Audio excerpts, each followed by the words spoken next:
Well, hello and welcome to the live stream of the Queensland Surf Life Saving Championships. It's day 3, finals day, live from North Kira Beach. I'm Josh Minogue. Joining me in commentary to start the day, Christy Munro. Christy, it's been a huge 2 days so far, but it's all come down to this one. Good morning, Josh. Yes, finals day is the one we've been waiting for. A lot of nerves on the beach. I've been down for a bit of a look at the conditions. You've been out for a swim, I believe. Yeah. What's it like down there today? Much more of the same. A little smaller today. And as we can see, there's a few clouds around, a little bit of rain as well. So we're expecting 4 seasons in one day once again. But it's warm down on the beach. The wind's offshore, and we're in for a great day of racing. A little bit of a bigger program than we were expecting. A couple of events that have held over from yesterday. We'll take a look at the start. The March Past has just been run and won. We're going to kick things off with the Lifesaver relay. We've got a few semi-finals still to get through. The open men's and women's board races, 19 iron, open iron, and then we're into the full finals package all day long. We're going to hopefully get to the 17s finals and all those final events, obviously wrapping up with the male and female taplin relays at the end of the day. The ones they want to win. It's been 2 massive days of racing so far. The athletes are looking tired, and it all comes down to how much work you've done at this point. Yeah, and it's a great lead-in, as we've been saying all weekend, into the Australian titles. Well, they'll race for 5 full days, so this 3 days is a great warm-up so they can get used to what they're going to have to do in preparation for a bigger program. Yeah, you're spot on. They've come from far and wide, that's for sure, from as far north of Cairns and all the way down to Coolangatta. Almost every surf club in the entire state has been represented over the last 3 days. I think 1,633 competitors, 329 events. Originally, we were supposed to be up on the Broad Beach stretch at Kurrawa, but we're now down at North Kira because we were expecting a lot of swell. It's been great down here at North Kira. We love this end of the Gold Coast, and a big shout out to Experience Gold Coast for making this event possible. They support us, and it allows us to run these amazing events. Of course, as well, the major partners of Surf Life Saving Queensland, Race 1 Surfcraft. They do a great job here. They're down here in the festival zone, so if you're thinking of coming down throughout the day, make sure you get down there. Wally and the team at Race 1 Surfcraft are there, and of course, Engine Swimwear as well. They've got the pop-up shop there, and you can jump in. Dan's there to help you with all your swimwear needs. We're about to kick off the action, and something we saw a little bit yesterday, we saw the Lifesaver relay. We've had some real highlights over the last couple of days. I've really enjoyed it so far, but we had for the first time ever yesterday afternoon, the 6-person mixed taplin relay. It came down to a 4-way sprint up the beach. 3 girls and Zachy Morris for Northcliffe. Northcliffe got the job done. It was a spectacular event, wasn't it? It was, and it was really special to witness that piece of history, as we've mentioned, the first time ever in the Queensland State Championships, and obviously a lot more history about to unfold today. Anyone, obviously, who's going to win these finals will be written into the history books forevermore as a Queensland champion. It's not something that comes around very often, and in the conditions that we're facing today, they're not easy to come by, these gold medals. So really excited to see this final package unfold and see where our winners lie. But as you mentioned, a huge program still to come. A big amount of competitors started the 3-day competition. Yep. We've dwindled it down now to our semi-finalists and our finalists, so we might see a lot more of our athletes there cheering on the finalists from their clubs and their teams, and it's a different atmosphere on finals day. I think there's a different feel in the air, a lot more tension around. The surf has settled down, and I think it comes with that feeling of that real fast-paced racing that we're about to see unfold. Yeah, a little bit of electricity, that is for sure. The surf boats are on all day as well. We had a bit of Masters racing yesterday down there at the moment. These will be the Lifesaver relay teams getting ready. So we'll take a look back at the highlights from yesterday, and what a day it was. You can see this is the mixed 6-person taplin relay, the one we spoke about, and a couple of teams sent the girls off early, Alexandra Headland and Southport, and they did an unbelievable job. For those who don't know, for the first time you could pick whether your guy or your girl goes first. 3 guys, 3 girls. Board, ski, swim was the order, and they did such a good job, and you can see them now. Burleigh and Surfers Paradise led early, and they'd be in the race for a long, long time. But Alexandra Headland, last after the first leg, worked their entire way through this race, almost winning it and coming down to the sprint finish. It was one of the best races I've ever seen. Yeah, you could see just in that wide-angle shot there how far back the Alexandra Headland team were, and they just worked it. And it'll be interesting to see the learnings that come out of this race and whether any teams will switch their combos from male to female first. In the end, it actually didn't make any difference, as we can see here, whether you had your male first or female first.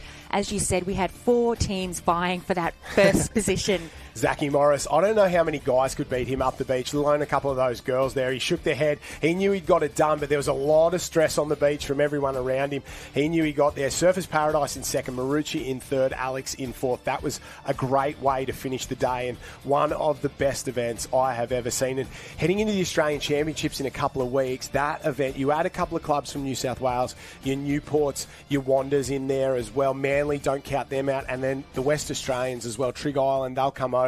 That event will be one to watch. We'll take a look at the forecast for today. Rain is expected. We'll hopefully get a little bit of sun out there. 22 degrees. The wind is out of the south, so it's a bit of a cross-chop, offshore sort of thing we've seen the last couple of days.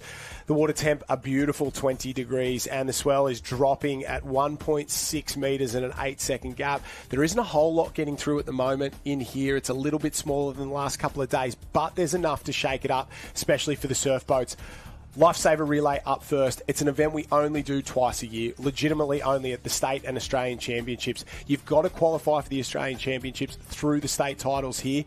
There is a couple of teams getting ready. The way the Lifesaver Relay works is it basically encompasses all parts of a surf carnival. You have a boat, you have a swim, board and ski paddler, a runner at the end. You have to have half girls in the team. You have to have a 17, a 19, an open. Make sure they're in there. It's a weird one because the big powerhouse clubs don't always win it because there's some years when some little clubs really manage to get it done. We saw the semis yesterday.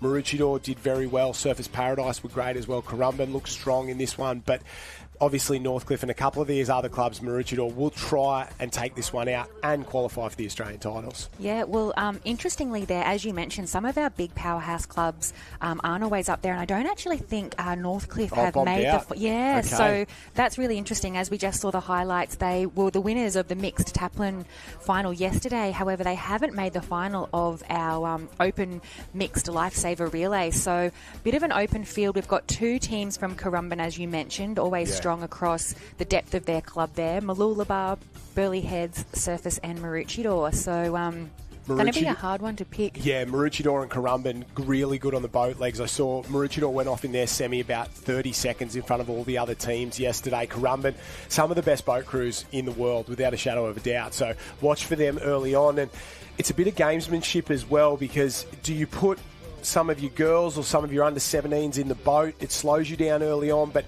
there's a lot of ground that can be made up later in the game with the swim board and the ski. So there's a bit of gamesmanship. The boaties get together with the coaches. The athletes get a little bit of a say in it. It's a hard one to win. I've had a couple of experiences in this one. I think I've had 4 or 5 silver medals at the Australian Championships, and it always seems that someone manages to pick it and get it right. And when you get it right, you do really well at it, and when you get it wrong, you really struggle. So it'll be a good way to kick off the day. We kick off that one in just a few moments' time, less than 5 minutes' time. Then we're into the board races for the Open men and women, the 19 iron semi-finals, the Open iron semi-finals, then the full finals package. It'll be a good day of racing, very tough for these athletes after 2 huge days of heats and some team events as well. That was a great way to start the day yesterday morning. The board relays, the ski relays, some of the best racing we've seen all weekend. Yeah, and it's always a good way to knock out some of the nerves. Starting off with your team events, you've got some support around you. It's not those individual, really high-pressure events. And as you mentioned, we're very spoilt here at North Kira Beach. We've got a huge stretch of beach where we can set up our whole carnival festival arena. And as you mentioned, some of our athletes and team managers and coaches have done a lot of walking up and down this stretch of North Kira Beach. So there'll be some tight calves and some sore legs around the beach this morning. But fantastic that we can have such a massive setup along a stretch of beach, and we don't always get to have our boat arena as close to our main arena, so spoilt to be able to watch them. And as we saw our boat crews getting set up for the Lifesaver relay, it looks like already we might have a bit of a mix between men's crews and women's crews, so those tactics already coming into play as to what the clubs are going to choose to put off first. I'd have to think, though, a head start in that boat leg is all important for this Lifesaver relay. Yeah, you can't win it if you don't have a great boat crew, that is for sure. A couple of the clubs there's Currumbin getting themselves ready for this. 2 teams in the final. It's great to see for sure. Zane Hamill in the centre there in the background from Surfers Paradise. Plenty of the coaches making their way down onto the beach. Maroochydore there, last minute instructions. Sammy Short, the world 400-metre freestyle champion there, just getting himself ready. And there is the Mooloolaba boat crew. Big Trent Robinson in the background, more known as a ski paddler. That's him on the left-hand side. More known as a ski paddler, old Robbo, but he's got himself in the boat, and sometimes somebody's got to do it if you're a little bit short. And Mooloolaba, it'll be an interesting one to see here. They've got some absolute gun juniors coming through. Big rebuilding phase for the club, and we'll take a look at the results. The first event of the day, the Open Mixed March Past event. A good one for you, Alexandra Headland, your club. They get the win there ahead of Burleigh Heads, Mowbray Park and Miami. We haven't seen much of Miami so far, so good to see them on the podium as well. Rich history in March Past at the Alexandra Headland Club. They'll be pretty happy with that. There is a very rich history of March Past. I have to admit I come from a bit of a March Past family. My dad did carry the flag for Alex for something like 25 years. He's happily retired from the March Past now, and he's coaching the Nipper team, which will be in action next weekend. They won the brand, so they're carrying on the tradition, and it's good to see the colours of our clubs down here early, starting the finals carnival with a march to the bagpipes. It gets those nerves going. I always associate that March Past music with finals day and a little bit of nerves. Yeah, you're spot on there. Your old man, one of the greats of surf life saving, drove the trailer for a long time as well for the Kellogg's Ironman series. He's done a lot of us a lot of favours, and an absolute champion of the March Past. You can see the ladies floating the boat. Surfers Paradise teams there. This is the Lifesaver relay, so we shouldn't be too far away from a start. Surfers Paradise obviously decided to throw the girls in. Currumbin's the same. Mooloolaba has gone all the boys in that one, and it swings and roundabouts a little bit. If you put a couple of the girls in the boat, they don't paddle those boards and skis. But when you've got a couple of really good girls, we saw Alex win it a couple of years ago with the likes of Lani Pallister swimming for them. She's as good as any of the boys in any of those events. So when you've got a real weapon in there, you've got to throw them in. Maroochydore got Sam Short in the swim. You've got to use that. His ability as the 400 freestyle world champion there, got to throw him in that one. So you sort of move the chess pieces around, you find where it fits best, you think you got your best team, and then sometimes you get found out. But the boats are on the line, set and ready to go for a start in the first event of the day, the Lifesaver Relay. It's day 3 of the Queensland State Surf Life Saving Championships, proudly brought to us by Experience Gold Coast, and we love being here on the Gold Coast. We'll take a look at the start list. Mooloolaba Team A at the far end of the screen, just out of shot. Burleigh Heads Mowbray Park Team A as well. Currumbin Team A, Currumbin Team B. Surfers Paradise, some of the big guns in this one. From Surfers Paradise, your Ali Days, your Tex Dixons, your Finn Askews, watch for them. They'll be very, very good. Maroochydore Team A, as we said, Sam Short, Ollie Monaghan, Joel Piper, they'll be on the craft for those boys. Brooks, Child, Fox, Gruel, McGreal and McManus are the other members of that Maroochydore team as well. Run through the Surfers team: Day, Dixon, Askew, Graham Hugel, McMahon, Withers, Mahaland, Hollyman and Withers for Maroochydore. Currumbin, a couple of the Brennan boys in there. Jimmy Johnson, watch for him on the ski, and Nick Green as well. We've got the Brennan boys in, and Jaden Erskine for Currumbin A. Burleigh Heads Mowbray Park, well, they've got more of the boat boys there. A couple of young guns, Cooper Miskell, Saxon Coates going around for Burleigh, and for Mooloolaba, Jen Mullins, Dom Stitt, watch for her, and Kira Bascom, the girls in the boat team for them. So we're not too far away from a start. First event of the day, first of many, and looks like the sweeps are off and away. It's a beach start or a Le Mans start for the Lifesaver Relay. They'll wait, get the jump off and away from Maroochydore, and you can see already a pretty even start. Currumbin and Maroochydore have got the jump so far, and plenty of work to do the rest of these teams. Yeah, well timed there by the sweeps. It's not tricky, the conditions they're facing at the moment. We can see the wind's already up. They're dealing with the waves, and now they're about to enter that swell zone. And as you mentioned, some of the teams might look really great on paper, but on the day of finals. It comes down to the alley that you draw, particularly for these boat races. We saw that Northern Alley, which looks like it's happening again, was the worst alley going out yesterday, and it looks like the team on the northern end of our screen are just copping it. Burleigh Heads, Mowbray Park. Burleigh Heads have probably drawn the toughest alley in the boat arena at the moment, with the Southern Cruise getting the best of it for the start. Yeah, Maroochydore closest to us, then Surfers Paradise, Currumbin, Burleigh, and then I don't know if Mooloolabah's got a start. We saw them carrying the boat down there. I think they've had a bit of a malfunction with the boat, so one gone before we even got a start there. So disappointing for Mooloolabah. They can't take a trick at the moment, but 5 teams, and Christy, there's a race within a race as well. Only the top 4 teams will qualify for the Australian Championships. You can only put 4 Queensland teams in that Australian title. So we're down to 5. You've just got to beat 1. So if you can't win it, at least give yourself another opportunity in a couple of weeks' time. Yeah, that's right. A lot vying in this Lifesaver relay. Still a fairly even field at the moment. We can see our top 4 crews look like they've all negotiated that break zone, heading out towards their turning markers. Not a really long race for our boats this morning, so some of them might be happier with that than others, but looks like the boat in the middle of the screen there probably got the best of it at the moment. So Currumbin have sighted that can. Looks like they're around the green and white can. Potentially by the angle that we're picking it up here. Yeah, they're running through the gates at the moment. That's Currumbin B in the centre there in the lead. Maroochydore on the far right in second place. Surfers Paradise and Currumbin A, you can split them. And interesting the tactics. Currumbin B, maybe they've loaded up the boat, thought we can get some advantage early on. Here is the turn from Marucci. You can see the sweep grabbing that stroke oar in there and getting the boat right in and around. Great work from the Marucci crew as they start to work for home.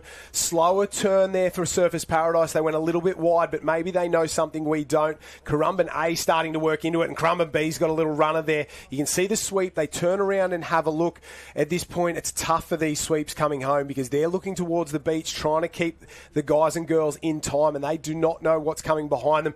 Have a look at the other Currumbin team, absolutely flying on the way home. So it might even be Currumbin 1 and 2 at the moment. Maroochydore starting to fade. Surfers Paradise struggling a little bit. And Burleigh Heads Mowbray Park a long, long way down. But they can't give up because there's plenty left in this race. A little runner for Currumbin A. Have a look at them go. They've picked up an absolute perler. Perfect timing. Great technique from this crew. Very, very good. And Currumbin's got such a rich history. And have a look at Maroochydore come now. They've cut all the way across the course, almost to the centre of the course behind Currumbin to try and find a wave. But at the moment, it's a Currumbin 1-2, and they'll be happy, the Vikings club. Yeah, how's the strength for the boat arena for the Currumbin club to have 2 teams leading this Lifesaver relay, 2 women's crews it looks like, both pulling down a wave, giving their 2 teams a handy lead as we head into the other legs of this Lifesaver relay. As you mentioned, Maroochydore closing closely behind. I think they've just fallen off a wave out of shot. So we're with Currumbin at the moment doing a beautiful job. Yeah, great skill there from the sweep. That is difficult to do. You can see the nose digs in. They've got to come over the top there. There's the other Currumbin crew. Oh, they've got to keep it straight late. They've got to keep it straight late. If they go sideways, it could be drama aplenty. He sent it sideways, but he'll jump out. They'll run down, tag the flag, and you can see on the lower half of the screen there, they are the swimmers getting ready. As soon as he gets up, hits the flag, the swimmers will know and they will go. We're in 2 different arenas for this event. You used to have to go up and physically grab the flag and wave it around, but it's a long, long run up the beach for the Currumbin team. There we go. He grabs the flag off and away. Green and red for the 2 Currumbin teams. Side by side, the boys will head in, get into their work, and you guarantee those 2 are going to work together. They're going to know if we jump in, we give each other a little space, maybe a little bit of wash around. We can go 1-2 here. Here's the rest of the teams on that side. Surfers Paradise, the sweeps up. Maroochidore's the sweep up. I don't think the other paddler knows she doesn't have to get up there. Just the sweeps have got to grab the flag. Blue and white for Surfers Paradise. Yellow for the Maroochydore club. And they are very, very tired boys there. Sam Short, the World 400 Freestyle Champion, is heading in for the Maroochydore club. I would almost guarantee he'd catch these 2 boys. He's 25 seconds quicker over 400 metres, and this swim's 400 to 600 metres long. Yeah, they haven't got too much of a jump start on them. The Currumbin boat crew's doing a great job for our 2 swimmers, giving them that handy lead, but if you had Sam Short chasing you down, you probably want a little bit further. Certainly not the lead we saw come out of the semi-finals yesterday, so a much tighter final unfolding in front of us here with Sam just powering through those white waters, barely even diving under them.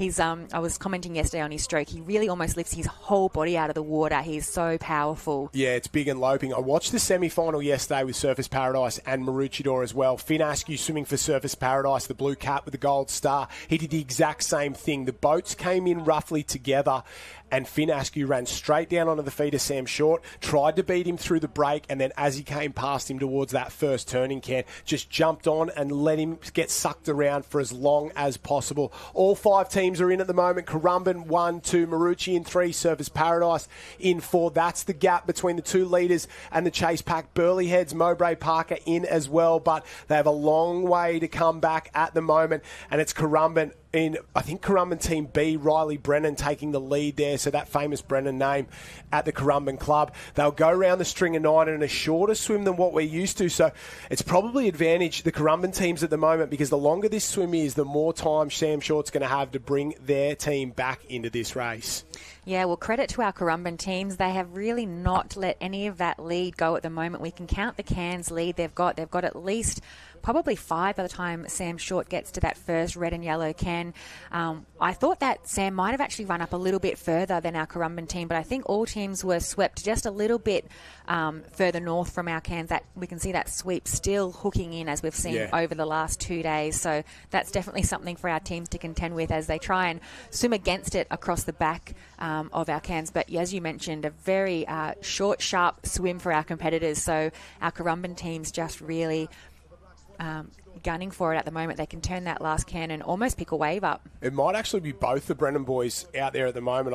I'll try and find out, but it might be Callum and Riley out there, or maybe Kobe Holden having a swim for the other of the Currumbin teams. We'll wait and see, but you can see it's not a pool swimming stroke like Sam Short in the background there. That is a technical stroke, but for Riley Brennan out in front, it's just pure power. Throw those arms. He's a big lump of a lad. He really gets going. He's super talented. I wrote an article that included these boys earlier in the year, and he's just a little bit inconsistent. Very talented, and his best is as good as anybody's in the sport, but he just struggles to produce it every single day. And he's only young. He's a big, bright future in front of him, that is for sure. But the boys get a little wave on the way home, and this will make the Currumbin team very, very happy. Side by side, they body surf it back into the gutter, and they'll probably pick up the next one as well. So they've done a fantastic job to hang on out in front from the Maroochydore and Surfers Paradise guys, who I thought would have closed the gap ever so slightly. It's still Currumbin 1 and 2, and if they could start the day like this, it is the perfect start to Super Sunday at the state titles.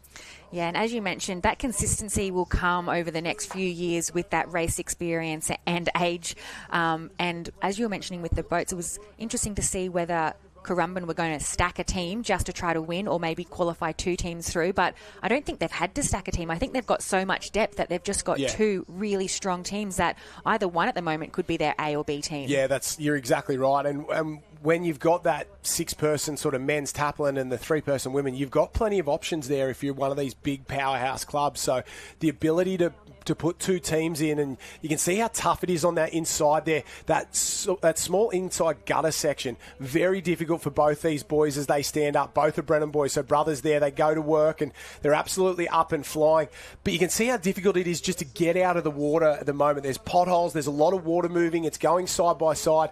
Board paddlers doing smart things. They know they'll be 2 big, tired boys, so they head up close to that flag, big tags all around, and they'll go to work again together. Currumbin A, Currumbin B, side by side. Finney Askew's got a wave out the back. I just saw him cut through the back of the screen there. Fantastic little body surfing wave for him. So the gaps may be closing to Surfers Paradise and Maroochydore, but there he is there. He's just cracked a wave. He'll be up and through transition, absolutely flying. He looks over his shoulder and knows that he's just done the entire swim alongside Sam Short. So we gave him a huge rap, but Finn Askew's probably produced one of the best swims all weekend. He's stuck with the 400-metre world champion over that distance. You don't see it often, but sometimes the underdog has his day.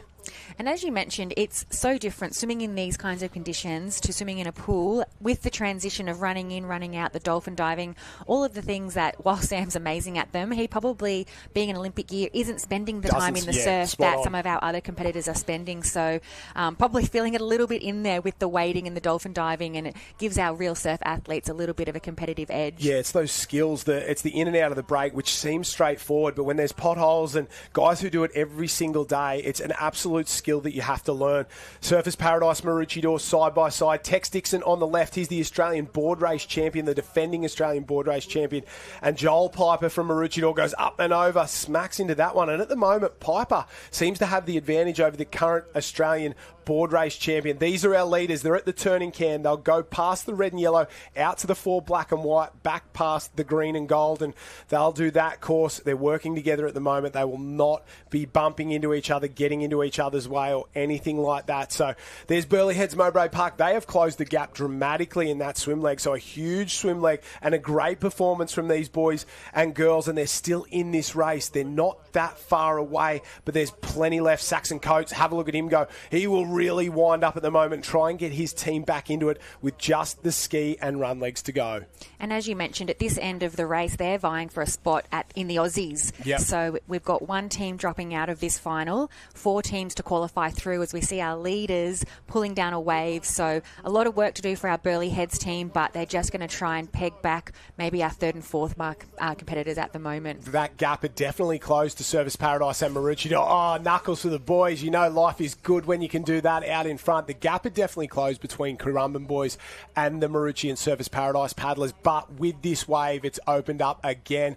Our 3rd and 4th paddlers still struggling to get a wave out the back, and these two are on the shore and flying. You can see them start to rate up through that gutter. They'll get into transition and run as hard as possible because they know if the ski paddlers can get out the back, it's almost race over. That is the only way 3rd and 4th could get back into it. If they got hit by a wave or two, one's off. One gets off very, very cleanly. The Riley and Callum Brennan give the boys a rev up as they go up and through transition, and you just run a little bit harder in these team events, don't you, Christy? Well, you've got your whole team down there screaming in your ear. They're coming around to the final leg of this open mixed Lifesaver relay. Our ski paddlers are set and ready to go, and it's a race in 2, and it's probably just club bragging rights on the line at this stage. Yeah, the boys on there, look at them go. I think they'll be a little bit competitive. They won't do anything to sort of stop each other from winning, but I reckon you want to get one over your fellow teammate as well. There's Jolie Piper, great paddle from the big fella there for Maroochydore. They've gotten up into 3rd, and he's got one over the current Australian board race champion there, so Joel will be very happy with that board paddle. A well-rounded athlete, big star of the future. Every year around this time, he starts to wind up. We get to the Shannon Eckstein Ironman Classic. Joel Piper produces state and Aussies. He really delivers, and he's a big game player at the end of the season as Ollie Monaghan, the former Australian under-19 Ironman champion, starts to wind it up on the ski. There's Surfers Paradise. Tex Dixon tags Ali Day, and I think Ali Day will get Surfers back in the hunt for a medal here because he does not know how to lose. If there's one bloke who's competitive and damn good in a team event, it's Mr. Ali Day. He finds a way, doesn't he? He'll find a way out. The water will part for him. You can see the rating and, as you mentioned, that extra gear that you find when you're racing for your club, and particularly a medal here at the state championships. We gave Joel Piper a massive rap yesterday, and as you mentioned, that's just the difference between an athlete who finds that consistency. He's just always up there. He's always on. He's always reliable, and did a great job for his Mooloolaba team to really give them that little bit of a gap into 3rd place. Yeah, there is Coates from the Burleigh Heads Mowbray Park Club. They're not out of it at the moment in terms of getting a spot at the Australian Championships. Oh, a little trip there. He has a laugh and a smile, drops the board, got to get himself up and around and into transition there. They aren't out of it, but our leaders are on the way home. The race for first place, I think we could almost say that it's going to be Currumbin 1-2. I don't want to go commentator's curse, but as they go down a wave, unless they go sideways, it'll be Currumbin 1-2, and the Vikings, they continue to produce in this event year on year on year. They're a special club. They do special things. Oh, he's gone. Oh, both commentators curse gone. Both teams have gone sideways. Oh, no. It's still happening here. You can see they're back on like scalded cats. They look over their shoulder,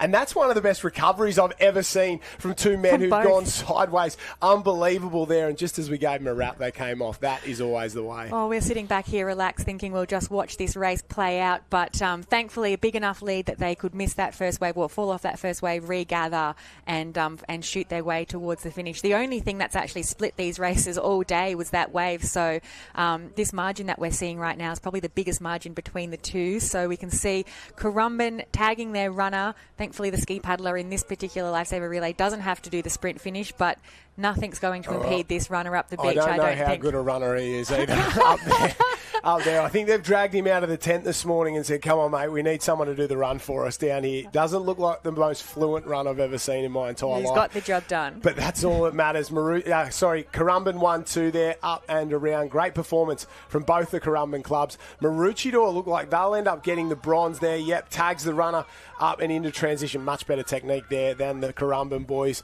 And they'll end up in third place, I think. Too little, too late for Ali Day on the ski. Surfers Paradise, they're coming for them. Or maybe I've called it too early again. But no, she manages just to get home. And they'll be the 4 Queensland teams that qualify through to the Australian Championships. Currumbin A, Currumbin B, Maroochydore and Surfers Paradise. The first medals of the day will be handed out. And it's a big start to the Vikings. Yeah, great race to start off our finals day package. And as we saw there, I think the results from the boat races were really the results at the end. So important to get our crews off to a great start, as we saw our Currumbin crew did, as well as Maroochydore and Surfers Paradise. So they'll be our 4 teams lining up against the other states in the Open Mixed Lifesaver Relay at the Aussie titles in a few weeks' time. We can see, I think, Burleigh just making their way out of shot to pick up that 5th placing. Still a great effort from that club, and probably just a really unlucky alley drawn by their boat crew on that northern end. And it filled up. The boat fills up with water, and what can you do? That's racing. Make sure, if you are watching on at home, join the conversation. 2024 Queensland Championships. And Craig Holden, for the first time today, is on the beach with our winners.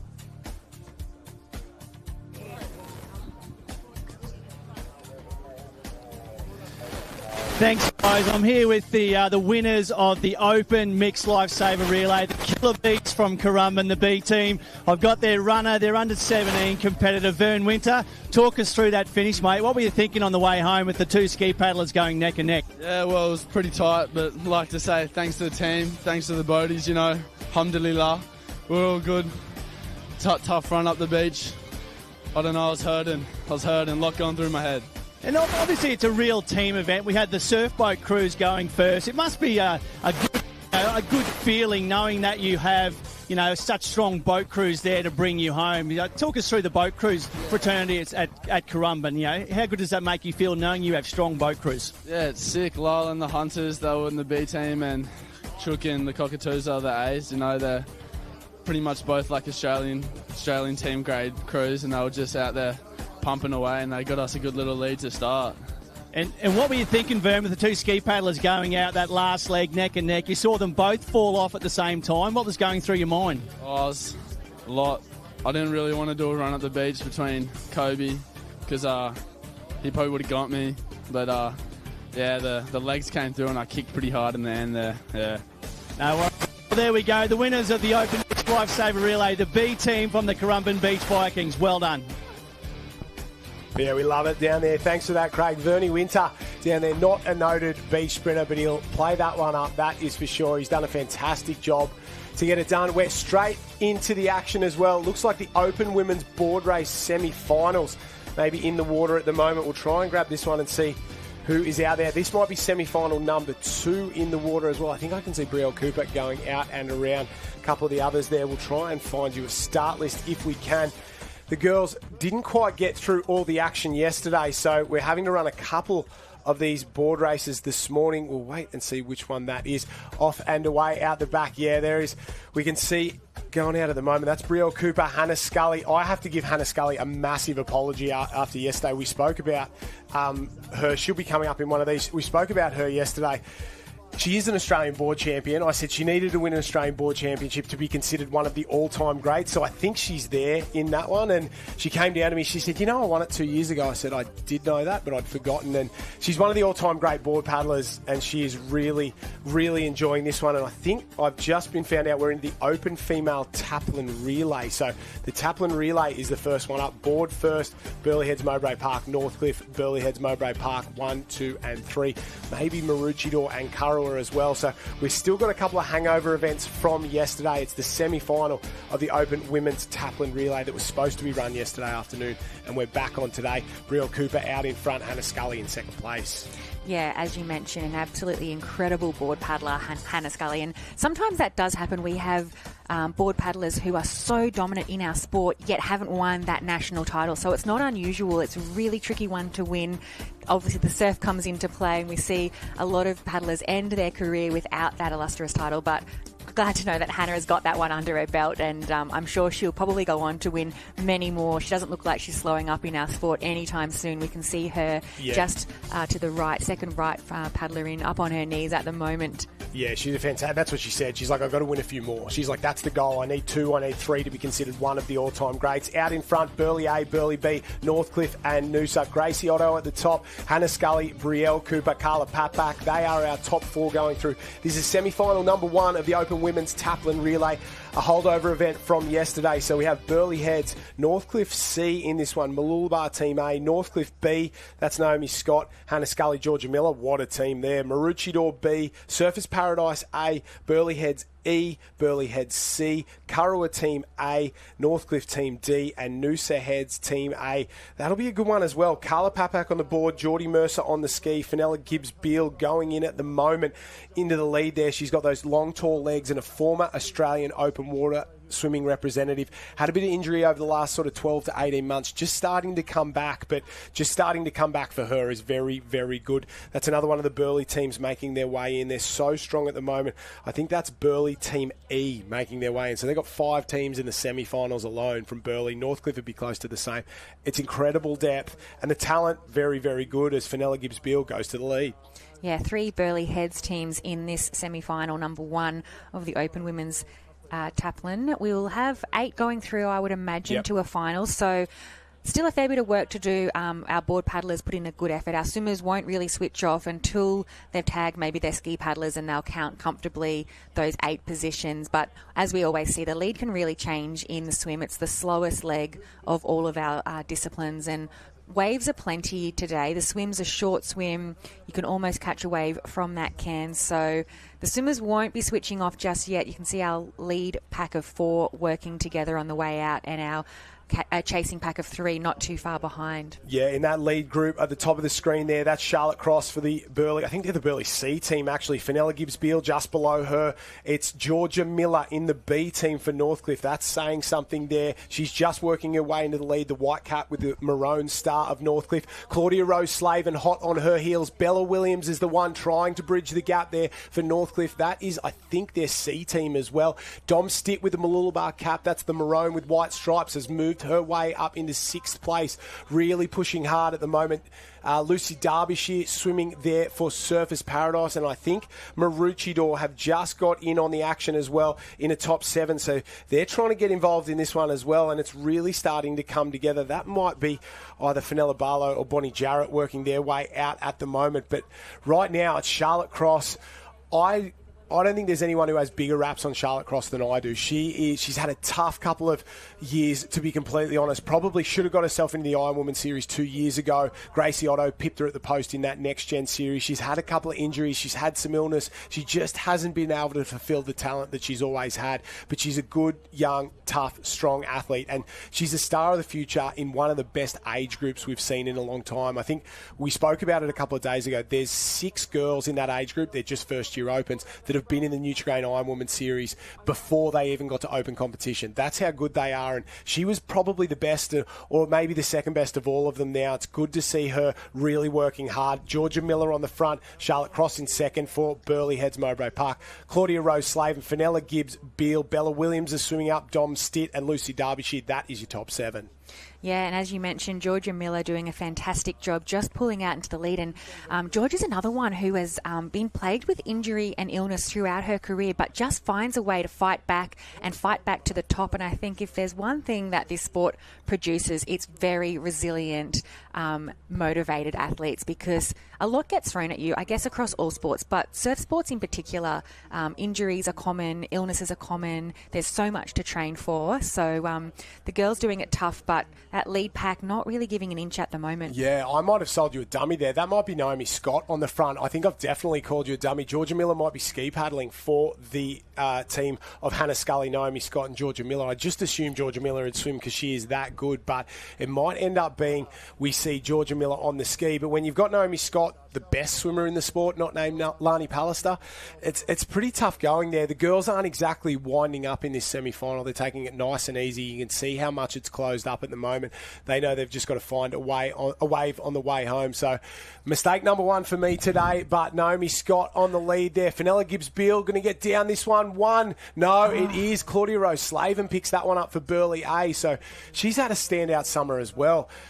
Won a lot of surf races early on in the summer of surf, and everyone sort of thought, oh, she's just had a good start to the year, but continued to perform. And she is basically, I don't want to say most improved because it sounds like she wasn't that good, but she's had the biggest jump in 12 months that I've seen in a long time. Yeah, she's having a stellar season, that's for sure. And I'll forgive you on that one. Georgia's got a beautiful swimming technique, so does Scotty. So a little bit tricky to distinguish their beautiful technique out there in the water, but you can see our Burleigh Heads competitor absolutely doing the best of it at the moment. Those broken waves, so hard to pick up, and she's making that look easy. Yeah, and look at Dom Stitt there from the Mooloolaba Club. She's gotten 2 waves in about 2 minutes, and that has pushed her from 6th or 7th place all the way through to 2nd. She's gone straight past our leaders. This is the pack for 3rd place. Oh, Fenella Gibbs-Beale cracked one. Absolute perfect runner there. That looks like it might hold the whole way through if she can keep the head down, but no, drops off the back. So just like that, it's Burleigh, Mooloolaba, Noosa when it was Northcliffe in the lead. Yeah, anything can change, as we've mentioned,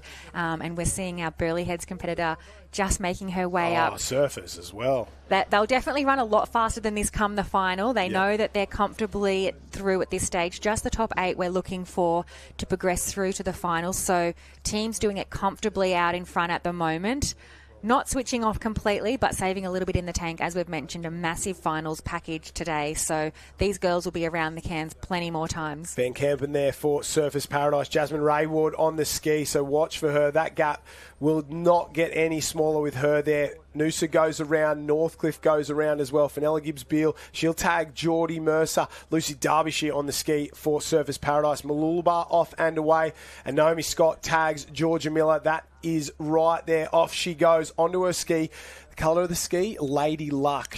I was calling it pink and peach and all sorts of things. She came up to me yesterday and said, do you know it's called Lady Luck? That's the official colour. I said, get it right. No dramas at all. Northcliffe's there. Maroochydor's there. Kurrawa as well. Here comes another one of the Burleigh teams. And Charlotte Cross, bit of bad luck there as she tags Bella McKay because she was in the lead going around the cans and 3 or 4 waves come through. She didn't manage to get any of them. And that Burleigh C team has gone from 1st back into 7th place right now. And now they're sitting on the edge of not qualifying through to the final.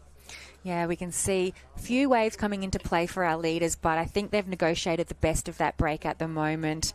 It's a bit nerve-wracking when you've got a lead in a semi-final, but you've still got the job to do. You think you're going to be comfortably through, but waves still breaking heavy on this bank at North Kira Beach. Yeah, and you've got to get your team through. You've got to get out the break. But everyone knows these semi-finals, when they're sort of, if there's only 10 teams in there and 8 going through, you want to conserve as much as you can. So I think, I don't know about you guys, but back in the day, it was always empty the tank to the cans, give it some, reset, look around, figure out where you are, and safety first on the way home.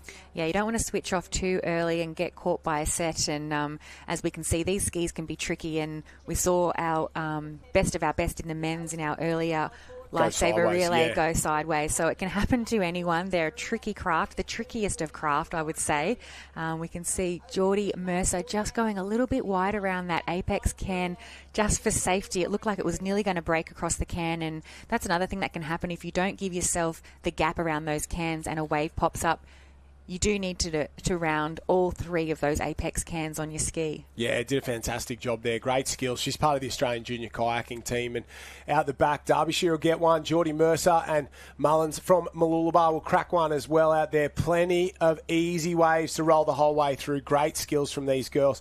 Have a look at the shots here. Unbelievable. It gets difficult about this point for the ski paddlers and all the competitors, to be honest. You can see the little double up there, a lot of water movement. That that sort of aerated, sandy water there that makes things very, very difficult. You've got to get through that section and then ride it all the way back to the beach. Burleigh A will get the win. Out the back, there's a few waves on offer. We're chasing the top 8 at the moment. So one on the beach there. Surfers Paradise will get second. Noosa and Mooloolaba third and fourth. 5, 6, 7 and 8, I think, have all turned the cans and all seem relatively safe.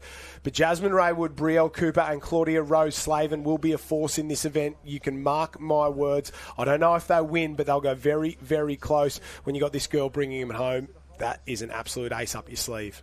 They've been dominant all weekend, the girls from Burleigh Heads, and I've mentioned before just the program that must be going on in the coaching department at their club. They've got something going right because they've got the depth and the strength.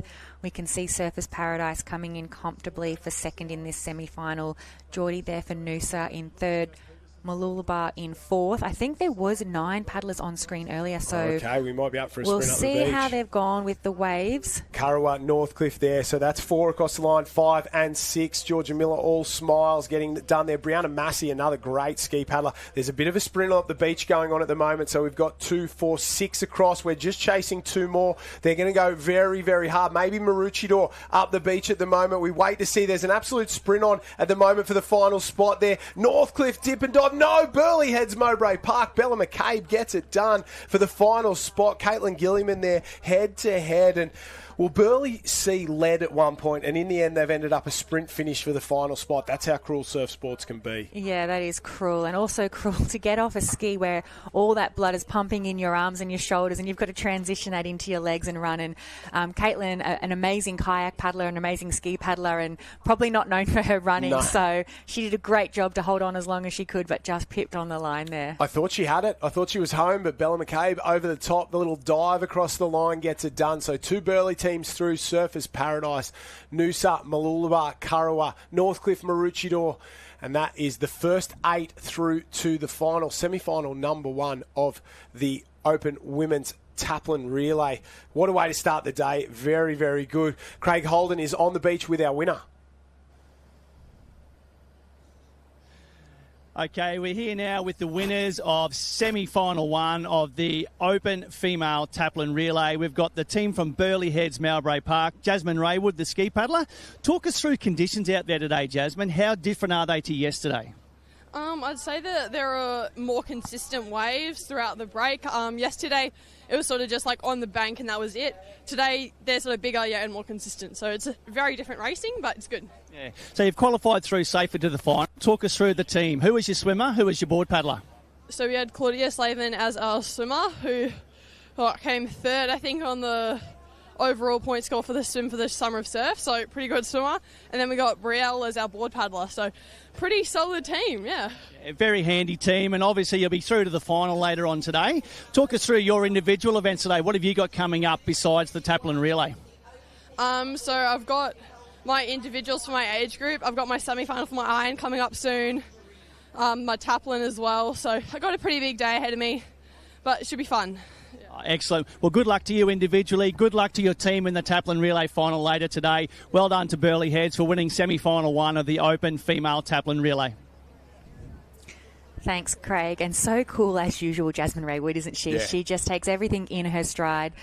Props to her teammates, a really strong team that they've got there at the moment for, in the Burleigh Heads department. And I'm looking at the start list here for semi-final number 2, as you mentioned. I think it's been running one. Oh, they're going across a couple of arenas. Yeah. Oh, the girls will be happy about that, pumping through the program at the moment. So we've got our finalists then for a start for our Open Women's Taplin race. I'm not sure if we've got our finals listing up just yet, not quite, but we'll bring that to you as it comes through, as we can see our next race just getting set up there on the start line. The Open Male Board semi-final. Yeah, up next for the boys. I think in the other semi-final, semi-2 that's been run, Burleigh Heads Mowbray Park, Team B got the win there. Northcliffe Team A got through, Maroochy Team A got through, Southport through, Alexandra Headland, Currumbin, Surfers Paradise Team B and Mermaid Beach get through. So good to see them get into that final as well. So that'll be our 16 teams there. A couple from Burleigh, couple from Northcliffe. Maroochydore have got a few as well. Good to see Alex Currumbin. 2 from Surfers Paradise. Very good from them as well. And from the team events, the semi-finals will continue. The Open Men's Board Race semi. And I don't know about you, Christy, but the board race was always one of the most difficult ones for me. And the ski paddlers, they're probably the top end is world and Olympic class, but on board paddling standards, you've probably got 40, maybe 45 guys and girls who could be in the final.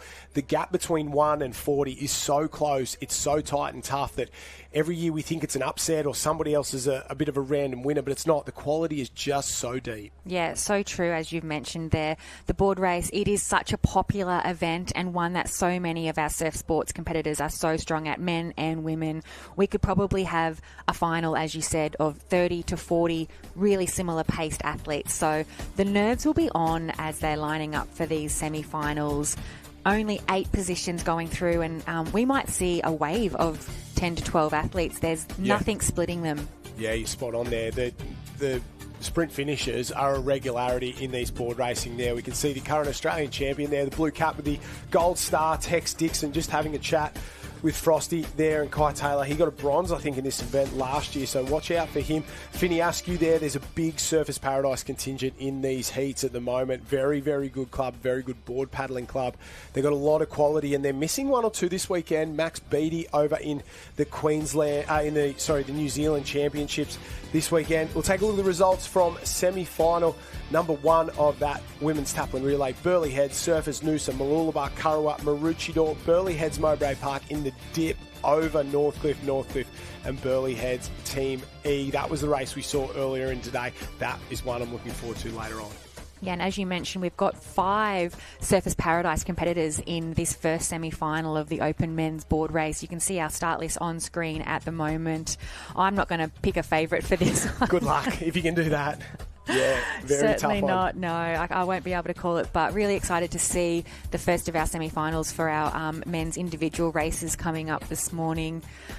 I don't know about you, but I'm thinking today's conditions, we heard Jasmine mention earlier, there's really no gutter that we had yesterday. Like, the waves are breaking more consistently through. There's a short distance between our waves breaking, so it's just going to be all power on until you comfortably know you're out the back on this board race. What I like about these board races and the semi-finals especially, it's not about who gets in, it's about who misses out. There's always 1 or 2 that you think, oh, he's a chance of winning or she's a chance of winning, and they go bombing out in the semi-finals because it's just so brutal.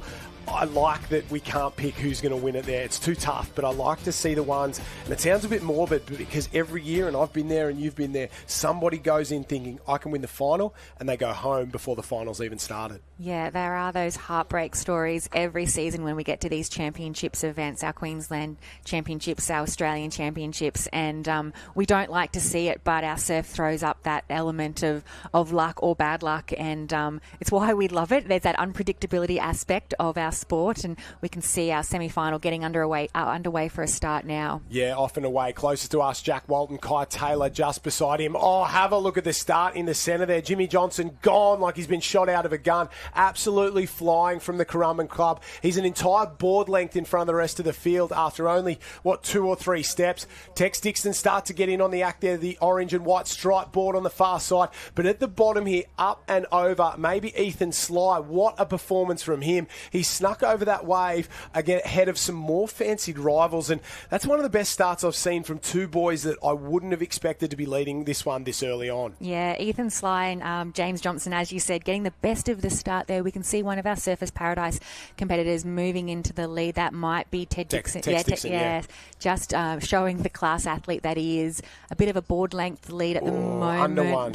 Nosing through that one, and a little bit of a smaller, I was going to say, break to get through. That's the last of them, and that's evened it back up. And probably, as we called earlier, Ethan Sly looking to get just tucked in behind there. He'll be now positioning himself to get maybe an inside run around these turning markers, because you don't want to be in the position of 4, 5, 6 board paddlers wide, because you might just miss that first runner on the way home. Yeah, you're spot on there. It's Finn Askew on that pink board at the bottom going to the lead. He's got maybe half a nose over Sam Frost, and I've got, maybe not Frosty there. Maybe it's one of the other Burleigh boys, Sean Riley. So I've got a massive wrap on Sean Riley as well. Tex Dixon at the top, Kai Harland on the red board in the centre, Sly there tucked in behind them on the blue and yellow, Frosty on the light blue at the top there. Then a couple more of the Surfers boys, maybe Highfield and Coulson starting to work their way into it. The man from Mermaid Beach at the top there, Jack Walton in the top 8 at the moment. But this is what makes board racing interesting. They're 4 wide at the front, 5 wide at the back there. They're jamming up. There's only 4 board lengths between last and first place. That's basically one wave. So you're not out of it at the moment. Joel Piper's got some work to do on the back end. So does Kai Taylor and a couple of the other Burleigh boys. There's a long way to go in this race as they round that first cam. But Finney Askew on the front ahead of Kai Harland, looking very, very comfortable right now. The Australian champion going the long way round, Tex Dixon. That's him on the right-hand side. Sean Riley in the middle, a big improver this summer, the guy from Victoria. And there is Sam Frost in the background. You can see the waves out the back. They're going to come. If you don't get these early ones, you might be caught with the entire field on the next one. Yeah, look, there's 1, 2, 3, 4, 5, 6, almost the whole field coming down this wave here, which is what we predicted. Burleigh Head's pushing hard, not going to get down that wave on his own. And now, as we said, so often these semi-finals of these men's board races are going to come down to a sprint up the beach. Finn Askew doing all of that early work. Let's hope he's still got some power in those legs to bring him home. Yeah, it's going to come down to a sprint finish. And who gets through this gutter? I'll ask you, maybe across the top there. That far side looks way better. You've got to be on that far side. You can see 1 goes down, 2 goes down. Oh, over the top. I thought Tex Dixon was gone. He manages to hold on. Kai Taylor, who was second last going around the cans, is on this front wave as well. Sly's there. Sam Frost. So Sly, Frost, they're up. Kai Taylor, I think that's Walton at the top of the screen there from Mermaid. No dramas at all. So we've got 3 across. 4 with Kai Taylor. 5 is Joel Piper. Tex Dixon 6. Finn Askew 7. And maybe one of the other Burleigh boys sneaks in there. That is all she wrote. Kai Harland, after being second or third around the cans, will not be in the final. That is how brutal board racing can be. Yeah, and as we called Finn Askew first around the cans, I think he was the last qualifier of our first semi-final. So action aplenty, and it really coming down to that little wave and that gutter.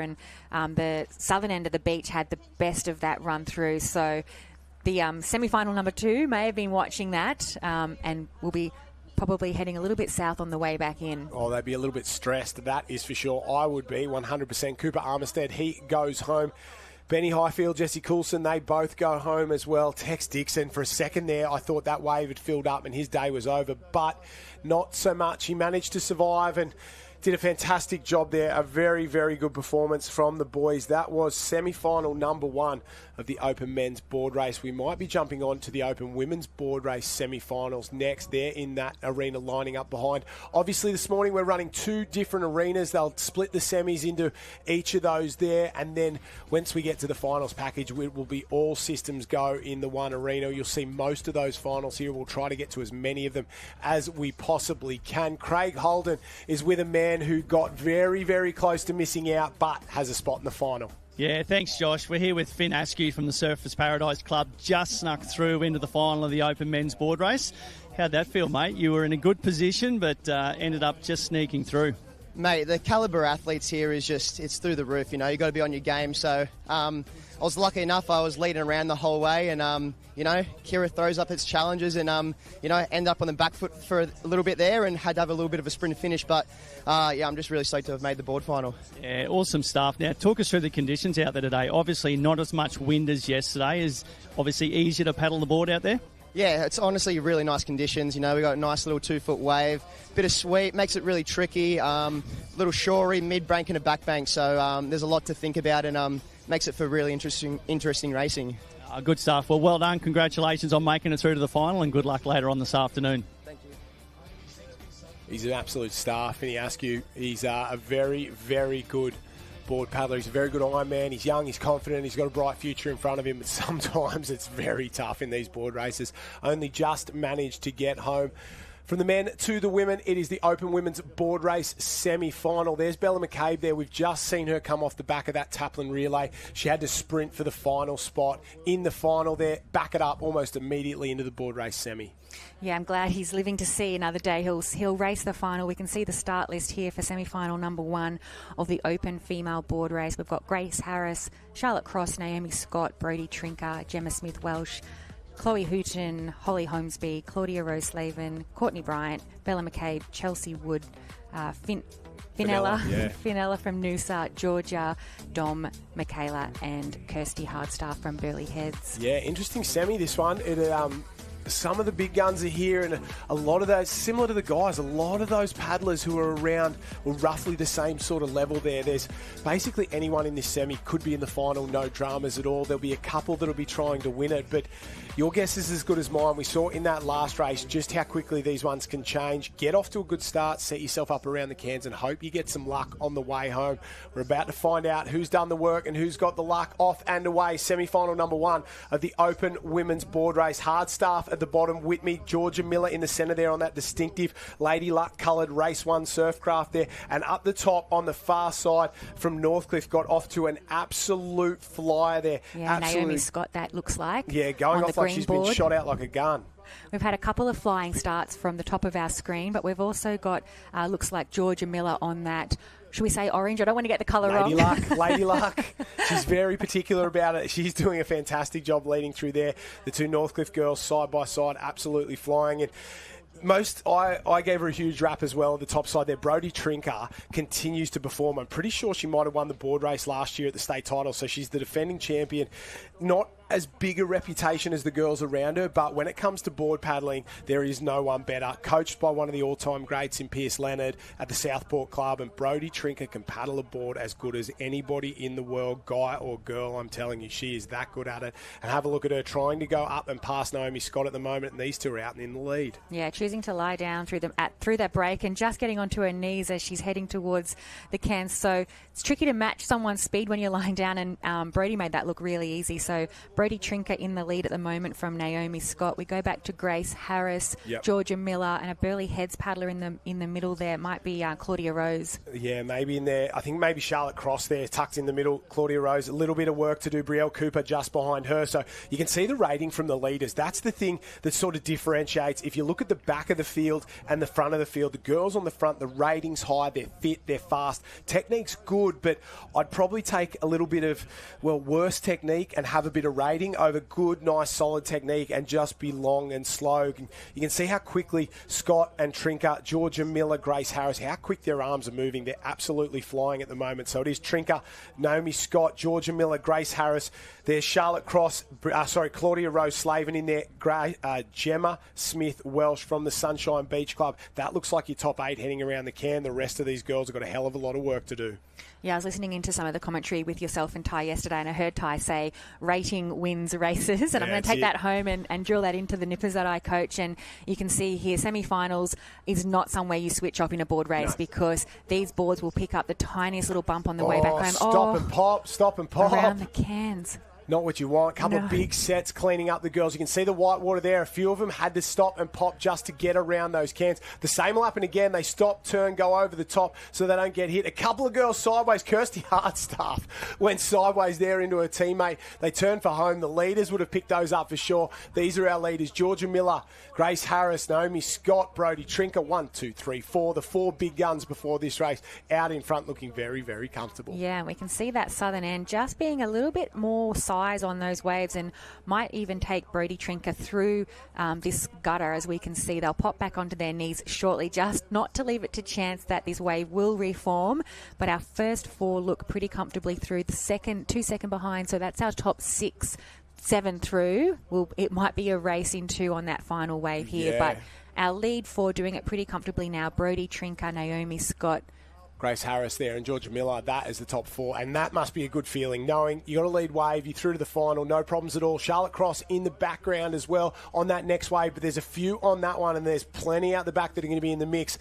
Trinker, Scott, Harris and Miller into the final. Tick the box, you're good to go, ladies. And that one, it must be a good feeling to cross the line and know I've got myself a spot in the final. We're chasing 4 more girls across the line, and this is where things are going to get very, very interesting there. Up the beach, Gemma Smith Welsh, the 2 Burleigh girls, Claudia Rose Slave and Charlotte Cross side by side. That's 7. 1 more, Kirsty Hardstaff gets there. So 3 from Burleigh just scrape home. Big result for Hardstaff. Dom Stitt and Courtney Bryan will be the first 2 to miss out. Yeah, tough racing there for Dom of Mooloolaba. She was up there at the start, but great to see Kirsty coming through. She's been a great board paddler for many, many years, and once you've booked yourself a spot in the final, as we've said, anything can happen in these board races. I think any one of our 16 finalists are a real chance of taking out that gold medal. It's exactly right. If you've got a spot, you've got a shot. That is for sure. And we have, 8 of our 16 in the open women's board race semis. The men's board race final has been decided also. We saw that first semi. The second semi was running down in a different area. We'll bring you those results now as well. Semi-final number 2 was Odin Parrish, Ryan Green, Mitch Stitt, Ollie Monaghan, Corey Fletcher, Kobe Schultz, Lockie Merchant, Saxon Coates, all in that one. And a couple of boys missed out there. TJ Hendy, I would have expected to get in. Wes Gould, Bobby Knuckles as well. I would have thought all those boys would be in. But our men's final's been decided. Our women's final has been decided as well. And we're getting closer to the finals package. We're getting closer to the first individual final of the day. Craig Holden is on the beach with somebody who just scraped through Kirsty Hardstaff. Thanks, Josh. Yeah, I'm on the beach with Kirsty Hardstaff. Just scraped through to the open female board race final, coming through in 8th place. How were the nerves coming in? Oh, I was counting numbers coming in. I was like, didn't know if I was going to make it or not. We got a hit around the back cans. That was a bit of fun. And then just got lucky coming in. Yeah, it's funny out there today, isn't it? Probably the swells dropped in size to what we have seen, but very tricky conditions, swells moving around, water's moving around. How'd you find it coming back in? Yeah, it's definitely dropped in size, but it's hard to pick up where the waves are because they just pop up wherever they want and just, come through wherever. Yeah, well done. Congratulations. Good luck in the final this afternoon and good luck in all your other events. Cheers, thanks. Thank you. Perfect, Kirsty, perfect. One of the most consistent and strong competitors in the entire sport, Kirsty Hardstaff there. She can fill in any team and she gets the job done consistently. Good to see her getting it done here. West Australian, I think, from, if I can remember correctly. So Trinker from Southport in 1, Scott Harris Miller, Gemma Smith-Welsh. She is a star on the rise from that age group like Charlotte Cross. Just into open competition, been in the Iron Woman Series already. Charlotte Cross getting it done. Claudia Rose-Slavin, Hardstaff, Chelsea Wood. So the entire Burleigh team in there in between 6 and 9. Dom Stitt missing out just on the line as well. Disappointing for her. And so will Courtney Bryant. But that's semi-final racing, isn't it?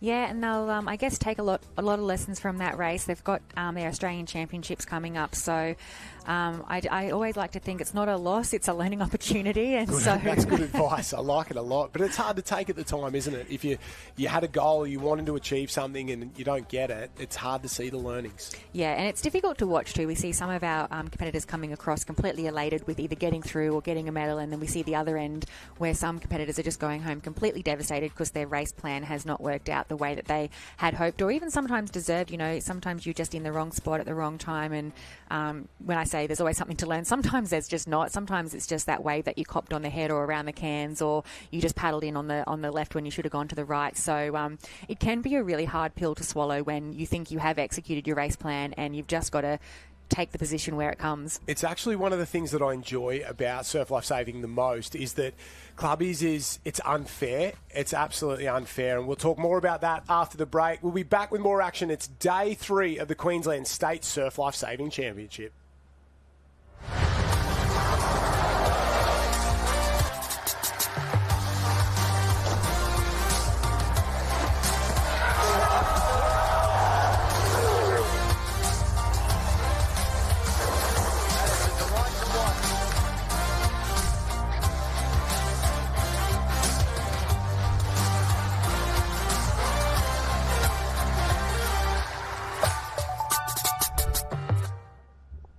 To be a lifesaver. It's not about being a hero. Or missing out on plans with your mates. It's actually just giving as little as 1 day a month, a few hours a week, or even every other weekend. And bringing whatever you love to your local lifesaving club. It's about learning new things and meeting new people. It's about what you want it to be. Because where else would you rather be? Join the club. Go grab some more info at lifesaving.com.au. Welcome back to North Kira Beach and the Queensland State Surf Life Saving Championships, brought to us proudly by Experience Gold Coast, our major partner down here. We love coming down to the Gold Coast, especially for the state championships. I'll take any opportunity I can get to come down, especially this end. We love to be a part of it. Supposed to be up on the the Broadbeach stretch, but the surf played havoc on us, so we're down at North Kira. Christy Munro in the booth with Josh Minogue, and we have Craig Holden on the beach. Plenty more action coming up the entire day. We have Jenny Parry, Courtney Hancock and Ty Dowker in the commentary team today. Some of the best in the business. And an event close to your heart coming up very soon, the Ironwoman event, under-19s to start. I think we're running semi-finals of the under-19 Ironwoman. You've been here, you've done that. How tough is this one, Christy Munro? Yeah, I think once you get down to those semi-finals, you really got to treat them like a final. I used to think a semi-final was in some ways harder than a final. Yep. I used to race harder in my semi and then just let it play out in the final. Obviously, you give it all you got, but you're in the final, and that's really the first goal. You can't start thinking about gold, bronze, silver medals. You've really got to bank your spot in that final. So I used to put a lot of emphasis into these semis. As you can see, our coach is giving... Verge telling them to go away, that's for sure. Get out of there. No more final instructions. You've got to listen to Verge as well, 100%. Down on the beach, Craig Holden with, well, he's my best mate, and he's a very, very, very good surf coach, and I know I'm biased there, Mr. Jack Hansen. Craig, what's Jack got to say at the moment? Yeah, thanks, Josh. I am standing here with a bloke you know very, very well, and that's Jack Hansen, the head coach of Alexandra Headland Surf Lifesaving Club. Jack, big day today, finals day. Talk us through what your thoughts are and what your prospects are for the day. Yeah, look, finals day is always a big day. It's nice to get here. It's obviously been a long couple of days to get to this point, but you know, for us, States is really a building block for us, or stepping stone into Aussies, and getting as much racing in as we can. Find out where we're at, and then go back to the next sort of 3 weeks and build on through and to the big one.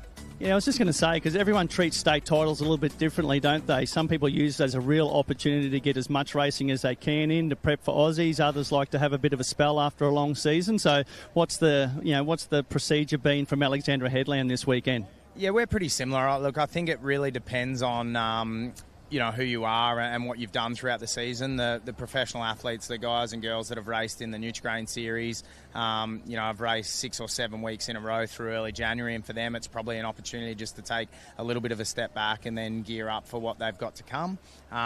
For others, it's still a major event on the calendar, but with summer surf in there and having so many major events, you've almost got an Aussies every second weekend. That's probably changed the look of what the state titles is, and for some it probably again takes maybe a little bit more of a step back to really gear up and get ready for Aussies. So. Yeah. Well, it's great to see such a good representation here from the Alex Club this weekend. A little bit different state titles, obviously, different qualifying process to what we see at Summer Surf. I think some athletes probably prefer the qualifying here because they know that there's 8 going through and you don't have to worry about where you finish too much. Summer Surf's a bit different, so do your athletes find it a bit easier to qualify through it at States? Yeah, look, we like it. I mean, it's the first time, particularly for the under-19s, where they get an opportunity to race in their age group and see what they're up against. That's probably a really tough age group in the Summer of Surf where you're thrown in with the Opens and they haven't had an opportunity or really got to see who they're racing against for the season. So there's really great stuff happening, at a Queensland State Championships for those younger guys and girls.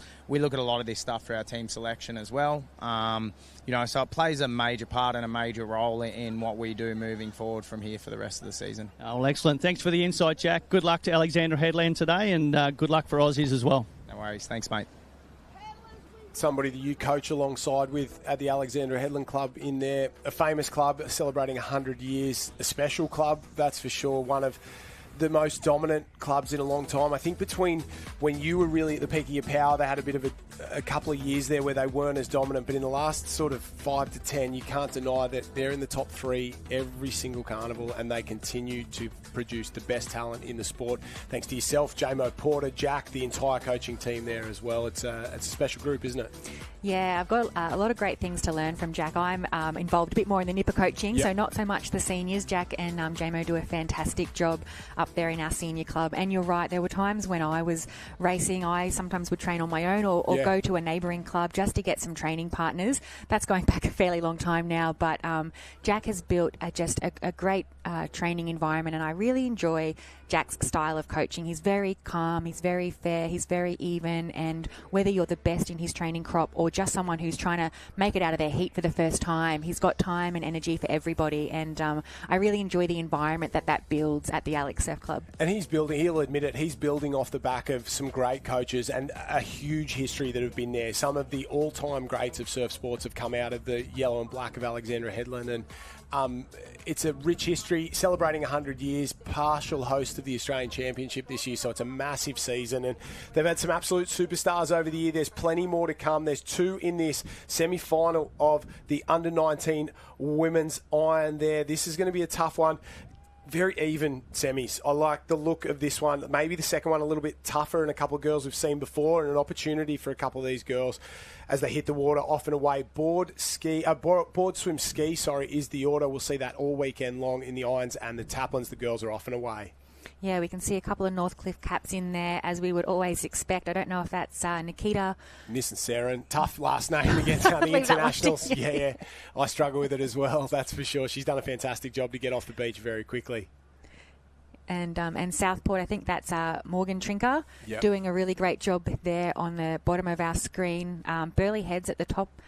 That's a Currumbin cap, actually. Jada Kempton doing well on that purple board, just taking the lead now on the top of the screen. Yeah, she's got off to a flyer. That's Kempton. Lily Findlay there from Surface Paradise with Eva Parrish as well. Chelsea Jentz from Southport. Watch for her on the ski. That's her on the green board there with the black cap and the yellow dot at the top. Emma McDonald from Northcliffe. Eve Warren from Maroochydore. Anali Philpott from Kurrawa. Anastasia Huey.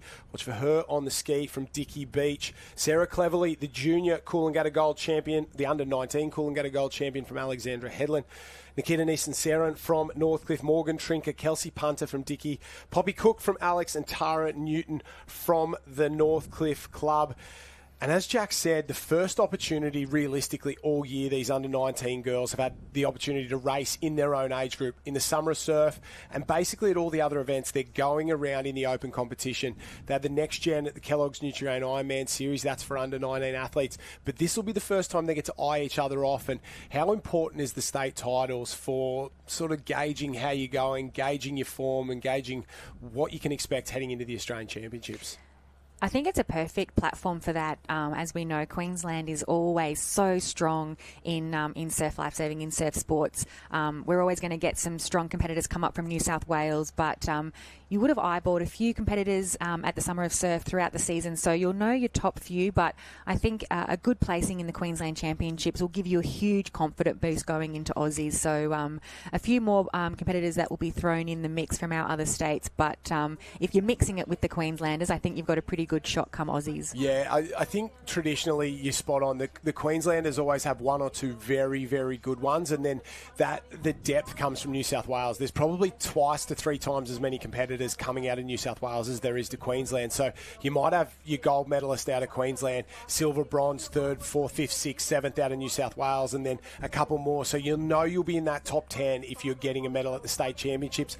And I guess you can take it one or two ways, can't you? If you do well, you go, well, I'm in good form. And if you don't do well, you say, oh, well, I got the bad one out of the way, and the Aussie titles. Take from it what you will and take a bit of confidence. Yeah, we always say there's at least one bad race you're going to have as a surf competitor. So if you can get that out of the way early, not such a bad thing. Yeah. It's a good way to approach it in that sense. But we can see we've got 5 of our leading competitors coming in the first leg of the under-19 female iron person. One just dropping off the back there. Still so tricky, that gutter area. And some of the athletes I've noticed across the weekend are really struggling to judge the timing of that get-off. Yeah. I've seen a couple of races lost when the athletes just jumped off too early, and it's actually up to their chest rather than up to their knees. So a little bit deceiving, that shoreline there. Yeah, very difficult to judge.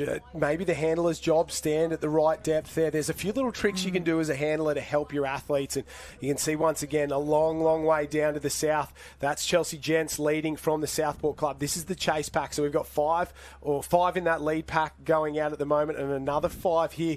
My maths isn't great, but 10 does not go into 8 very well. We will only have 8 spots in the final, and you can see indecision from these girls. A couple going straight, a couple going a long, long way down.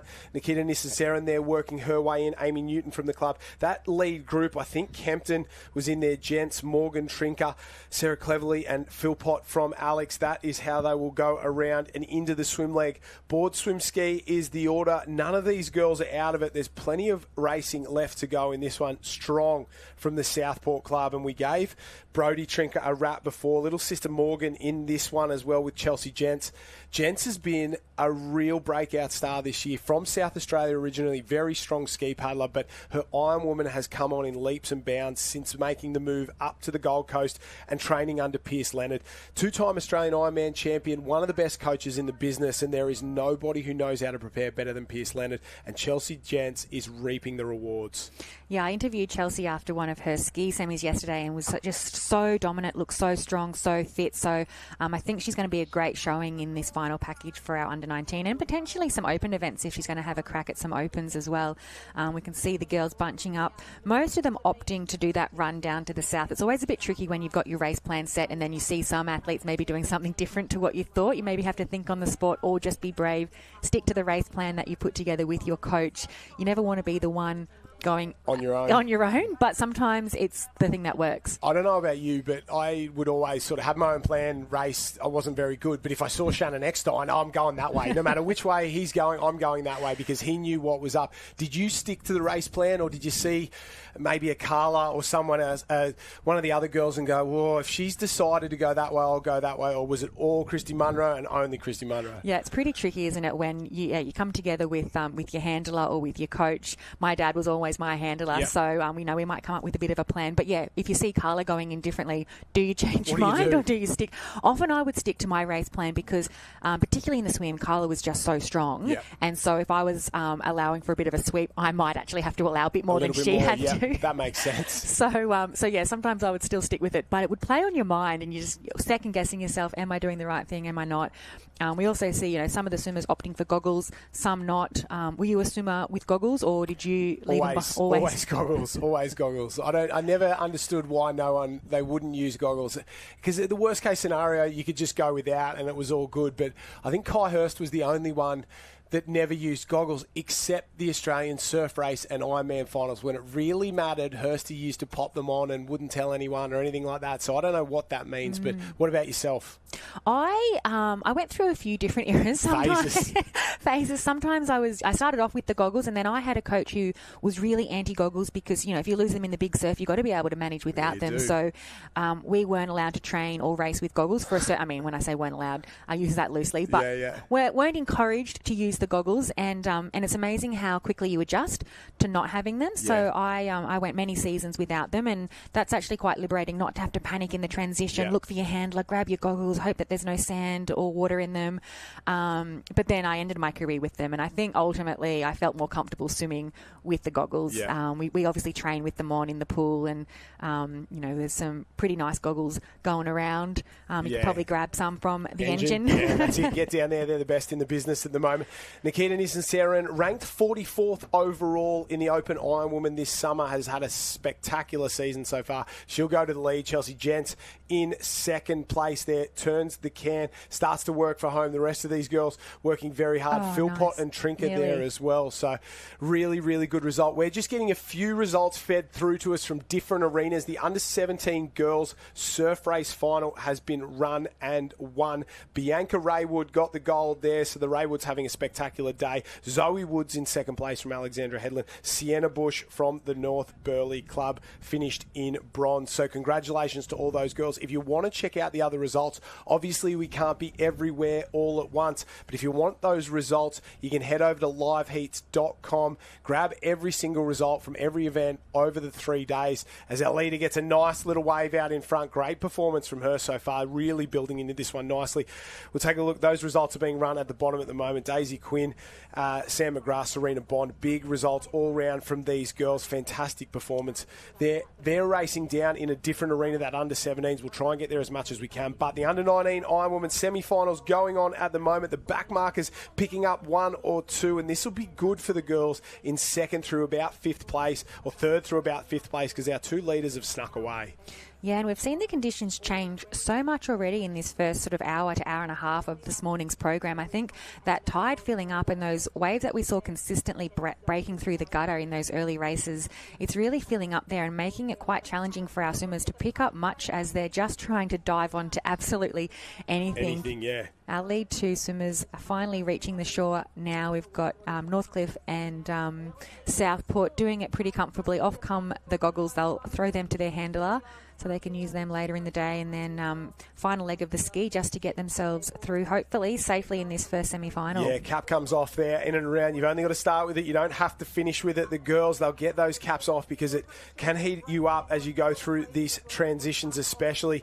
And from this point onwards, these girls will be feeling very comfortable at the moment because they know if they can just manage this final ski leg, get themselves around, don't make any mistakes and don't do anything too silly, they should be able to get themselves through to the final.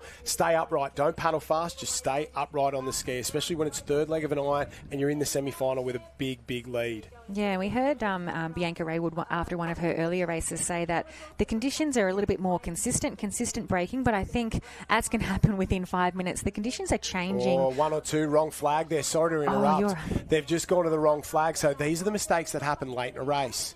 And luckily they were instructed to go around the wrong one, because the right one. Sometimes once you've made that error, it can be too late to go back and readjust. I certainly know I was in an Australian titles one year, open Ironman final, swam around the wrong set of cans. Oh, no. The sweep was so massive that I found myself in another arena. So it can and it does happen, and it's a really difficult learning experience. And you still haven't forgotten about it. I understand. No, I led most of the field round the wrong way, so it wasn't just myself that got disqualified. That's a little bit better. I'll cop that for sure. That is tough. Philpott Gents chasing very, very hard at the moment. Watch for Gents really start to work her way through. Morgan Trinker and Nikita Nissasaran out in front. These girls all trying to earn themselves a spot in the final. How do you get over a mistake like that in a race like this? Do you just put it behind you and deal with it later, or do you dwell on it, use it as a bit of fuel? Well, if it happens at the Queensland Championships, you've at least got one more chance for redemption. When it happens at the Aussies and that's the end of your season, it's a long off season to sit and think about that, particularly if it's the Ironwoman, maybe the last event of the day. So, I guess you've got to know that mistakes happen. There's always going to be, hopefully there's always going to be another chance, another time to make amends for that mistake. And, certainly never did it again. I love story time, but I don't want to make it story time. We've all been there. I ended up 3 areas down on the ski one time in the under-19 men's iron final. All of the boaties gave me a gobful on the long, slow walk back when I couldn't get out. It was 10 foot. Oh, and there's a wave out the back. It was 10 foot at Kurrawa. She gets hit there, our leader, so gets absolutely smacked going around the cans. Not what you want. You've got to time it pretty well at the moment. These waves are big out there going around that can, so you've got to be conscious of it, because if you get cleaned up, lose your ski out around that, the IRB just getting in on the action as well out there. If you get cleaned up going around that outside can, that could be race over, and that's what I mean. Safety first. You don't have to go fast. You just have to get around clean, and that would be the instruction from all the coaches. We've heard from a few coaches today, and they all seem to give the same messages. Safety first. You don't have to do anything special. You've just got to be consistent, because you can ski paddle a lot faster sitting on your ski than you can sitting beside it swimming in the ocean. That is for sure. Yeah, and you can see the white water on the screen there, and that's where that wave broke right through the cans that our paddlers are trying to get around. Gents. So really smart racing by our lead paddler just to turn her nose into that swell. As long as you're hitting them straight on, you're usually pretty safe. And how's that? A wave from the apex can. That's the one you want to dial up. Asking you shall receive. Nikita Nissasaran out the front. Then Morgan Trinker, Chelsea Gents side by side on the next one there. A couple more of the girls. Philpott working her way in the centre on that third wave. All these girls shouldn't have too much drama qualifying through to the final. So this is going to be very, very good. Oh, one goes sideways from Northcliffe. That's what we're talking about. One sideways at the moment. You do not want that there. I think maybe cleverly working her way in on the next wave as well. So that will be our top 8 as they come through. Not the toughest semi-final. It seemed to break away in that open board, and then everyone sort of just hung in there around the same spot in that swim, and those waves really crashed this thing wide open. A good way to win this one for the young lady from the Northcliffe Club. The Southport girls will be happy with that one as well. Very strong performance all round from these 3. They're into the final, and that's all that matters. Yeah, they're looking really comfortable there. And the Northcliffe girl who did slew earlier regathered herself beautifully, so she'll have no problem qualifying through. We can see Kurrawa, Maroochydore coming through. I think our top 7 will come through nicely. Here's Northcliffe getting herself regathered, still qualifying through. And I think Dicky Beach also... That's Kelsey Punter from Dicky Beach. also booking herself a spot in the final. Yeah, fantastic effort from them there. Yeah, it was Philpott from the Kurrawa Club. Eve Warren got herself in there as well from Maroochydore. So good to see from all these young ladies, and a big performance all round. A big reminder as well that, well, just a couple of months away from the Lifesaving World Championships right here on the Gold Coast. We've got the States, we've got the Aussies, and the World Championships are coming back to Australia for the first time in a long time. I think it'll be 6 years since the last World Championships down in Adelaide, and then before that, it was a long, long time. I think Manly maybe back in the day. So August 20 to September 8 this year, registrations are available. If you want to go to the World Championships, jump on LWC2024.com for more information. That's Lifesaving World Championships 2024.com for more information. Get yourself registered, get down here and compete for a world title. I haven't done much of it, chose to sit it out yourself. You have been there a lot of times. World champion in the past, Australian team member in the past. You've done it all. How special are the World Championships? They were absolutely my main highlight. I was lucky enough to compete at 5 World Champs. I think Manly in Sydney, I did... Daytona Beach, Via Reggio in Italy. I came back to Australia for Lawn and finished up in Germany. So got to travel the world competing at the World Championships. They happen every 2 years, and there's something really special about them. We get over 50 countries coming to compete. It's amazing to see the different life-saving techniques, what works for different countries, the different crafts. And I think we've got Craig down on the beach with one of our qualifiers from the under-19s. Yeah, thanks, Christy. I'm here with the winner of the semi-final of the under-19 Ironwoman, Emma McDonald from the Northcliffe Surf Life Saving Club. Talk us through the race, Emma. How was it out there? Oh, very tricky conditions, but I'm glad there's a little wave on to get me through to the line because it was really hard and long. So how are you finding your first year under 19, aren't you? You're on the ski for the first time this year in an iron race. How are you finding the 3-leg irons and particularly having to paddle that ski? Yeah, this was actually my first ever 3-legged iron because I haven't raced one throughout the year, but yeah, it was hard, much harder than the 2-legged, but yeah. Well, that's fantastic. First ever 3-leg iron at the Queensland Championships. You've won your semi-final, into the final later on today. Good luck and hope you go well. Thank you. Thanks, Craig. Looks like we're getting a start for the Open Ironwoman semi, but you can see now the results from our under-19 iron person semi-final. Emma, we just saw having an interview there from Northcliffe. We've got the 2 Southport competitors, Kurrawa, Maroochydore, Northcliffe, Dicky Beach, and probably Eva Parish from Surfers Paradise rounding it out for our qualifying positions. Yeah, last one through there, Eva Parish, 8 through the final, 16 in the final there. Sarah Cleverly, the under-19 Coolangatta Gold champion from Alex, goes home. So does Kelsey Punter there from Dicky Beach. Disappointing for them, but a good weekend nonetheless. And what that World Championships coming up, very, very special. The Open Women's Iron Semi on the line now, and a lot of these girls will be looking to go. Obviously, current world champion not racing at the moment, and that is Carly Nerthen from the Surfers Paradise Club. She's had her 3rd retirement, she told me yesterday. But we'll crown ourselves a new world champion. Yourself, you've been there a lot. Get to that World Lifesaving 2020, Lifesaving World Champs 2024.com. Register now, get involved. I don't think it's coming back for a long time here at the on the Australian stretch. So if you want to go to world titles, you don't want to travel to Italy or Egypt or Germany or Daytona Beach, although all those places would be spectacular to go to. If you want to just come close and have a race right here on the beautiful Gold Coast, this is your opportunity. Yeah, it's pretty special to have a World Championships right here at home. And we talk about how difficult it is to win a state championships or an Aussie championships. And the Worlds, as you mentioned, only come around every 2 years. So even a little bit harder to win. The opportunity doesn't come up very often. Comes up even less here at home. So if you're thinking about it, I definitely encourage you to get involved. It's a really special event, and it's great to showcase all around the world just how strong we are at this sport. Yeah, it's a fantastic event, and the guys and girls who go and compete, they love to do it. It's something a little different to what we see. Obviously, there's the pool rescue component, a couple of events we don't normally see at a surf carnival, and it's something pretty special to be a part of if you can be one of those representatives out there. I might try and go and see if I can get a paddle for the Canadian team, obviously, Canadian family. So we'll see what happens. I don't know if I'm making a comeback, that's for sure, but I will not get a start in the Australian team, that is for sure. They're very, very good good. The two-time defending champions at the world titles there, but the Kiwis, they love it. I don't think there's a nation that loves the World Championships more than the Kiwis. And the New Zealand national titles going on at the moment, they will be coming for the Aussies, that is for sure. They'll be throwing a lot at us. There's a fierce rivalry between the Kiwis and the Aussies.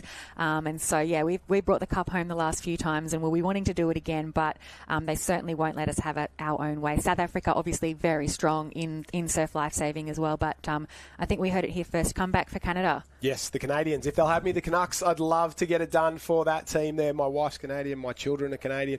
I can see if I can get a start under the old maple leaf there. Who knows? We might start a big dynasty there. But first, we've got the Open Ironwoman. We talk about the World Championships. We've got an international flavour here. Holly Main from Burleigh Heads Mowbray Park. She is actually part of the US team. I think she's been to a World Championship in a junior capacity. I do not know, but she's out here training at the moment. So we've got an American on the start line. Let's take a look now. Richards, Brown, Courtney Bryant, Holmesby, Brodie Trinker's back in. Maine was the one we were just talking about. Lucy Derbyshire. Expect big things late in the season for her. She is building, that's for sure. Whitney, Hooton, Soraya Lee, Grace Harris, Mila LaRoche, Lily O'Sullivan, the Junior World Championship, 9 gold medals, I think, at the last World Championships. 9. That's an incredible performance. And at the bottom of the screen there, Gracie Otto, one to watch early on the board. So I saw Brian at Manly. He came out as part of the Californian team. They raced at Manly. They did a few events down in Victoria as well. Still going. He was an actor for a long time. He was a bit Hollywood for us. He raced in the Ironman series as well. Great guy, and he's a big fan of surf sports. So. And he's messaged and said he's back for the Worlds. He's coming over for the Worlds, so we'll see Brian again. And yeah, it's great to see some of our international competitors basing themselves here throughout the summer, maybe getting themselves ready for the World Champs when they might go back and race for their home countries. When I was profusely apologising to Hannah Scully yesterday for screwing up her resume, I asked her I think she's the best board paddler in the sport, without a shadow of a doubt right now. I said, who scares you? When you stand on the line, who do you think is the one that maybe it's going to be tough? And she said, Harriet Brown is paddling as good as I've ever seen anyone paddle, and she is leading at the moment. And possibly for the last time we'll see her going around in these Ironwoman events. We know she's retiring from professional Ironwoman racing, but she said she's going to come back to a relay here or there, who knows. But Harriet Brown leads the ladies around a merry dance at the moment and turns for home ahead of Brodie Trinker there. Lucy Derbyshire, Grace Harris, Lily O'Sullivan in 3, 4 and 5. Grace Otto has moved up into 6 after being a long way down, but there's a wave on. The back markers will get this one. This one will help Otto, and know that fills up and pushes through. What it's helped is Harriet Brown and Brodie Trinker. Reward for effort for our two leaders, and a big clap there for Brodie Trinker, and says, thank you very much. I like that. The scariest woman in board paddling, according to Hannah Scully, Harriet Brown in the lead, and Brodie Trinker, my heir apparent for the best board paddler in the sport, in second place there. 4 on the next wave, 6 on the wave behind. There's 3 waves that basically spread the field. Yeah, world-class paddlers out in front. You saw the smile there from Harriet. When you pull down a wave and you look across and there's only one other competitor, that's what you want to see. You don't want to see the whole field come through and undo all of that hard work you've done. And I completely agree with Hannah. I think Harriet is in amazing form at the moment. She potentially has something to prove. She's announced it might be her last season of racing individual events, so she'll be wanting to go out on top, and I think she's in the form to do so. She's been so injured for so long. That she's had leg injuries, she's had a bunch of other things going wrong for a long time. She's a sports physiologist, sport exercise scientist, and a very, very smart young lady, and she's got a bright future. I think she's going to try and sort of focus on the family and work and all those other commitments, and she was not lost to the sport, but it's been a long time. 16 years in the professional Ironwoman series, a lot longer at the Australian Championships and in these events. And I think it's time for a little bit of a break, because every time Harriet Brown starts to wind up and starts to look like she's in very good form, she gets injured, something happens, and I think she's been one of the unluckiest women in the sport. I think maybe 5 or 6 runner-ups overall in terms of Australian titles, Ironwoman Series, World Championships. I think she's got something like 12 second places in Ironwoman Series races, and she's got 2 series wins and a world title to her name as well. So it's a very impressive resume, but if she gets 1 or 2 sort of little waves that go her way, it's an all-time, maybe the greatest career of all time. So big shout out to Harriet Brown. I'm a big fan of her work, and hopefully she gets the finish that she deserves when we get to the Aussie titles, because we all know it'd be something special if Harriet Brown could claim an Australian titles and ride off into the sunset. Yeah, that would be a fairy tale end, and I'm with you. I'm a big fan of Harriet Brown, and a long time in the sport. We've seen her name. It's just we expect it to be in every final, every season. You're right, she has had a lot of injury, and she's an athlete who knows how to make a comeback and make a really strong comeback. We'll still see her around. I mentioned the other day she's running a program with Lizzie Wellborn, Comana, giving so much back to the girls and the women of our sports. So still a passionate lifesaver.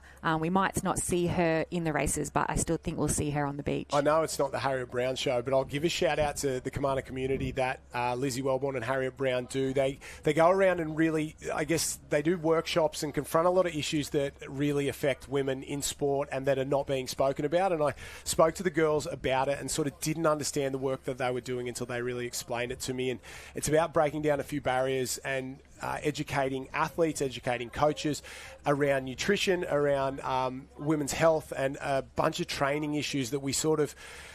I think the line we spoke about is women aren't just small men. It takes a different type of coaching, different type of approach to it to really get the best out of them. And you have to be understanding of that there's a whole different range of issues that sometimes we just kind of ignore as coaches and athletes and parents in the sport, and they're really shining a light on it. They're doing a great job. They run a lot of programs down there, and they're doing special things in the sport. So a big shout out to both those girls. Yeah, I've heard their workshops, and I certainly wish it was around when I was a younger female athlete. They cover off even body image topics where we're all racing down there in our Lycra, and no one, I guess, is a stranger to the body image thoughts that come into play. So amazing work that Harriet and Lizzie are doing, and I really think they're certainly leaders in our sport for shining so many lights on different topics that we haven't spoken about for a long time. And as female athletes, we can really train so much smarter because, our bodies are different to men, and doesn't mean that we can't train the same. We just have to train like different,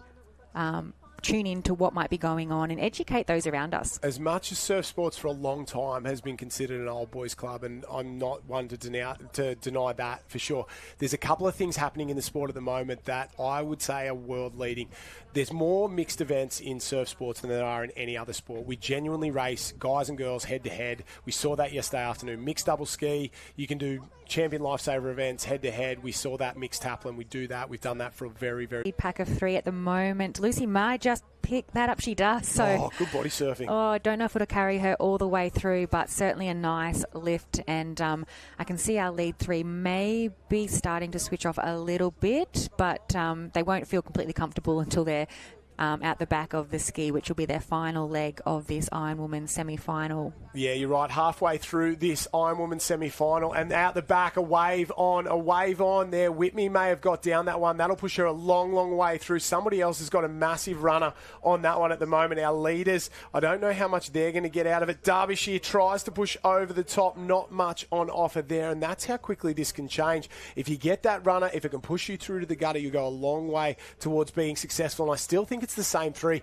Derbyshire, Lily O'Sullivan, Harriet Brown, but I think the order of the next 5 or 6 is definitely going to change with a couple of these little lumps coming through. We'll wait and see who stands up. Grace Harris has got one, Courtney Bryant, Brodie Trinker, Whitney on the far left-hand side, and Gracie Otto all trying to get that one there. I think Grace Harris will get the most of it at the moment, but unfortunately for these girls, they're going to have to swim a hell of a long way home at the moment. Gracie Otto in the background there will pick one up. If she can hold this and go over the top, she might ride it all the way to the beach. No, falls off. Somebody's got that one on the left-hand side. So body surf through the skis. Courtney Bryant from the Noosa Club. But Lucy Derbyshire stands up, and with one leg to go, she leads semi-final number 1 of the Open Ironwoman. Yeah, they'll be glad when they can reach their hands on that sand and stand up for that transition.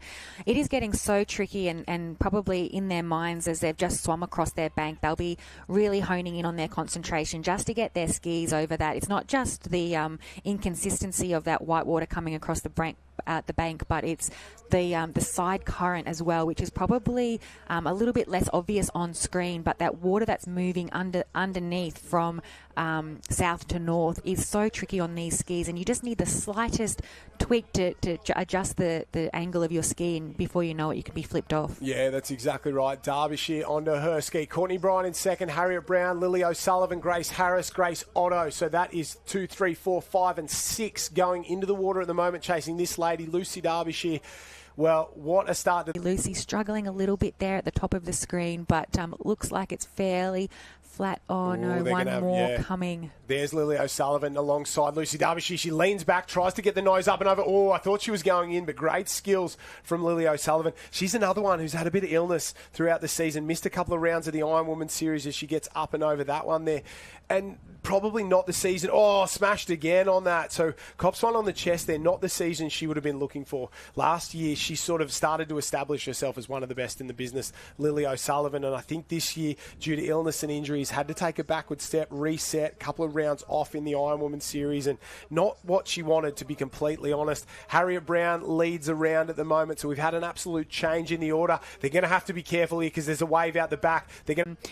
The Brody top 8 Trinker, position. Yeah. I'm not going to lie, that was pretty cool from Brody Trinker there. I've never seen someone go so close to getting barreled on a ski. Lucy Derbyshire, easy work. She did the safety first option, got herself home. Gracie Otto option, got herself home. Gracie Otto, great way to build into that one. Second place through to her first Open Iron Woman final at the Queensland State Championship there. Big result from the young gun. Grace Harris, Lily O'Sullivan up and around, and a couple of these girls are looking for a sprint finish. Harriet Brown all smiles as she crosses the line there. Plenty of drama. Whitney from the Currawa Club there. Courtney Bryant, and I think Brody Trinker is gone after sitting in the top 4 for most of this race. Courtney Bryant has done it tough. We'll wait and see. 2, 4, 6. She might be the last one through, or maybe she's just missed out.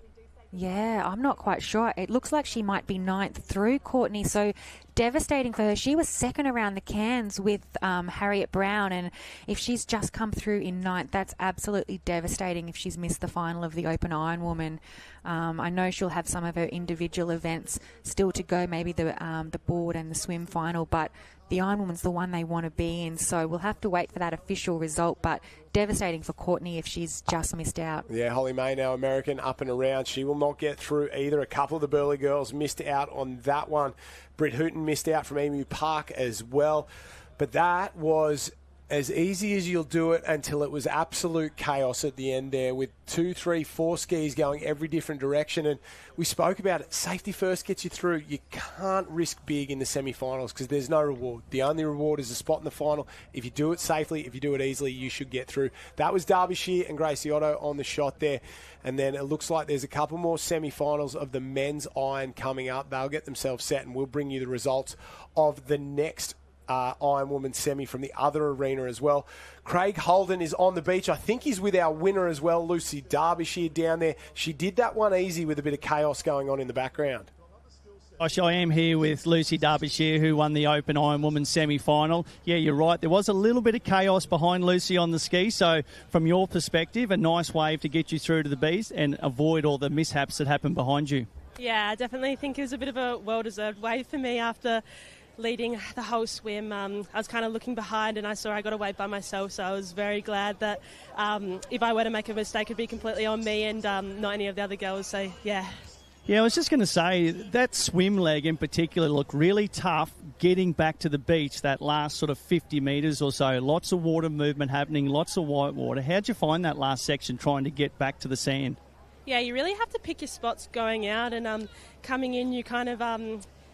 you got to just listen to your gut, and there wasn't much coming, so I got a little bit of a runner, and then I think definitely got stuck in some water in that last bit of the gutter, and that was a very grindy swim to finish it off, but yeah, still felt really good swimming, which was awesome. Oh, that's great. Well done. Congratulations. Good luck in the final this afternoon. Thank you. Should be awesome.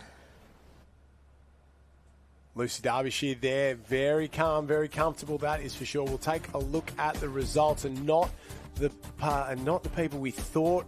Well, with maybe 50 metres to go, we're going to get through. So, big result for Soraya Lee, Phoebe Woodhouse, Michaela Whitney. They went past a couple late in the game.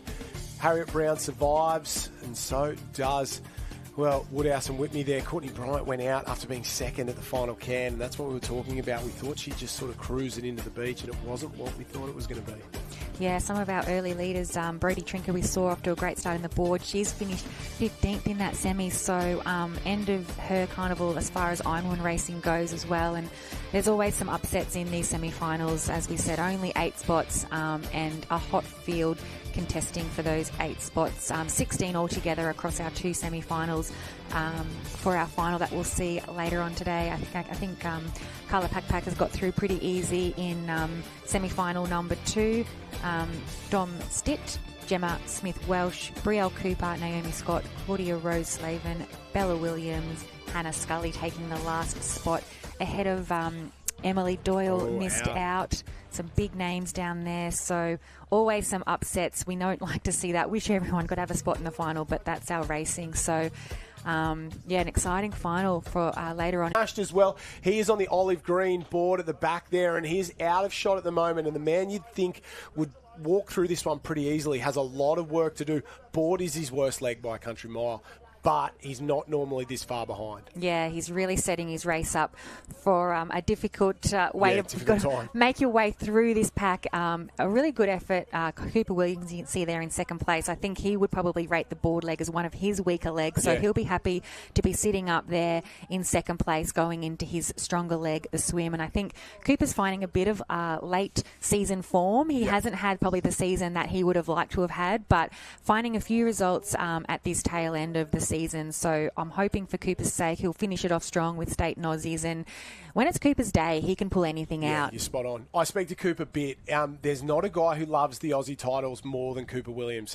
He by his own admission probably didn't have the preparation this year that he would have wanted, and it was his own sort of fault there. He tried very hard. He had a couple of things go wrong and right, but he loves the Australian title and he wants to win the Australian title. As a wave comes through, Zach Morris is going. Zach Morris is trying to get down the front one. There's going to be 6 or 8 on the next one. Cooper Williams wants to fire at this end of the season, and he's unashamed about it. He loves it, and he wants to win an Australian title. Steve Pullen is one of his big fans. He works with him. He wants to do that. He wants to win an Australian title. So Cooper Williams will come good at this end of the season. I guarantee it. Zachy Morris is coming off, but there's a hell of a lot of guys who want to take that title from him, that is for sure. And our early leaders, Ali Day, Zach Morris, off on the left-hand side. They have not got down that one. So just like that, 5 continue on, or 6 continue on there. Brennan in the middle, no problems at all. Highfield and Coulson there. Cooper Williams, Odin Parrish and Kai Taylor, they are our leaders as we go to work. And Zach Morris, the defending champion, Ali Day, the defending Australian champion, they are not in the top 5 after the opening leg. Yeah, well, that wave's certainly closing up the field. Few of, like you said, few of our favourites dropping off in that gutter there. So here's our top 6 as they round the first or second of that turning marker for our transition, heading down to the southern end of the beach, allowing for that sweep, all opting for goggles at this stage. And they'll try to stick together as a group of 6 and maybe extend that lead on that chase pack, but they'll be chasing hard. I can't quite see who's leading that chase pack, but there's probably about 8 to 10 all charging hard. I don't know if that's Benny Carberry. No, I can't pick up that. I don't think it's quite the size of Benny. No, he's got a bit waiting of work to across do. There. Yeah, he's on the back of that group there on the far right-hand side, the Kai Kinsella. Watch him go. I've never seen a guy go his own way and make it work better than Kai Kinsella from the Tugun Club, and he's been moved that to that club this year, and it's paid dividends for him there. There's a couple of the boys starting to wind up. I said Coulson. I think it's Mitchy Stitt there in that front group, so he's had a fantastic start to this race, and he's in the mix, that's for sure. That's Odin Parrish starting to wind up. So is Frosty there. There's Ali Day, that blue and gold Surfers Paradise cap. Ben Carberry's come up alongside him. What about those two? Formerly both of the Warilla Club. It's one of the smallest clubs you'll ever see. It's basically a brick building down there south of Wollongong. The names that it's produced over the years is unbelievable. A couple of guys who've been there. Ali Day, obviously. Benny Carberry as well. Hayden White, former Ironman Series competitor. Max Beattie, former race podium getter in there. That's just 4 guys that have come out in the last, let's say, 10 years. They had Dave Smith, an Olympic gold medalist out of there. A list of women champion paddlers and competitors an arm's length long. And the next generation are absolute superstars. So a big shout out to that club down there. 2 of their finest getting the job done up in Queensland. And you see a few of them move up here. It's pretty cold down there in the Gong in the winter, so they head up to Queensland and they don't want to leave, but they do. And 2 of these boys going to work now, Ali Day and Ben Carberry, training partners for over 10 years down there and now racing each other at the Queensland Championships. Yeah, and I've heard a lot of those names that you've just mentioned, obviously maybe moving up, not just for the warmth, but maybe a little bit more of a competitive training environment, but they are still so connected to their home club. They're so proud to have represented that club in their earlier years, and they reference it when they can, and they certainly credit a lot of maybe that toughness that they've got now as open competitors, really built from those younger years in that club where they bonded together. Yeah, someone you know fairly well, Nicole Sheedy down there, the head coach at the moment, so former Nutrigrain, now Nicole Sims, but former Nutrigrain Ironwoman coaching down there. And Cooper Williams goes to the front at the moment. Brennan in second place doing a fantastic job. Maybe Frosty worked his way up into third there. Kai Kinsella has gone from last off the beach in the board into fifth. Odin Parrish in fourth as they turn, and a couple of waves coming through. And this is going to get more and more difficult as the day goes on. The surf's going to get a little bit bigger as the tide sort of starts to fill up. I don't know if it'll break as much, but there's a lot of water moving on those cans, and you've got to be aware of what's going on. You've got to look up. You've got to make sure you don't get cleaned up by some white water as you're going around the cans. Yeah, it's not the traditional break that I'm used to seeing on the Sunshine Coast. The break here at North Kira, there's an inshore break, a middle break, a back break, and then there sometimes even is that freak break out the back. So it's not uncommon to see a wave come across our swim cans, our board cans, our ski cans. So the competitors are normally breathing under their right arm back towards the beach, but every now and then they're going to have to keep one eye out to see, just to make sure they're not going to get washed through that line of cans when a wave might come through. Oh, have a look at the rolling maul as they turn that last can. Cooper Williams still in front. Sam Frost coming up alongside him, really getting in on the act at the moment. Brennan there as well. Kinsella's going this way. Odin Parrish going to the top of the screen. Ali Day's worked his way into roughly sixth place, and Mitch Stitz there in the mix as well. Here comes Zachy Morris. He's just behind that massive group, and Ben Carberry has got himself back into it, but our leaders have got a wave. 3 down the lead wave at the moment. Have a look at this. Great body surfing skills. We've got 2 still on it, I think. We've got a couple that are going to get it. Kai Kinsella at the bottom there. Pick it up broken. Can he do it? Oh, yes, he can. He's that good of a body surfer. Look at him. Both arms beside him. Brings them around up in front. Enough time to look across. This is some of the best body surfing you'll ever see. Ranked second in the world in the official body surfing rankings, not the training stuff. And he has got that one a long, long way down the beach, but he's moved his way into second. Yeah, you said Kai's not afraid to take his own line, and he's probably 40 metres south at the moment from our other competitors. So he's seen something that the others haven't seen, and so far it's paying off for him. He hasn't got ahead of them, but he hasn't really lost a lot of ground. He's standing up there on the bank. So whether he's going to just choose to not run as far and hope that one of these little waves carries him through, and it might just pay off for him. You can see him there milking that whitewater, so he's going to hit the beach first. Yeah, he's done a fantastic job there. That's what you get with Kai Kinsella. He goes his own way. He's on the far right-hand side. He'll stand up. He'll be the first one around. Cooper Williams looks up and goes, where did you come from, mate? He knows if anyone's going to find a wave, and it's not luck waves. It's not, oh, I've got one, I cracked one, I was in the back. It's like, hey, I'm going to look at this. I know where to be. I know where to be positioned, and I know how to ride it. It's actually a skill, not luck. So that's what Kai Kinsella is doing. He's in 1, Cooper Williams in 2 as he goes around. Odin Parrish in 3. Kai Taylor there. I think I was calling Frosty before, but it's Kai Taylor who'll head down in 4th place there. Where is Ali Day? Where is Zach Morris? Where is Joel Piper? These boys are really flirting with the red zone at the moment. They have a hell of a lot of work to do to guarantee themselves. There's Ali Day. There's Ben Carberry. So that's 5 and 6 right on the edge. Ali Day goes in 5. Ben Carberry in 6. Joel Piper in 7th place. Brennan in there as well. So that's your top 8 at the moment. Brennan's in there, and the defending champion, Zach Morris, heading down the beach, is out of the top 8 at the moment. If we stop the race now, he will not go through to the final. Yeah, race on now within a race for those final minor placings. 7th and 8th will be really pushing hard. As you mentioned, our reigning champion there on the white and red ski, just needing to pass maybe Joel Piper, but oh gosh, he's not an easy one to get past. He'll be fighting for that 8th spot as well. And we saw how much carnage was in the final leg of that under 9 or the open women's ski. Odin Parrish has got to go on the inside there. Oh, gets up and over. Good bounce. And Kai Taylor goes off. Kai Taylor goes off on the right-hand side. Odin Parrish did really well. Kai Taylor not so much. So he'll drop 1, 2, 3, maybe 4 places at the moment. So there's Parrish go over. There's Ben Carberry. There's Ali Day and Kai Taylor. They are just sitting in 5, 6 and 7.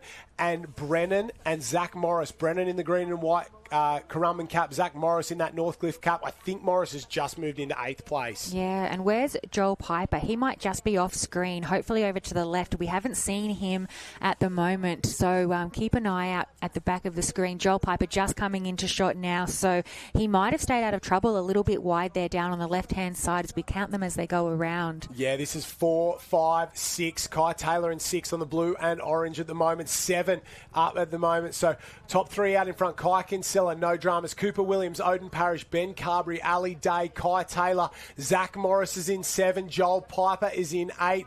Brennan sitting on his heels in 9. Sam Frost in 10. Then maybe Ollie Monaghan got a bit of work to do in 11. Our leaders are going to get one. Have a look at how easy Kai Kinsella is doing this. When you have the skills to pay the bills, you can relax on the way home. Little shake of the head and say, don't worry about it, boys. We're going to get through to the final. What an impressive athlete. You can see Cooper Williams doing a fantastic job in his semi. Looking fit, looking informed, Cooper. Kai Kinsella, I just can't say enough about that race. He must have been panicked. Well, we were panicked in that board leg. Obviously, He wasn't. He just did the work, worked it through, did some magic in that swim race and has comfortably cruised through in the ski. And it's not like he's a bad board paddler. He just had an absolute shocker. This is our top 4. I think we got 2 more on the next wave and then maybe 3 or 4 out the back that'll be fighting it out for the last spot. So 1 and 2, Kai Kinsella, Cooper Williams, Odin Parrish, Ben Carberry, our top 4. They will go through to the final. No dramas at all for these 4 men. It's the next 4 men that we're very interested in. Kai Taylor, Zach Morris and Ali Day are on the next wave. So that's 7 that should get through pretty comfortably at the moment. Here we go. Kai Kinsella up and across the line. No problems for the big fella. We have a look back. Here we go. 2, 3 and 4. Odin Parrish, Ben Carberry. And then the race is on. We can see them starting to go. I think it might be between Brennan and Piper for the final spot. 2 across the line. 3, 4, 5, 6, 7 for Zach Morris. It's the sprint finish that's coming through at the moment. Jolie Piper gets there. Jolie Piper gets there ahead of Brennan, and all the big guns survive. But only just. Just does the work every time, Joel Piper. He is in every final, as we said. Such a consistent athlete. He finds a way to get through, to get it done. Unfortunate for Brennan, just missing out. That's a cruel way to bow out in a semi-final. Sometimes you'd rather finish 16th than finish 9th. So cruel for our few competitors, but still semi-final at a state titles is absolutely no shame at all. Well, that was a huge performance. I'll just run you quickly through the results from heat number 2 that's been run in the other arena. Finn Askew, Lockie Merchants, Sean Riley, Luke Chapman, Corey Fletcher, Wes Gould, Kai Howe, Bobby Knuckles, Robert Whittaker is the last one through to the final. So that is our 16. And Craig Holden is on the beach with the winner of semi-final number 1, Kai Kinsella. Craig, you there? Thanks, Josh. I'm here with Kai Kinsella down on the beach. Bit of a comfortable victory in the end, but we watched you go off the beach in the board leg, mate. Bit of a lack of urgency there, but you certainly put yourself in the right spot in the swim leg. What was going on in that board leg? Talk us through that. I just kind of accepted this season that I've got a really slow start, so I don't even really worry myself with it and just know I've got to push really hard in the second and third leg. Well, you certainly made up for it in that swim leg, mate. We saw you with a lot more urgency wading out, but you just picked an incredible line coming home. You took that southern run. You came out very close to that turning flag, so that was obviously by design. Oh, yeah, you know, when there's a sweep like that, you're either going to end up way down the beach and prepared to run back, and I'm not prepared to run back. Well, mate, you've had a fantastic season this season. New club cap on the head, so obviously it's working for you at Tuga and you're having some fun. Good luck this afternoon in the final, mate, and hope you go well. Thank you very much. Thanks, Craig, and great interview. And isn't he cool and relaxed? Mate, there's a lot of guys with a weak leg out there that spend a lot of time stressing about it, and he says, well, I'm not the best, I'll just relax and get into it, and it works. And he's not actually that far behind. You're 4 board lengths, 5 board lengths, and he's used no energy and probably even less energy than he would stressing about it the entire time. So interesting to see Kinsella, Parrish, Carberry, Williams, Taylor, Day, Morris and Piper get it done. Mitch Stitton, Callum Brennan miss out there. Tough one for them. But they'll get another opportunity in a couple of weeks, but they will not be the Queensland Ironman champion. And Zach Morris, the defending champ, only just survives. Yeah, it's going to be a pretty hot final later on this afternoon. We'll take a short break, and it looks like we might have some of our final package coming up shortly.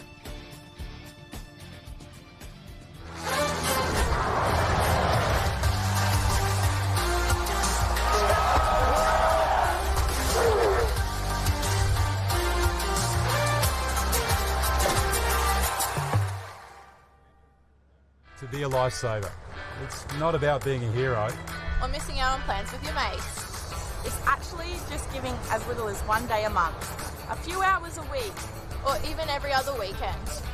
And bringing whatever you love to your local's Lifesaving Club. It's about learning new things and meeting new people. It's about what you want it to be. Because where else would you rather be? Join the club. Go grab some more info at lifesaving.com.au. Well, welcome back to North Kira Beach, Day 3, Super Sunday of the Queensland Surf Lifesaving Championships, brought to you by Experience Gold Coast. We're loving being down here in the southern end of the Gold Coast. The racing has been very good. The weather, despite being a little rainy every now and again, still has been spectacular. Mid-20s, not that much wind, beautiful surf conditions. We've seen the last week on the Gold Coast, the surf has been absolutely pumping and we have been loving it. And the racing's been, well, some of the best I've seen all summer long. Not the biggest fields we've ever seen at the Queensland Championships, but the quality. You cannot deny the best in the business are here doing their thing. Christy Munro in the box with Josh Minogue on the beach, Craig Holden, Courtney Hancock, Ty Dowker and Jenny Parry. And it's all happening here today. We're just about to kick off into the finals package. All the semi-finals have been run and won. I think it's time to hand out some medals. Yeah, the best, as you said, have shown up to race here at the Queensland Championships. Fairly typical conditions that we can see out there. A little bit of wind, a little bit of rain. Surf competitors are very, very used to that. And when you get to these really important carnivals, as we've mentioned, Queensland champions, Aussie champions, you want to wave, but you don't want anything that's too massive to cause a complete upset. So if you've done the work through the season, you can fight for the rewards. So I think the athletes will be happy with the surf that North Kira has thrown up at them today. Yeah, you're spot on there. There's plenty out there on offer, but not too much to really cause a hassle, that is for sure. We've got a couple of finals lining up down in the junior area as well, so we're not too far away. I think this is the under-17 girls board race final. We shouldn't be too far out from this one. A couple of real big guns and a couple of names that we're very familiar with. Surf race earlier today. So we had Bianca Raywood, Zoe Woods and Sienna Bush first, second and third in the under-17 female surf race, and now it is time for the board race final. We shouldn't be too far away, and I think we've got a start list coming up here, and they have very, very good start list here. A couple of these girls can really, really paddle in terms of open competition as well. Yeah, as you mentioned, the under-17 female board race, it's sometimes hard to believe that some of these competitors are still under-17. You hear their names pop up so often throughout the season. Bonnie Jarrett there from Maroochydore. We've got Zoe Woods, Alexandra Headlands. A few of our Tugun competitors, we've spoken about the Tugun board program, producing some really quality board paddlers, as they have over many years, the Tugun Surf Club there over the page, and we've got a few more Alexandra Headlands competitors, Surfers Paradise, North Burleigh, again, such a strong craft club, and Maroochydore. Yeah, one I'm really thinking is going to perform at the moment, that's Britt Ackley from Maroochydore. She was the under-17 female board series champion at the Summer of Surf. She had a big win at the Shannon Eckstein Ironman Classic as well, so very, very good board paddler, the young lady from the Black Swans of Maroochydore. Millie Derbyshire and Millie Peterson both also in the top 5 of that point score. So very, very good. Zoe Woods, I would not count her out of any race. Younger sister of Emma Woods, but blazing her own path as well. And there is the surf race champion, Bianca Raywood, there with the Burleigh Heads Mowbray Park cap in the background, just getting final instructions. Addison O'Connor inside that top 10 as well from Mermaid Beach. So they're all here and they're all in with a shot, that is for sure. And how do you win a board race? How do you win a junior board race? It's so tough, it's so tight. We talk about the start, but the start's just a ticket to the race. You have to have a good one, and maybe half the field messes it up and they're out. It gets you in the race, it doesn't win you the race, does it? No, that's right. You certainly want to have a strong start. If you can avoid playing catch-up, you want to. And so a strong start, but you just need to have a smart race plan. So you really need to be looking 2 or 3 waves ahead of the one that you're negotiating at the moment. And if you can, shoot to the left or shoot to the right to get around a corner of a wave, that can open up the field and give you a massive lead. So you don't want to be too shallow in where you're looking ahead of you, looking out towards the cans, making sure that you're not only on track, but you're picking the best line out to see. So smart racing is what it's all about here. Yeah, you're spot on there. And then these girls will be getting those final instructions from the starter there. And they'll be getting those instructions, I think, from the coaches. You can hear that coach coming out in you when you're explaining that sort of thing. It's simple messaging that you don't want to overcomplicate it heading into these big finals. The pressure's on. They've got a lot coming at them from different directions there in terms of the surf, in terms of the pressure, in terms of advice. Keep the message simple. Do the things you do at training every day.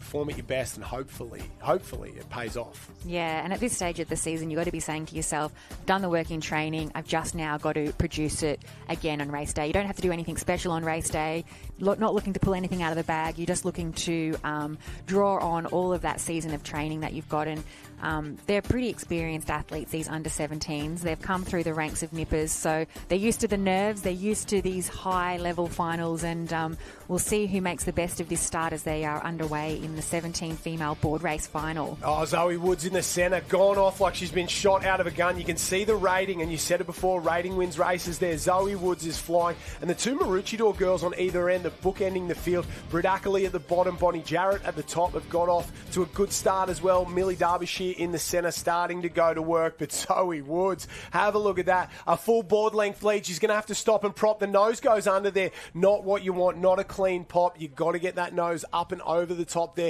That'll slow her down and let Derbyshire come back into it at the moment. Bianca Raywood into second place at the moment there on the top side, the green, yellow and orange board, but still Zoe Woods going to work in the lead. Derbyshire, we just saw Lucy go around in the open Ironwoman there.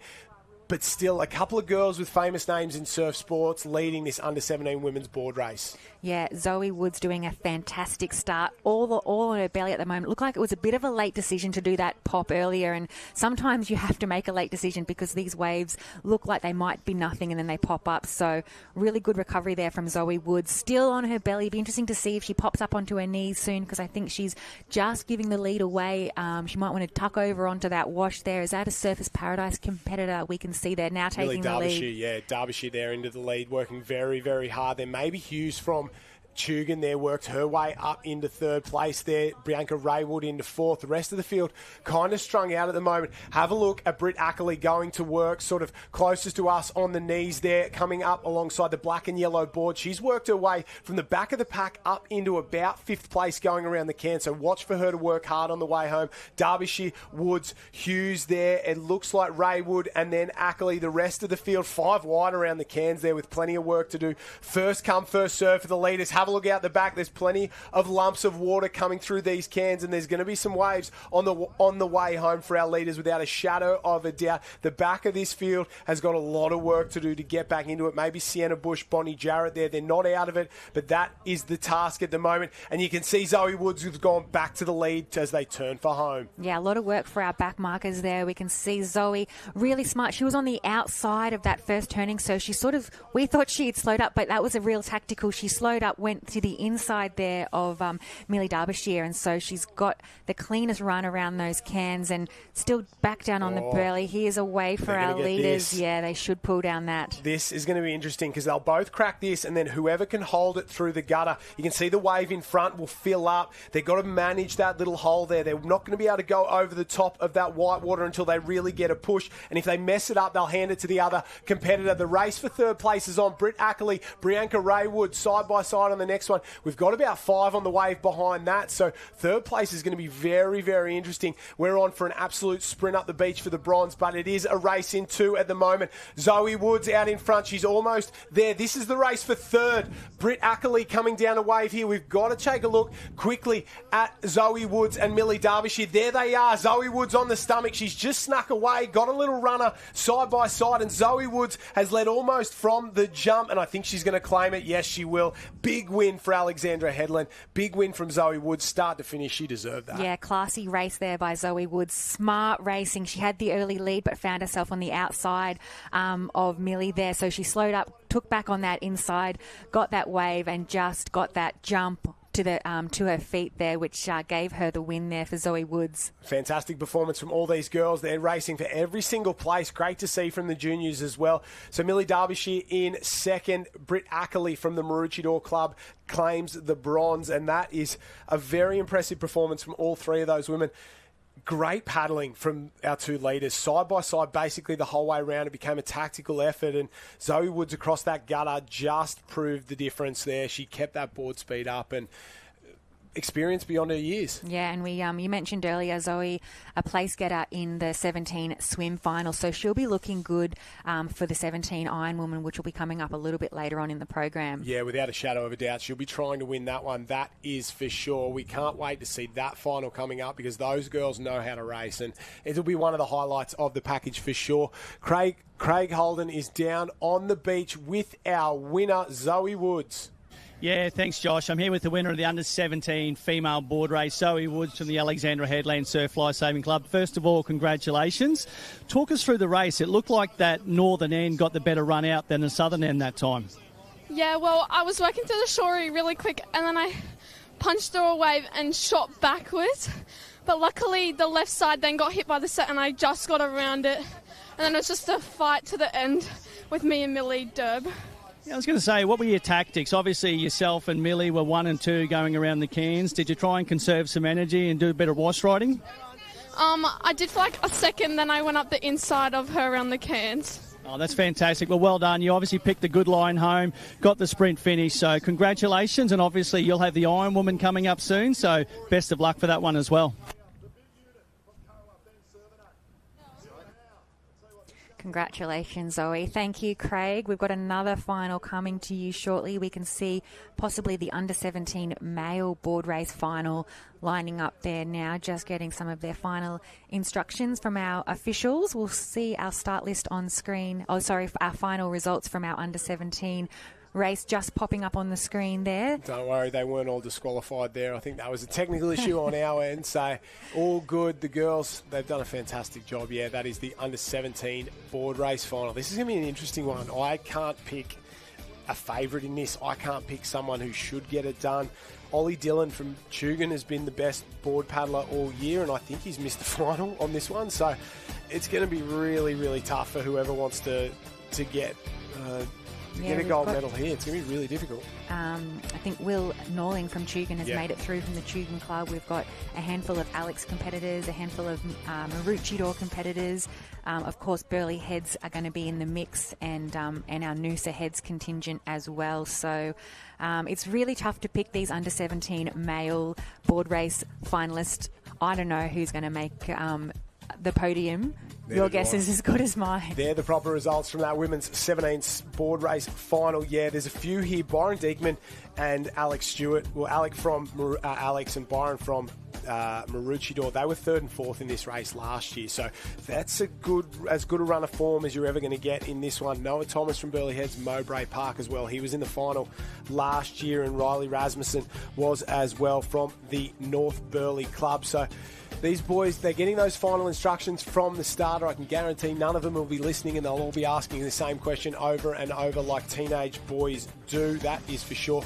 We've seen Diekman a couple of times in that ski race, ski semis, ski relays, board relays. He's a very, very good paddler there, and watch for him. The big fella, a couple of big boys there from the Kurrawa Club, Alex Shepherd, Ben Cervenak. So these boys, that's Alex Shepherd there. Connor Hale are looking to perform as well, but your guess is as good as mine. We've got 6 or 7, 8 guys ranked in the top 20 of the Summer Surf under-17s. Ollie Dillon was number 1, not in the final. Diekman was 4. Harrison from Burleigh Heads Mowbray Park was 5. Alex Stewart was 6. 7 was Noah Thomas. Will Norling was in the top 10 as well. So these are as good as it gets anywhere in the country. A couple of New South Wales boys in the mix as well. But it is going to be very tight across this line, and it'll be interesting to see how we go. Yeah, there's always some really big movers in the under-17 age group. Some of just the workers who have been working through those age groups seem to hit their straps when they get into the under-17. So we often see competitors who have been there in the semis all of a sudden just step up in this under-17 age group, and I think that's what we're going to see unfold here. It might be a little bit of a changing of some of the names we're used to seeing. They're often away on a start, and I'll hand over to you, Josh, to see who gets the best of this start. Yeah, very difficult. And you're spot on. There's growth and development issues that come in as well. Like some of the boys hit puberty and really pack the muscle on. Some get very tall at this age without a shadow of a doubt. Kobe Holden, Craig Holden's young bloke there, he'll be cheering on. It wouldn't be something if Dad could interview the young fella. He's on that purple board, the purple people leader down the bottom there. He is in the lead at the moment, absolutely flying. One of the Noosa Heads boys on the yellow as well, absolutely flying. And the man at the top, Will Norling from Tugan. Look at him go there on the orange. So absolutely away and flying. Alex Stewart just behind him, trying to work his way into it.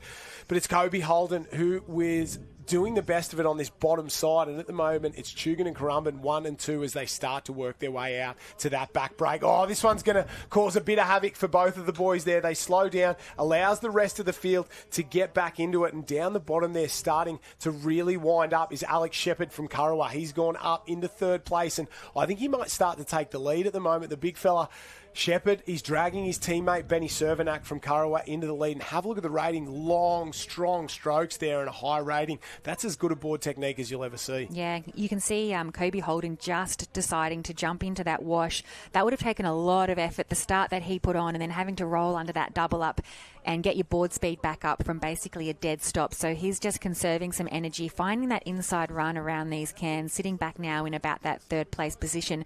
But the race in two by our two paddlers from the Tugan Surf Club, 1 and 2, training partners no doubt, and they are just going for it. Look at that rating. I think, yeah, on the front there, that is Will Norling from Tugan there as he goes around. On the inside there, Alex Shepherd comes in there. And then it's Kobe Holden in third place. And have a look at the jam at the cans at the moment there. Byron Diekman, Benny Cervenak try and go around. A couple of the Burley boys trying to sneak up the inside. That is what you want. But plenty of work to do to come home at the moment. Hayden Campbell just going around there, trying to tack back onto the pack from the Palm Beach Club. It'll be interesting to see. They turn for home, up the rating. Norling, you can see the ratings start to lift, and Shepherd from Kurrawa going as well. Kobe Holden in the background. We've got a race in two at the moment, but there's a few lumps out the back, and they're really going to start to wind up. I think we might get a sprint finish here if one of these washes through, because we might get a couple on this one, and there's plenty of boys lining up. Diekman down on the right-hand side. Diekman trying to get over the top of it. He gets in on the act. 2, 4, 5 on the lead wave. I think we are in for a sprint finish. I think we're in for a 5-way run to the line. Yeah, 5 on that wave. All of that early work from our two Tugan leaders has come undone, but they are not out of it at any stage.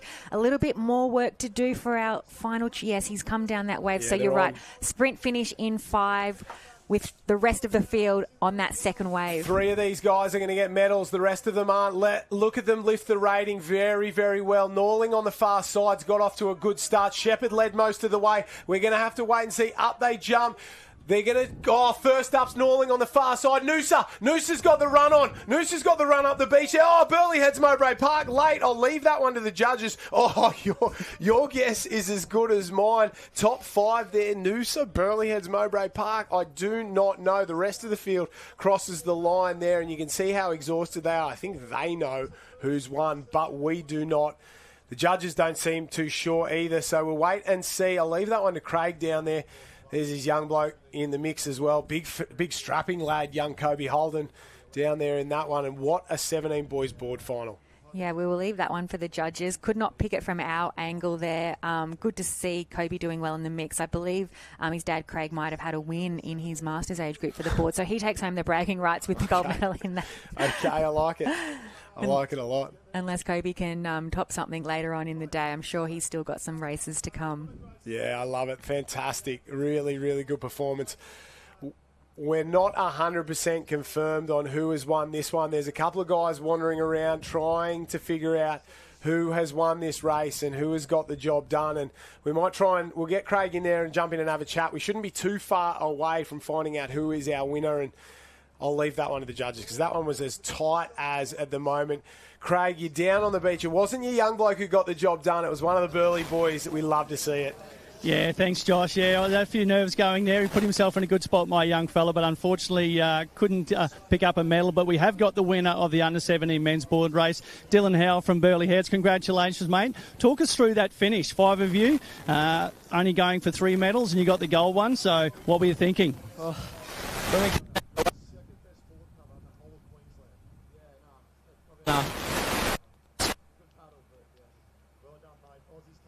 the legs at the end, mate. So well done there. And talk us through the race, Bud. How was your start and what sort of position were you in going around the cans?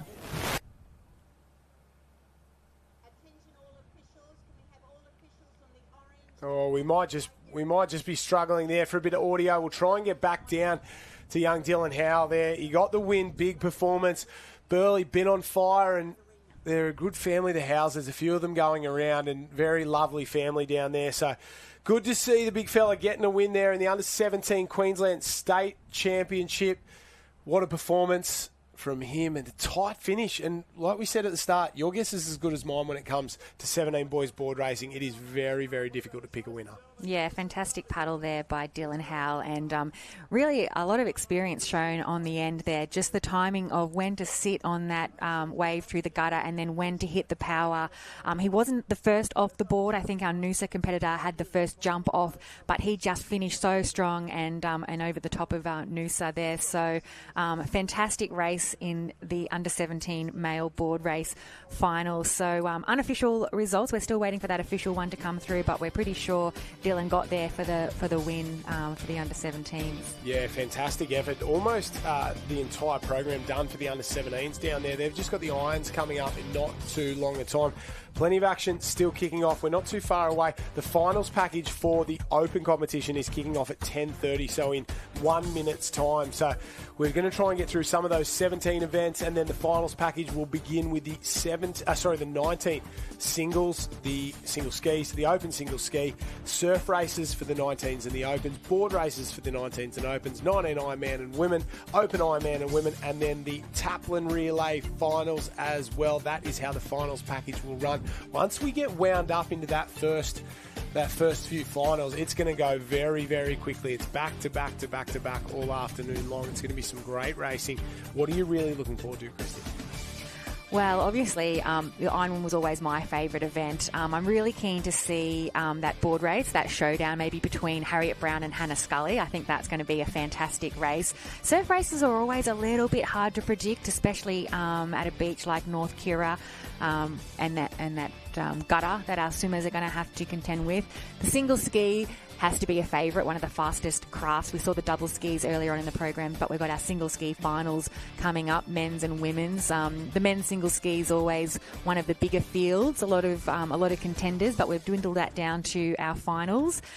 So I've pretty much named every event now. You have, but that's okay. You're excited for the entire thing. So am I. We're just checking out some of the boat racing going on at the other end of the program, at the other end of the beach. Sorry there. Hard to get a jump. We're over a big expanse today. We've got a couple of boat arenas and a bunch of racing arenas. If you want to see something, we can't get to everything, but we'll do our best. Make sure you follow us at LifesavingQLD on Instagram, X, Facebook, obviously as well. Make a comment, shout out, say hi to someone, tell people congratulations for the effort. The athletes doing their best. The Mooloolaba guys out there getting it done at the moment, doing a fantastic job. They look like they're hurting a little bit at the moment. Maybe the Masters crew out there ripping in at the moment. 2 days of boat racing we've had so far. They've had to sit, stop, and prop for this wave. Nice skills to get up and over the top. We saw a little bit of chaos in terms of the boat racing yesterday. We had a bit of a T-bone and a few other things go down. I enjoyed it. I don't know how much the boaties enjoyed it, but it's good to see these guys getting it done. A massive part of the surf lifesaving movement. Yeah, it's always a great race to watch, the boat races. We love to see a little bit of a carnage across probably any of the craft races. And when you see one of these boats go up and over some of the big shore breaks or back breaks that we have, and in particular the skill that's involved in running one of these boats down the face, you'll see if it's big enough, the actual rowers will get out of their seat and help the sweep way down the back of the boat. Yeah. So, yeah, certainly a lot of skill involved in some of those boat races. And going back to some of our finals that we'll see a little bit later on, I think one of the other things I always enjoy seeing is if we'll have any back-to-back from our 19 winners racing up into our opens, and whether we'll get any winning some doubles from our 19 championships and also taking out the opens. I suspect we'll see quite a few of our 19 athletes racing around in some of our open finals as well. Yeah, I think it'll be tough for a few of them. Ethan Callahan jumps to mind, Riley Harlan, a couple of the Morris boys in that men's iron, Jakey Morris in the ski maybe, but it's a big ask. It's actually a very tough ask for these boys. Ethan Callahan's had a spectacular summer so far. On the women's side of things, I probably don't think, outside of maybe a surf race or something like that, I don't think of any of those 19 girls. The 17 girls, on the other hand, Zoe Woods, you get a couple of those others as well. They could definitely mix it up with those open iron women, but I doubt they'd get a win, that's for sure. It's a bit too tough at the top for the young guns at the moment, but it'll be interesting to see Kurrawa on fire on the way home. I said it was Masters. I think it's Reggie's down there, so no insult to any of the boaties going on at the moment. We've got Kurrawa, Mooloolaba, maybe it is Coolum as well, and Alexandra Headland working their way through in a couple of the Reggie boat races. A bit around robin still to go. Finals coming up later on for them. We're still trying to determine the finalists in these boat events. We've got all our finalists in the board, ski, swim and iron events, plus the taplin relays. We're going to run through that all this afternoon. The usual finals package. I'm looking forward to it, and we're not too far away. Yeah, we just are seeing the official results of the under-17 male board race come up on the bottom of the screen there. So I think our eyes on the sand got that correct with Dylan Howell coming across for the official winner.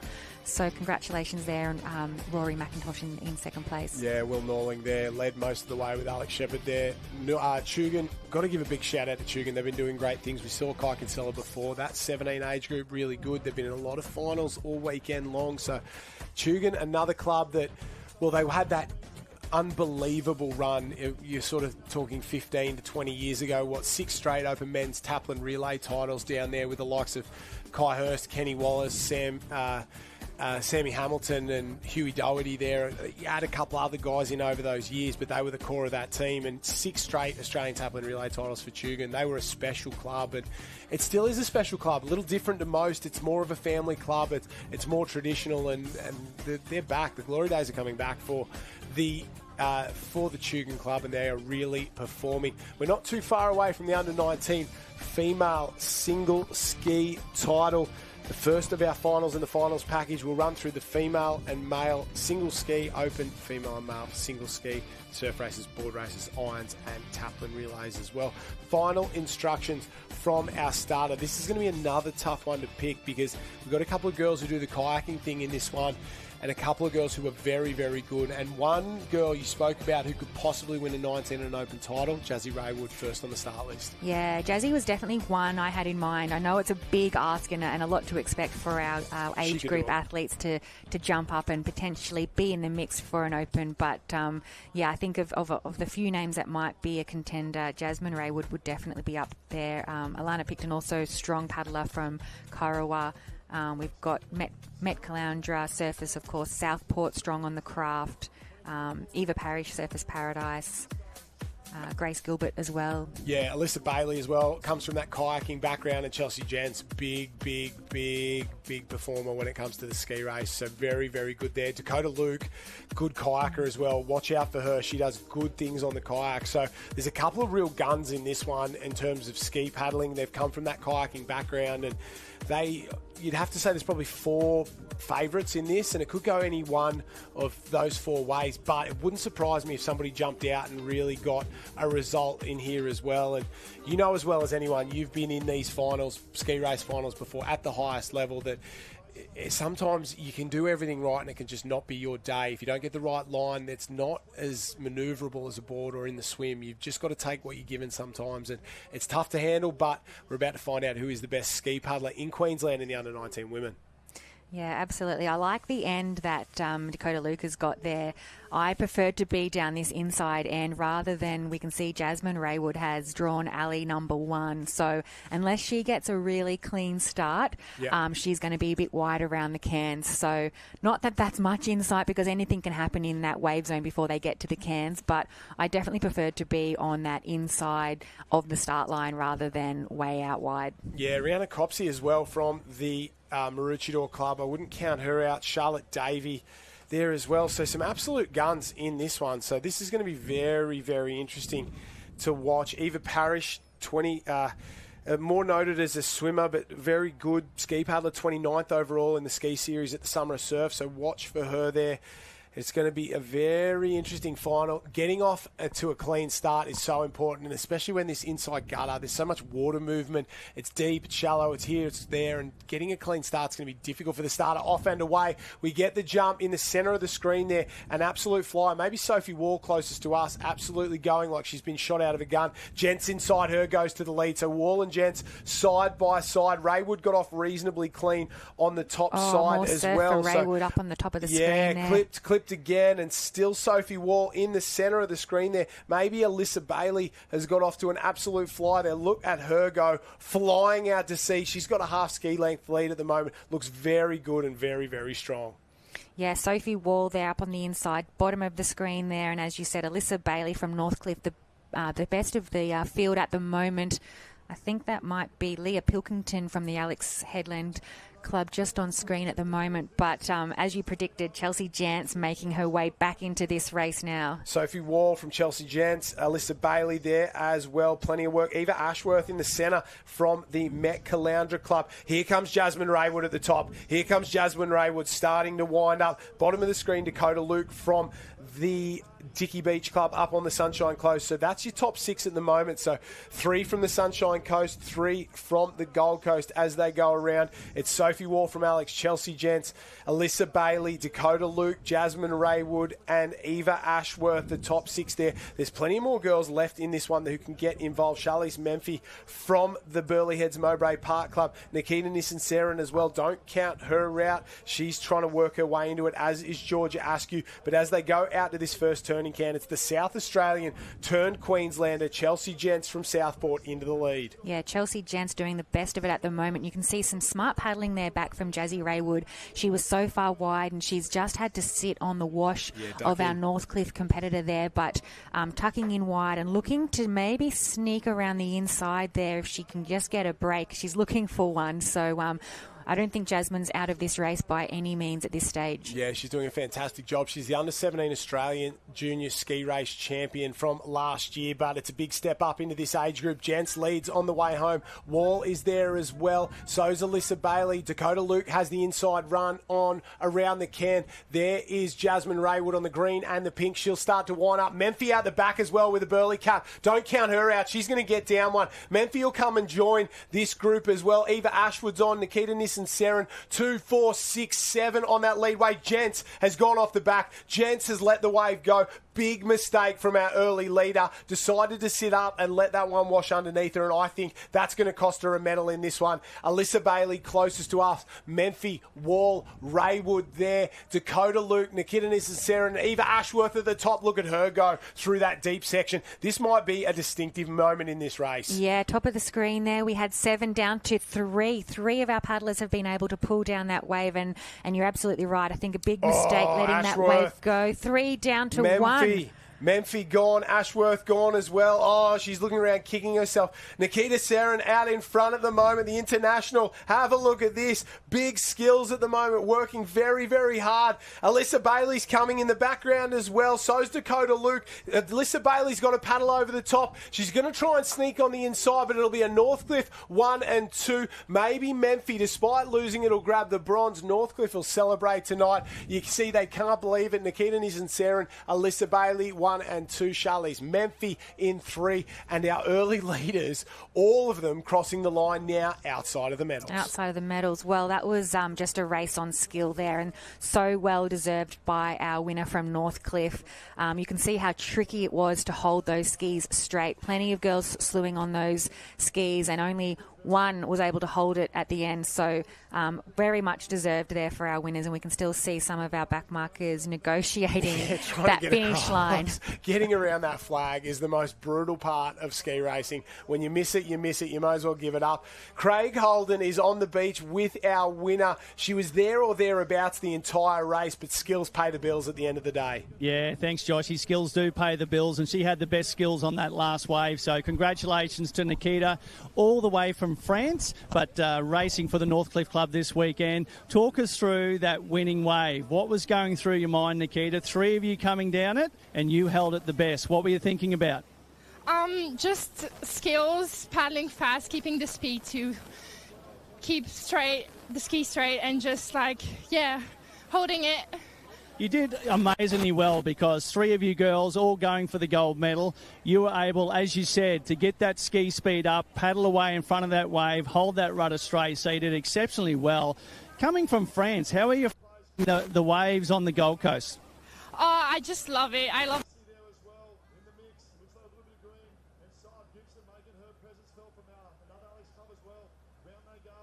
getting through the surf and holding your, like, this. Actually, I hadn't the best start, but I had a wave from the can, and then it's just like about paddling through that gutter and holding it all the way in. So well, you did amazingly well. Once again, congratulations. Have you got any more races coming up today? yes, I'm actually in all the finals and the taplin relay, so it's going to be a nice day. Oh, well, that's amazing. Good luck, particularly all the way from France, doing fantastically well to be here on the Gold Coast. So good luck in your rest of your events today, Nikita. An awesome job there. Thanks. Yeah, what a performance there from the international. A little French flavour down here on the southern end of the Gold Coast, and Nikita Nizazaren wins the 19 women's ski race there. We say goodbye to Christy Munro and welcome to an absolute legend of the sport, Courtney Hancock, back in the booth. Your commentary this summer has been a very pleasant surprise for everyone. You were fantastic at it. Out of retirement into the commentary booth, how have you enjoyed it so far? It was all you, Joshy. Not really. me, mate. I just came on in and, just supported you the whole way. And no, it's been amazing. Thank you so much. And the likes of yourself and the team that we have, it's just made it such a really enjoyable crossover for me, coming from, getting my feet and self in the sand and the water and coming into here. It's so nice to be so close and still be a part of the community. And I absolutely love, obviously, of being an athlete, but now to watch there and just hear and about what the athletes feel and everything like that. So it's been really, really enjoyable for me, and I absolutely love it. Yeah, and you're very, very good at it as well. That is for sure. From the 19 women, we've got the 19 men's single ski race final coming up. Now, this is going to be a good one. I really like the lineup here. Very, very good. We'll run you through the start list very quickly. Jackson Bond from Kurrawa, Ethan Callahan from Burleigh Heads Mowbray Park, Jodie Burns from Alex, Taj Krellin, Henry Simpson, Dylan Askew, Northcliffe, Levi Mays, the South African. They're off and away. The jump will run through at Chernoff, Woodhouse,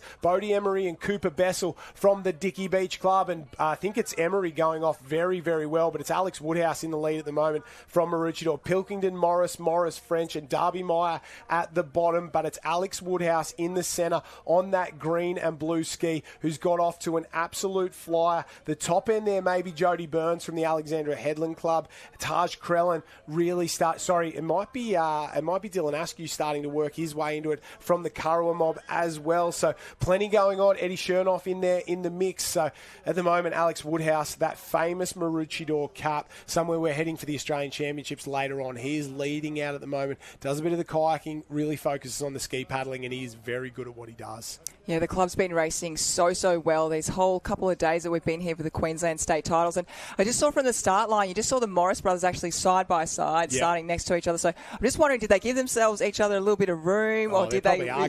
Probably arguing, something like that. But it just shows, you can see usually a ski race, they're a lot more clumped together. But this North Kira waves at the moment, they're really just making sure that I guess you've got to get through, because as you can see, from first to back to about 10th, there's a fair bit of distance. Woodhouse in front, Ethan Callahan on the white from Burleigh Heads Mowbray Park coming up on the inside, Krellin on the outside there starting to work into it. It might be Bodie Emery from Dickey Beach on the red in fourth, and that's Jackson Bond from Kurrawa in five. Have a look at Jake Morris on the green, getting his nose involved in on the action. He's got to get in and around, and he's done that. Jump maybe 3 or 4 spots there. So Jake Morris, a big boy, and he decided he was coming through, and everybody else had to get out of the way. And he actually just made room for his brother Mitch coming through as well. Then see there, they go round there, as you can see the boys. Same again, that's it. But the boys out in front, you want to get that first opportunity to come through, and here we go. There's a little bit of a runner coming up the back there, Josh. You got to go now. You got to go now. This race will be over if you leave it for too long. Ethan Callahan's down.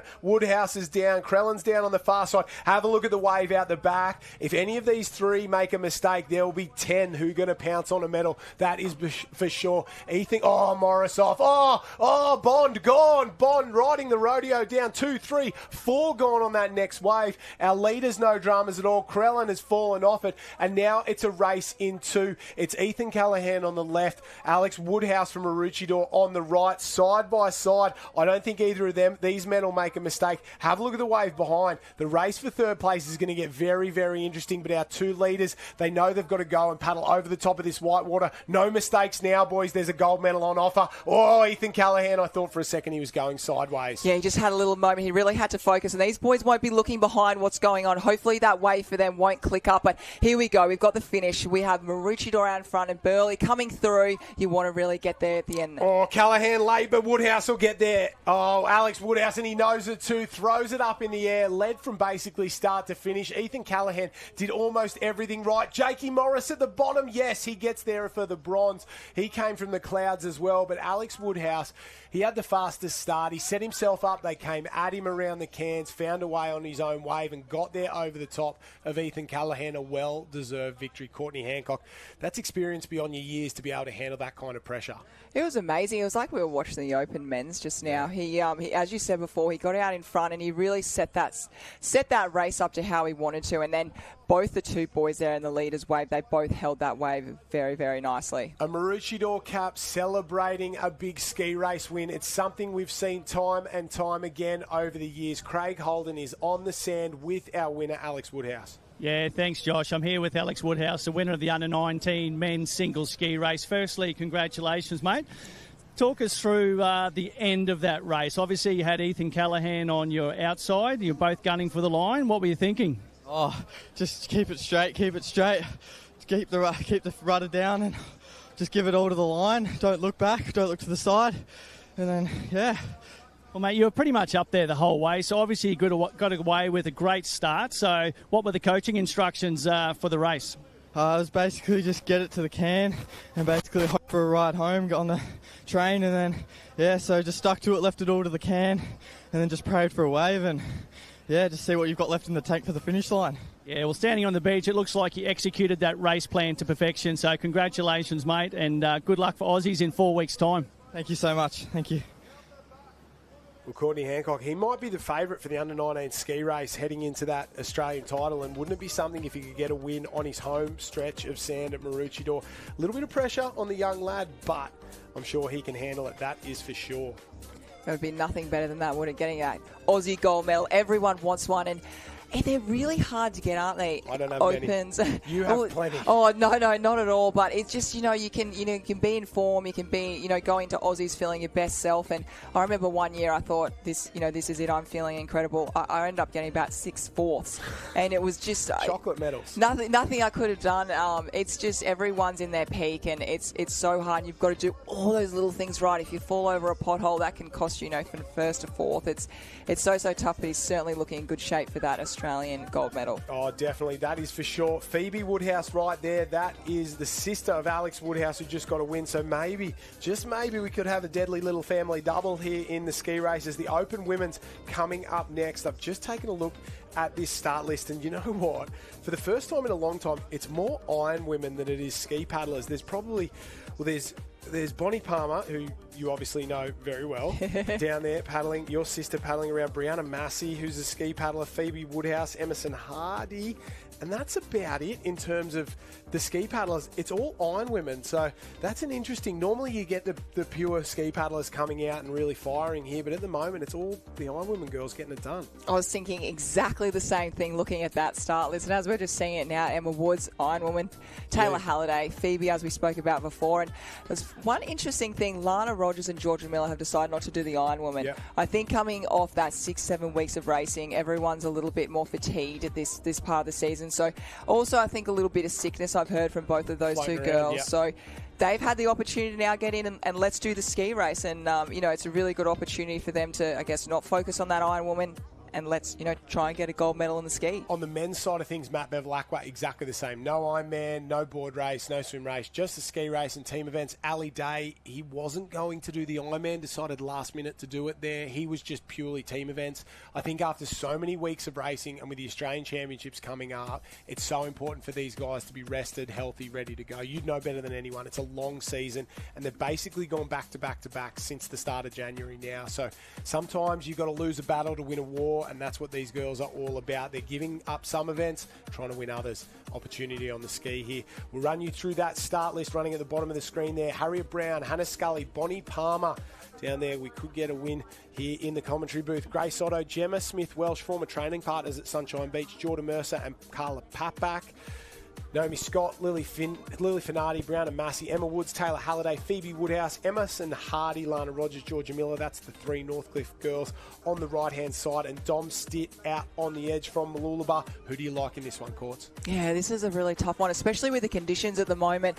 I haven't seen a side that's been better than the other. I was just down at the beach there before, and it was really tricky. There is that little sweep going on. I think, obviously, for the skis, they're a lot faster. So swim and board paddlers, especially the swimmers, are running down that south. But I think looking at it here, I mean, I like the likes of Jordan Mercer and Brianna Massey. I think I'm going to throw those two out there. I was going to say the exact same thing. Brianna Massey there on the pink and white. She's been really good all weekend. Hasn't done much racing early in the summer, but is really firing now. You can't count out any of these Iron Women. Do you know who of the Iron Women that I really liked as a ski paddler all summer was Emily Doyle, but she's not in the final. So that's how tough it can be at the moment. Off and away, these girls start to fire, and it's Emma Woods on the blue and orange who's got off to an absolute cracker. The top of the screen, Hannah Scully has got off to a flyer in the purple as well. Absolutely going for it. Lily Finardi as well as Naomi Scott there. But Hannah Scully, Bonnie Palmer, Harriet Brown, 1, 2, 3, the top end. Definitely the best of the ends at the moment. Yeah, certainly. This has really given Bonnie, Hannah and Harriet just that opportunity to get a bit of breathing room. And at the moment, they've got a full ski length behind them, which is Carla Papak and also Geordie Mercer from Noosa. So out in front, this is the time to go. There's no looking behind. They haven't seen how far that distance is, but at the moment, that clear water. And yes, my sister Bonnie, who I know that stroke oh so well, she's been paddling extraordinary all week, and she loves the ski. She loves getting out in front, and at the moment, she has the spot that you want to be in. I keep making this joke. I don't care. I keep will. After paddling around Australia, this is an absolute sprint for Bonnie Hancock. She will be loving it at the moment out in front. Bonnie Palmer, got to get that name right there. Hannah Scully coming up alongside her, and there was definitely a better end. That far end, the northern side, was an absolute class act there for these girls. Palmer will go up and over one, sits back, leans up and over that. Mercer not far behind. Wouldn't it be something special to see her get a win? But she's got a bit of work to do to get onto the lead at the moment. Scully's there, Carla Papak's there, Harriet Brown. And I think maybe Scully's gone to the lead at the moment. It is Scully in 1, Harriet Brown in 2, Palmer in 3, Gracie Otto and Jordan Mercer 4 and 5. And on the red in the centre, Carla Papak there as well. So we've got about 5 out in front, then 5 wide going around. Brianna Massey's in the mix. A couple of the Alex girls, Georgia Miller there as well. Emma Woods on the outside. You can see the jam on the cans for Geordie Mercer in there. The two Noosa girls trying to give each other space. But Scully and Brown lead on the way home. They certainly are. And they would know this familiar position they're in at training, going head-to-head every single day at Northcliffe there. But look at this right now. They are surf girls. The 3 girls out in front. They really do love the surf. Geordie Mercer not too far away, but Hannah Scully, she can hold a wave. Yeah, they're going to have to go here. No hanging around. A couple of the back markers might get it as well. Gracie Otto will miss out. Georgia Miller will get it. The 2 Noosa girls will pick it up as well. So it's Georgia Miller on the far left-hand side. Jordan Mercer, Carla Papak, Bonnie Palmer, Hannah Scully, Harriet Brown. 1, 2, 3, 4, 5 and 6. You got to go across the gutter, don't you? You got to get that ski speed up. Yeah, you got to get moving. And I guess with Georgia and Harriet at the moment being on that outside, they have the opportunity to go north-south. The girls in the middle, they are in control of their skis, but they're not in control of the position at the moment because they really have to hold their line straight. And hopefully right now no one goes off and slews and takes anyone out. Harriet Brown wouldn't do it, but if I was her, I'd be pushing as tight down to the north as possible. I'd be pushing them up against that finishing flag and saying, don't worry about it, ladies. I don't think that's what's going to happen. Brown closest to us. Scully's trying to push over the top. Carla Papak as well. Bonnie Palmer in the centre. She's on the pink nose with the blue tail. This end's going to start to wind up. I think it's just running a little bit more. Brown, Scully over the top. The nose dips down and they get a little push away from the other two. And the first two around the can are going to be the first two to get a run at the flag. Scully's got a half a ski nose lead there. She just gets home. Scully in 1, Brown in 2. Georgia Miller gets there in 3rd place. It's a Northcliffe 1, 2 and 3. What a way to start the Open Finals package. Oh, that was so tight, wasn't it? You just saw Hannah Scully. She's still got energy to burn. I just saw her actually running with her ski to get out of the way. She didn't know what was coming behind just to get out of the way there. But Harriet and Hannah did so well to get down there. For anyone watching that right now, that feeling that they would have had, your forearms, they would have been blowing up. It's almost just ripping through concrete. So they did so well to get through that, and well done, Hannah Scully, for that win. Big performance from the Northcliffe girls. Noosa maybe 4 and 5 in there. I don't know. Palmer was in there as well. So 4, 5 and 6. You can leave that one to the judges. Poor old Phoebe Woodhouse. She missed that finishing flag. She'll walk it across. And Craig Holden is on the sand with the best board paddler in the world and the best ski paddler in Queensland. That's Hannah Scully. Yeah, thanks, Josh. I am here on the beach with Hannah Scully, renowned for her board paddling, but renowned for her fast starts. And I think that's what set you up for that ski race then. You just were so dynamic off the start. Yeah, look, it is a bit tricky in that break, so I knew I had to get out, sort of get my clean water and sort of go from there. It was a race to that first break and getting through, and then, settle. Bonnie came up, sat on her for a little bit, and she sort of ended up getting clipped out the back, and I saw it was going to break, so I went a little bit left about where Haz was. It was a bit cleaner, and, we snuck around and then turned around, and unfortunately there was like 4 or 5 coming down the wave, so wasn't sure how it was going to finish, but we kept it up, and it was an awesome battle for me and Haz. Yeah, I was just going to say, you came down the wave with maybe 5 others, 3 of those being Northcliffe girls that you train with every day. So were you confident you could beat them to the beach? No, look, we don't really do too many ski finishes properly. Me and Haz on the outside, we weren't really loving that angle, but we sort of stayed wide coming in. And I knew when we turned that they were a bit south, knowing that they had to paddle into that wind at the end. And I sort of went with it and came across, and I think that's what got me the win. Excellent stuff. Well, thanks, Hannah. Congratulations and good luck for the upcoming board and iron finals as well. Thank you. She really gives it some thought, doesn't she, Courtney? And some of these guys and girls, they just, I'm going to go straight out, turn the can straight back. But she understands where it's coming from. She understands the break and that maybe going a little wide, you want to be here, you don't want to be there. It's another level of knowledge and insight that I think champions like yourself, Hannah Scully, some of the other champions in our sport have, and then some of the athletes who are coming up don't really realise that's what it takes. Yeah, definitely. Knowing Hannah since she was a young girl, she's definitely... her results in the surf, she's always been right up the front, and that's because of part of how she was talking right now about that. And here we go to the open male single ski. We look at that list. We've got Wes Gould, Jared Campbell, TJ Hendy in there, Ali Day, his buddy Murray Stewart. Wow, there's some big names. Ben Carberry out there right in the middle. Zach King, he's done so well to get the, as you said, the young gun, and Bevy's right in there. Tenon Linden, he's been paddling so well from the Kurrawa Club. James Porter as well. So it's a big lineup. Yeah, have a look at this start list. We've got an Olympic gold medalist in Murray Stewart, world and Olympic competitor in Dan Bowker there as well. Jamo Porter's been very good all summer. Ben Carberry, the second best paddler in the sport, or third best paddler in the sport so far this summer. A couple of Ironmen, TJ Hendy, Ali Day. Matty Bevilacqua, I wouldn't count him out. He was 4th at the Aussie titles in the ski race last year, but hasn't been in the best form in the last couple of days or weeks, that's for sure. He's run out of a bit of steam lately. We'll wait and see. Tenon Linden, never count him out. Wes Gould, maybe the most underrated ski paddler in the sport from the Northcliffe Club. And Tommy Norton, the South Australian, who is in this final racing for the Northcliffe Club. One of the best downwind paddlers in the world. It might be a little short for him, but he can definitely go. Oh, the little jump from Ali Day. Bang! Watch him go into the front. He got there at absolute perfect timing. Just gets clipped by that one. Ben Carberry in the centre starts to really wind up. And who would have thought it's the Ironman getting it done early on, and our absolute kayaking and ski paddling champions of Murray Stewart and Dan Bowker have been left behind. Jamo Porter, Jaden Erskine, Tommy Norton at the bottom. They have got the best of that run. That wave caused absolute havoc out there, and Jamo Porter, nobody's got a better start than him. Look at him go. Absolute huge rating. He'll sneak under this one. It'll slow him down, but it won't stop him. He's still got the lead. The gap will close ever so slightly back to a few, but he's out in front, the coach from Alexandra Headland. That's one of the best leads we've seen all weekend, I tell you what. And If you were going to ask me then who you're going to back, I was going to say anyone that's on the north side. And as we've seen, we've got the south side. But I tell you what, in the middle there, Ben Carberry, he just sliced through a wave like he didn't even get hit. I know the rest of us probably would have been upside down, but straight through it. But J-Mo Porter out in front there. And, saw him yesterday. He's got so much great energy for his club and for his athletes. And look at him just setting the bar so high at the moment. A little white water to negotiate up and over. Tannen Linden in second place. Norton and Ben Carberry. Watch for Ben Carberry on the white with the black nose.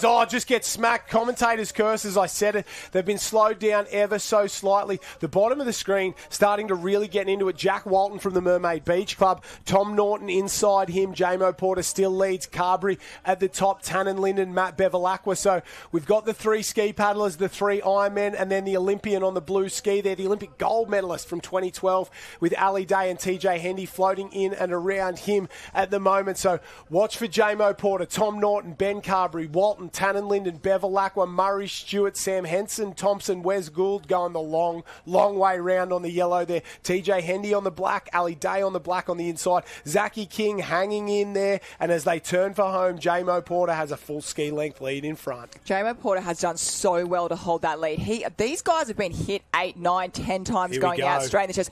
But here we go. We're definitely going to have J-Mo Porter. We're definitely going to have Tom. We've got the whole bevies down in on there. Who else have we got, Josh? Sam Townsend Thompson on the left-hand side. Matt Bevilacqua goes down there as well. Jack Walton, the blue and red and white Kappa Mermaid. Murray Stewart, the Olympic gold medalist on the blue ski. They're starting to wind up. Tannen Linden in the centre with the Kurrawa cap on. Benny Carberry skis got the black nose on it. Tommy Norton on the all-white and J-Mo Porter, the green and gold, who's led us from the beginning. 8 on that wave as they start to come from home. J-Mo Porter in the best position. We saw Scully and Brown on the right-hand side as we look at it now. They got off and they ran just a little bit further than everybody else. So I think it's advantage Porter and Norton, but you've got to get through the gutter and you can see them start to wind up now. Who's got enough left in the tank? Who's got anything left? Have a look at Ben Carberry go. Wow, he's just manhandling that paddle. He's got a full length on everybody else and they're riding a wave. That is unbelievable. I've never seen anything like that. Benny Carberry's got to go because he's burnt every match he's got and he gets the win. What a performance. I think Norton in second and maybe Murray Stewart in third.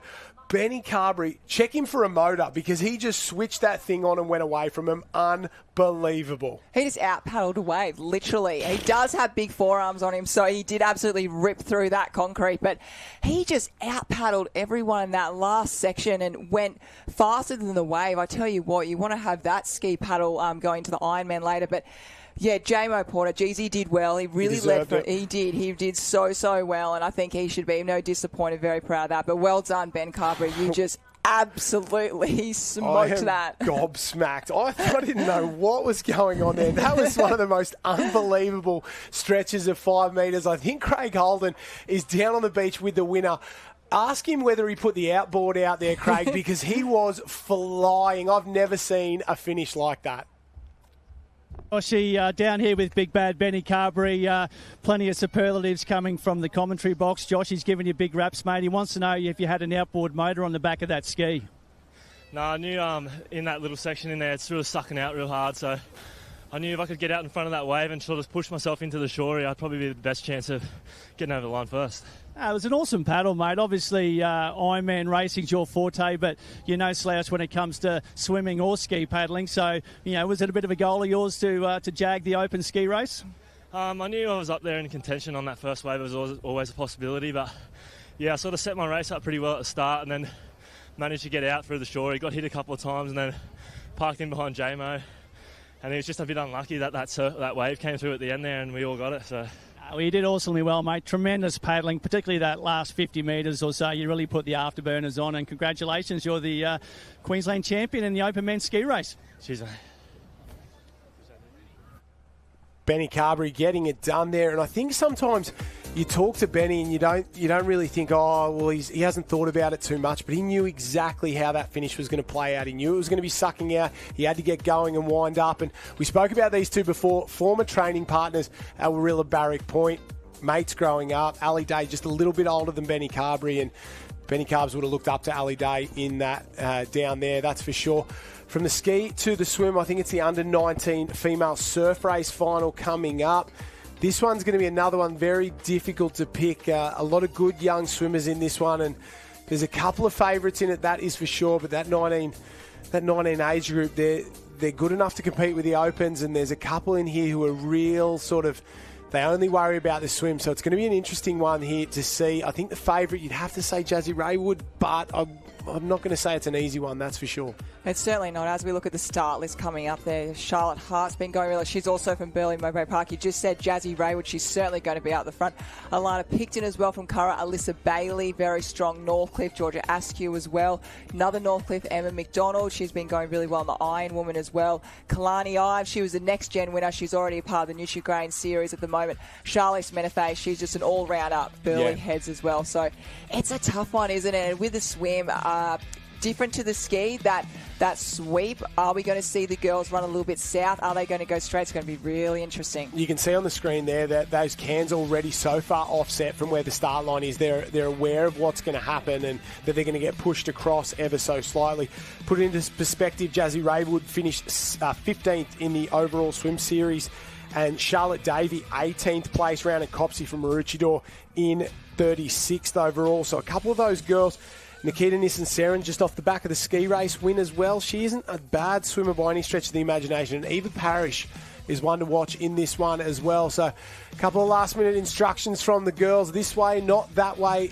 I think the swim is the toughest of all of the events to pick the line. The board, you got a bit of manoeuvrability, but you got that speed. The ski, you're basically almost set into your line where it's been drawn. But the swim, you can go anywhere and do anything, and that's what you want. The boys having a bit of fun out there on the IRBs. They're keeping everyone safe, moving the cans around for us. But it's a tough one. If you don't know what you're doing, if you pick the wrong line, it can be all over before it starts. That's so right, Josh. Right from when that gun goes, you have to have taken that right line because you can't readjust like a craft. And also, you can't fight the sweep as well. You can never fight the ocean. So you've really got to move with it. So if you've decided to go up to the south, may not have been the best line to go. It doesn't matter. You've really got to just trust yourself, back yourself, and you can't also go against that current because it will slow you up. And also there's just so many little flash rips and everything going on today, and those flash rips, as I should explain that, it's a rip that actually just pops up. Sometimes it can pop up for 2 minutes, 5 minutes, 10 minutes. If you can get yourself in one of those and fly out to that first can, it'll be, definitely help you along the way. Yeah, we've got plenty of action going on up and down the beach. That is before this final kicks off. We'll run through a few results, and Sunshine Beach on fire. I know I'm a little bit biased. On fire down there in the 17 men's iron. Dylan Wilson got the win down there. Riley Rasmussen from North Burleigh in second place. Darcy Lewis from Sunshine gets a bronze in there. So a big shout out to the boys that got it done down there. That was the 17 male iron final, the 17 female iron final as well. North Burleigh on fire. Sienna Bush got the win. Bianca Raywood, Zoe Woods. So the same three from the surf race end up on the podium in the under-17 female iron, but in a different order. Sienna Bush, we saw her win a couple of golden tickets throughout the year. Bianca Raywood, been so consistent. I think that's 7-8 medals for the weekend for her. A couple of relay medals on the Friday. And Zoe Woods, she is without a shadow of doubt one of the superstars of the future of this sport. Obviously, her sister Emma, very good at the top of the sport. So that's the 17 female iron. Sienna Bush, 17 male iron. Dylan Wilson got it done. Congratulations to all those guys. That wraps up the 17 program. 19 and open events still to come. The under-19 women's surf race final going in. And even though those cans are offset, the girls continue to choose to run to the south. They're aware of just how strong that sweep is. I think, it's exactly right. They're so aware of that because it is so strong. So you can't cut it up short. You've really, really got to make sure you just give yourself a little few extra metres just in case the sweep has picked up through the day. But it looks like the girls have all taken a fairly similar route out to each other. And when they get to that middle section, it's where are they tall enough to get their feet up and do some dolphin diving? At the moment, we haven't seen anyone up at the moment, but that will be faster than swimming. So they've got their heads down and looks like it's really sweeping up really quick. And we see a couple of the girls doing a couple of dolphin dives. There might be 6 to 8 dolphin dives to get their head down, arms up, and start kicking into that swimming again. Yeah, back into it. And that's the toughest part. You stand up, you get a few. It's not deep enough to run. It's not deep enough to swim, too deep to run. Very difficult for these girls. We saw those green and gold cans out the back. That was the final turning can for the swim. So they've run up at least the 9 cans, maybe even more. We can see them at the top of the screen just there coming into shot. So they've run all the way up past that set of cans, knowing they're going to wash all the way back, and it's so much easier to run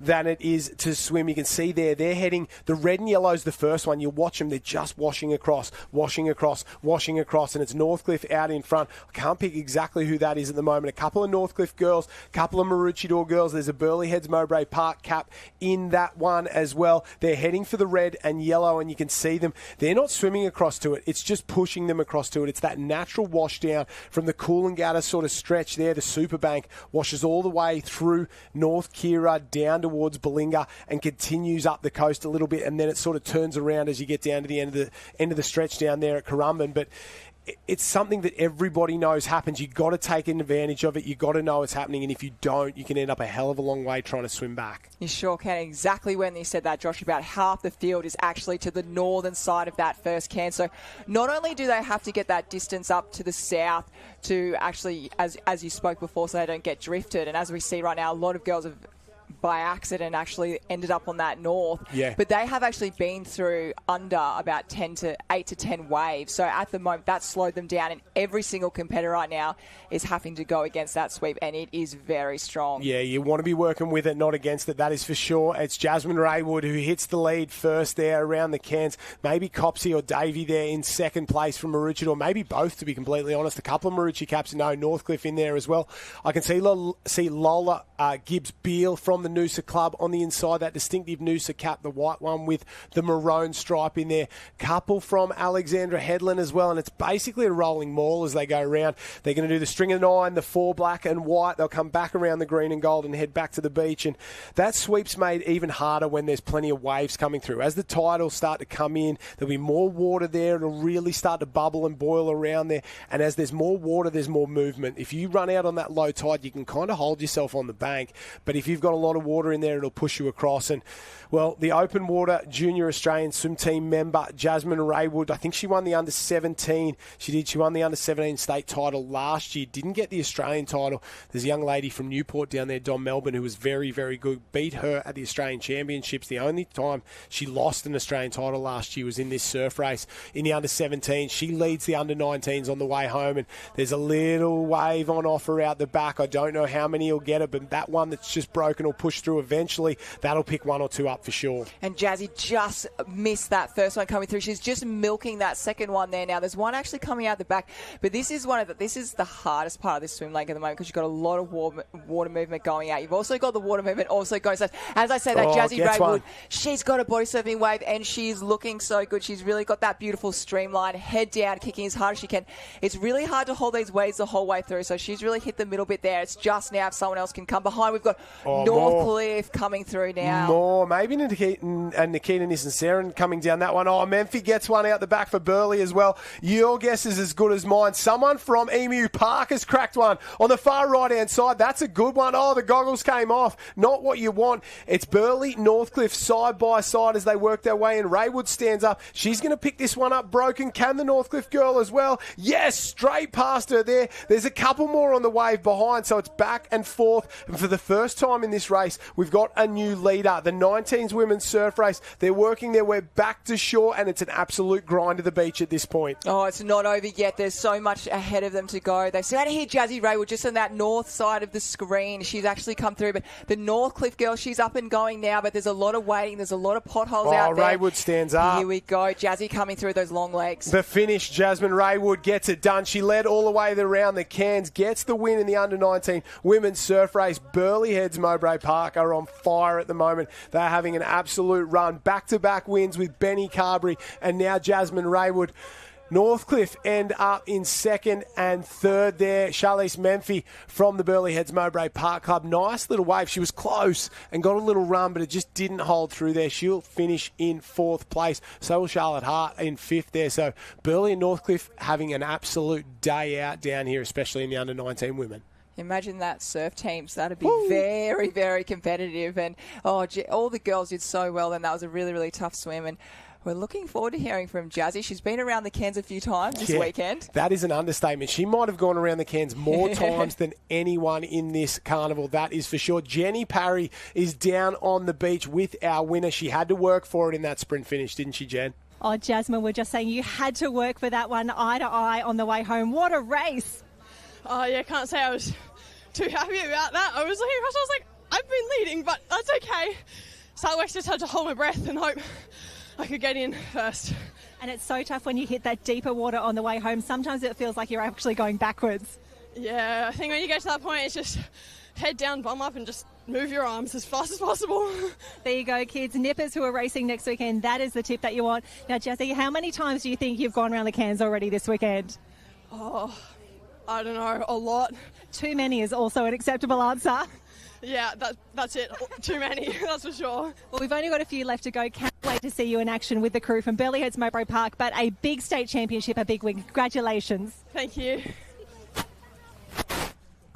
Oh, and congratulations to Jazzy Ray. That was a phenomenal swim, and we know she can do it all. She can do swim, board paddling, ski paddling, iron. She does it all, and amazing family there. Her sister as well, Bianca Raywood. We've seen her do very well as well. But now we go back, and on screen right now, as you're looking at under 19 male surf race, they would have watched the girls and seen, okay, what can I pick up from that? And we definitely know that it comes right down to the wire right at the end, because Ty, there is a few potholes. And welcome, we've got Ty back in the house. Yeah, great to be back in the booth, and big thanks to Josh Minogue. Does a wonderful Josh, and the start list under 19 we see coming up. And what a quality field we have from Arts there for Currumbin. Look out for Currumbin here. There's another few names here we'll mention later. Fenton from Southport. Gull there from Southport. We'll go down to Tyler Riches as well. Simpson and Pilkington, the boys from Alex, will be up and down. Brendan Otto, I'll tell you what, we'll talk about Sunshine in a moment as well. Henry Nelson. Harlan also the danger, but Brennan, Riley Brennan, Ethan Callahan, they're the ones to watch. Oh, there's some big names there. It's almost looking like an open swim race there. These boys can be right up in with the opens, and they have been swimming so well. They've done a lot of team events. We've seen them in the Lifesaver. We've seen them in the board rescues, the swim teams, and here we go. Yeah, look at our left-hand side there in the red trunks. That's the green and white quarter cap, Riley Brennan. He's a phenomenal swimmer. The Lifesaver relay this morning had a phenomenal swim for them to take out victory. And I've just come down. It's great to be back here with live stream. Hello to all those on live stream. Give us a shout-out as well on the comments, because I've just come back from the under-17 Ironman win final. And Dylan Wilson from Sunshine, what an absolute cracking race that was. Come down to a sprint finish with Riley Rasmussen.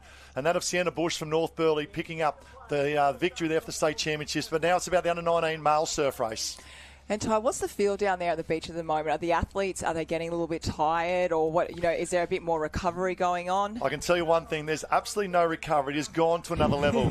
We looked at Friday and it was good bars and plenty of good fun around team events and that yesterday as well. This is it. This is the Queensland State Championships 2024. It's the opportunity to pick up a bit of bling and also go in the history books of being a Queensland champion. And you look at the history of those who have gone through the ranks of Queensland, and here's another opportunity in the under-19 male surf race. Super quality. I like the move of right-hand side, way out on their own. We're just trying to pick up whether that's a Southport or that of a Burleigh Heads Mowbray Park Cup. And I really like it because we know that sweep we spoke about, moving and shifting everyone to the left, and how far they get shifted down also depends on the swell at the back. It's really, really strong. You're right. Like being up here and just looking on screen right now, if the guys like the girls did just before, they got hit by 8-10 waves, it actually moves them even more north. So they've really got to be careful of how much they're swimming. At the moment, all the boys are going to have to swim back, as we see. Yeah, it's great spectacle in the water as well, and a great spectacle in the festival zone. I just walked past the zone there, and a big shout out to little Frankie.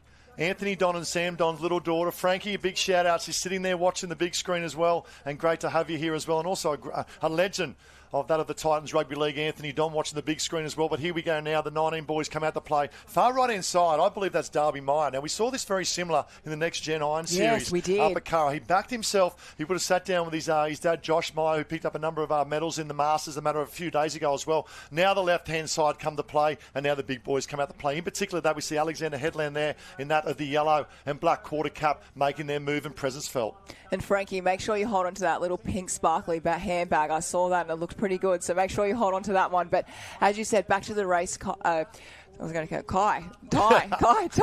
Ty. All the boys are having to swim back, and this is the hardest thing to do. This sweep is going really, really strong, and not only do they have to swim back to the first can, they've also got the second string to go across as well. Yeah, see him come across the right. Where is Darby Meyer? There he's made tucked in, but it is now coming to the forefront of Ethan Callahan, the big loathing arms of Callahan. And what I love about it is an unorthodox swimming style. Lifts his head up a lot in the front when he comes to guide there. There's Darby Meyer now making his way out as well. But what I love about that of Ethan Callahan is his leg leg drive, really good leg drive. Callaghan goes around in one, tucked in behind him. We talk about that of Currumbin and the mighty Vikings of Currumbin in there. Looks like Riley Brennan there. He's actually in 3. Looks like that of Alex. Could be Henry Simpson making his way up there in 2nd as well. But it's Callaghan at the moment in 1. Henry Simpson potentially there in Alex in 2. Riley Brennan. We know the skill sets of these boys are unbelievable. Yeah, certainly. You just hear their names up the front all the time, again and again, and they've just had, they're really, even though they still are in the under-19s, they are experienced swimmers, experienced athletes, and as soon as they come around here we go. Is it Riley Brennan coming right behind Ethan Callaghan? Yeah, Callaghan 1, Brennan 2, but the big move is back in 5, and that is Harlan.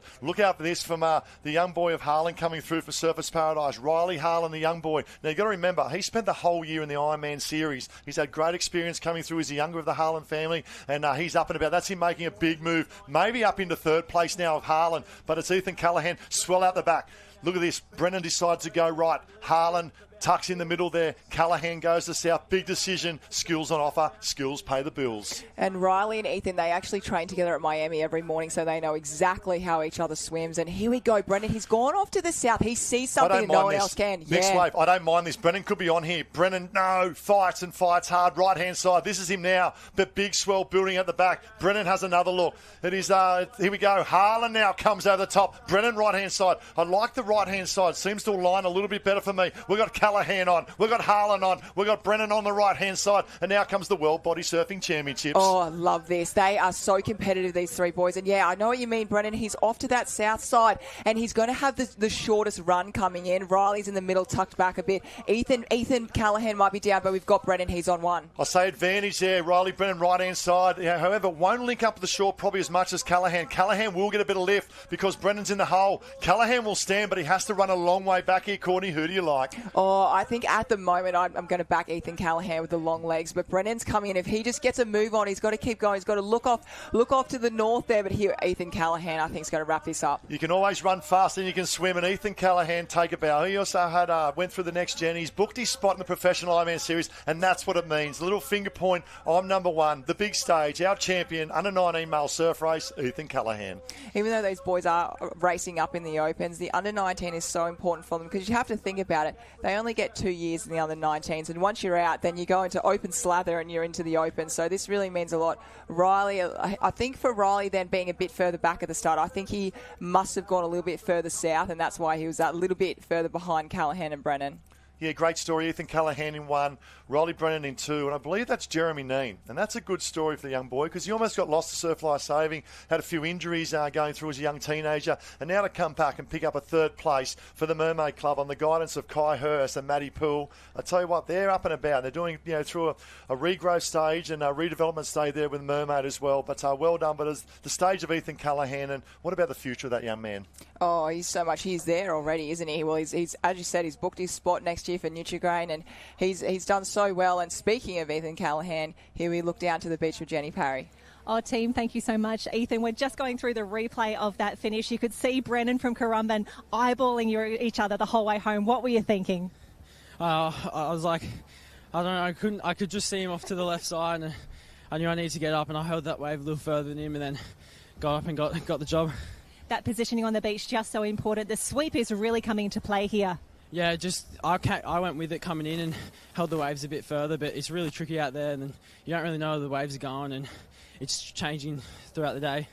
And what's going to continue to change across the day? You've still got a few more races to go. What are you looking forward to the most? Definitely the iron. Definitely the main one for me. Yeah, that is the big one. The big dance yes to come. What would an Open win at the state championships mean to you? Oh, it definitely means a lot. Like, there's such tough competition here at States, and yeah. Tough competition, but he's got a big win. Ethan, congratulations. Go and celebrate with the team. A state championship, all yours. Thank you. Yeah, well done, Jen, and well done to that of Ethan Callaghan as well. And I love that. They love their swim, they love their board, they love their ski. But for those multidiscipline athletes, the Iron's the blue ribbon event, and it's a quality field, the under-19s as well, as we now have the Open Female Surf Race Championship. And there's probably no better person to have in the box here with me as well there, Courtney, 4 times Australian Surf Race Champion. What will be going through the girls' mind right now? Right now here we go. Here the start line. We have Grace Otto. This is going to be a really good lineup. We've got Summer Short in there. Maroochydore, we know her brother. Swims so well. Lifinardi in the go to the other page. Charlotte Cross, Gemma Smith, Welch, very good. Emily Doyle, look out for her start. She's been phenomenal. Brielle Mel Cooper. We know she loves the surf. And then we've also got Brittany Hooton there, Emily Hollyman, Naomi Scott. Now, she's definitely one to look out there for. She's been so strong. I've noticed she's had a really, really big program this weekend. So it'll just be for her backing it up time after again. But look out, I think at the moment, Naomi Scott and Emily Doyle for that fast start. Yeah, the Open Female Surf Race Championship of Queensland. A big shout out to all those on live stream. I can see Earl Evans is with us as well. Great to have you here, Earl, and a big thanks for your great support. Obviously, Race 1 Craft, Surfcraft being the number one in terms of manufacturing for this, locking in for 3 years as well with Surf Lifesaving Queensland as well, and your great support of this event. Open Female Surf Race Championship of Queensland. The girls are focused. Once again, decision time. Where do you go, Courtney? All the girls you saw, all their body and all their energy was just right diagonally over to that south side. So they've all gone through there, and it's really just trying to, again, we see Naomi Scott out in front. Lily O'Sullivan as well. I didn't mention her. She has a very, very strong start. I also saw Georgia Miller running there as well. So the girls at the moment, I know Lani Pallister isn't on the start line, but the girls at the moment, the swimming is so fast. They can just do everything at the moment. Yeah, there's a couple of things I look as well. You got your raw swim speed, but it's also the apply your skill set to your swim speed. In these conditions, super critical. The ability to come in, wade, porpoise, and work the bottom as well. Looks like Claudia Rose Slavin, I believe, maybe also up there with Naomi Scott, making her presence felt as they come through. This is a really good battle for the girls at the moment. So we look to see Georgia Miller down there in the bottom. Probably that of the bookends at the moment. She'll get into a rhythm. She breathes the left-hand side. That's Georgia Miller starting to go to work. Looks like top end there of Naomi Scott as well. And I'll probably say that's, by the looks of that, could be that of potentially Claudia Rose Slavin now making her probably in the squeeze box of the two Northcliffe girls at the moment, Naomi Scott, Georgia Miller and Claudia Rose Slavin, three big names of this race. Yeah, absolutely. And Claudia's she's in such fine form at the moment. She's been swimming so strong. And at the moment, the three girls out in front, they've really stretched it out and they're just really going for it. And that's the best thing you can do in swimming. If you can just have no one beside you and just at the moment, cutting my own self off, I think Georgia Miller's definitely got the best line out there. She's on this south side. She's wearing the goggles here and she's just got a couple of waves to go under, but she's experienced enough to know how to do that. And it's just, you don't want to get caught in that bunch as you see a couple of metres behind Georgia. You don't want to be in that section. No, not at all. And we talk about the pedigree of swimming. Obviously, that of Georgia Miller grew up in a swimming background as well, now starting to come to the fore. And Claudia Rose Slavin at the top end making good progress as well. That's the ability to get down nice and deep, work the bottom, and it's that breakout speed when you come off. How important it is once you go under wave to get up and get your body going. Oh, it's so hard to make metres from someone in swimming, but the amount of metres that you can make up from your surf skills from going underneath the whitewash is a lot. So you just got to be really aware of where the waves are. You've got to look at that whitewash. And we just saw Georgia. She just copped like a double up. So the girls on the northern side are coming through there. And Amy Scott, I thought she had a little bit maybe of a slower start than what she usually do, but she's looking the goods now. Yeah, Gemma Smith-Welsh from Another Sunshine tucks there in fourth. That's a red cap with the yellow we can see as well. Now this is it, the ability to get around nice and clean. Georgia Miller's got to fight back to that red and yellow can a little bit. With the sweep, she'll come back. Claudia Rose will come across, trying to keep on the inside. Georgia Miller comes around. Look at that. Stamps of authority. It's the second set of cans that go around, but how's these drone shots? How good is that from the big voice? Oh, it's beautiful. And everyone watching, you can see just how, beautiful the strokes are. And, Lily O'Sullivan closest to screen there. You've got Naomi Scott tucked in the middle there and Georgia Miller just trying to fight for that inside. So it'll be really interesting when we come to that second string. Is Lily O'Sullivan going to chop in a bit closer? And it looks like she may have, and Georgia Miller might have to slip back into that second row. Yeah, she's been in great form as well. That of Lily O as well. We spoke about the amount of achievements she had under 19 Ironwoman champion as well. And I think she's growing confidence throughout the season. Had a slow start in the Iron Series, but really starting to come to the fore now as well. Naomi Scott on the inside of that of Burley. Georgia Miller now just tucks in there as well. They're the big three. But Gemma Smith-Welsh, she's had a good couple of weeks of racing.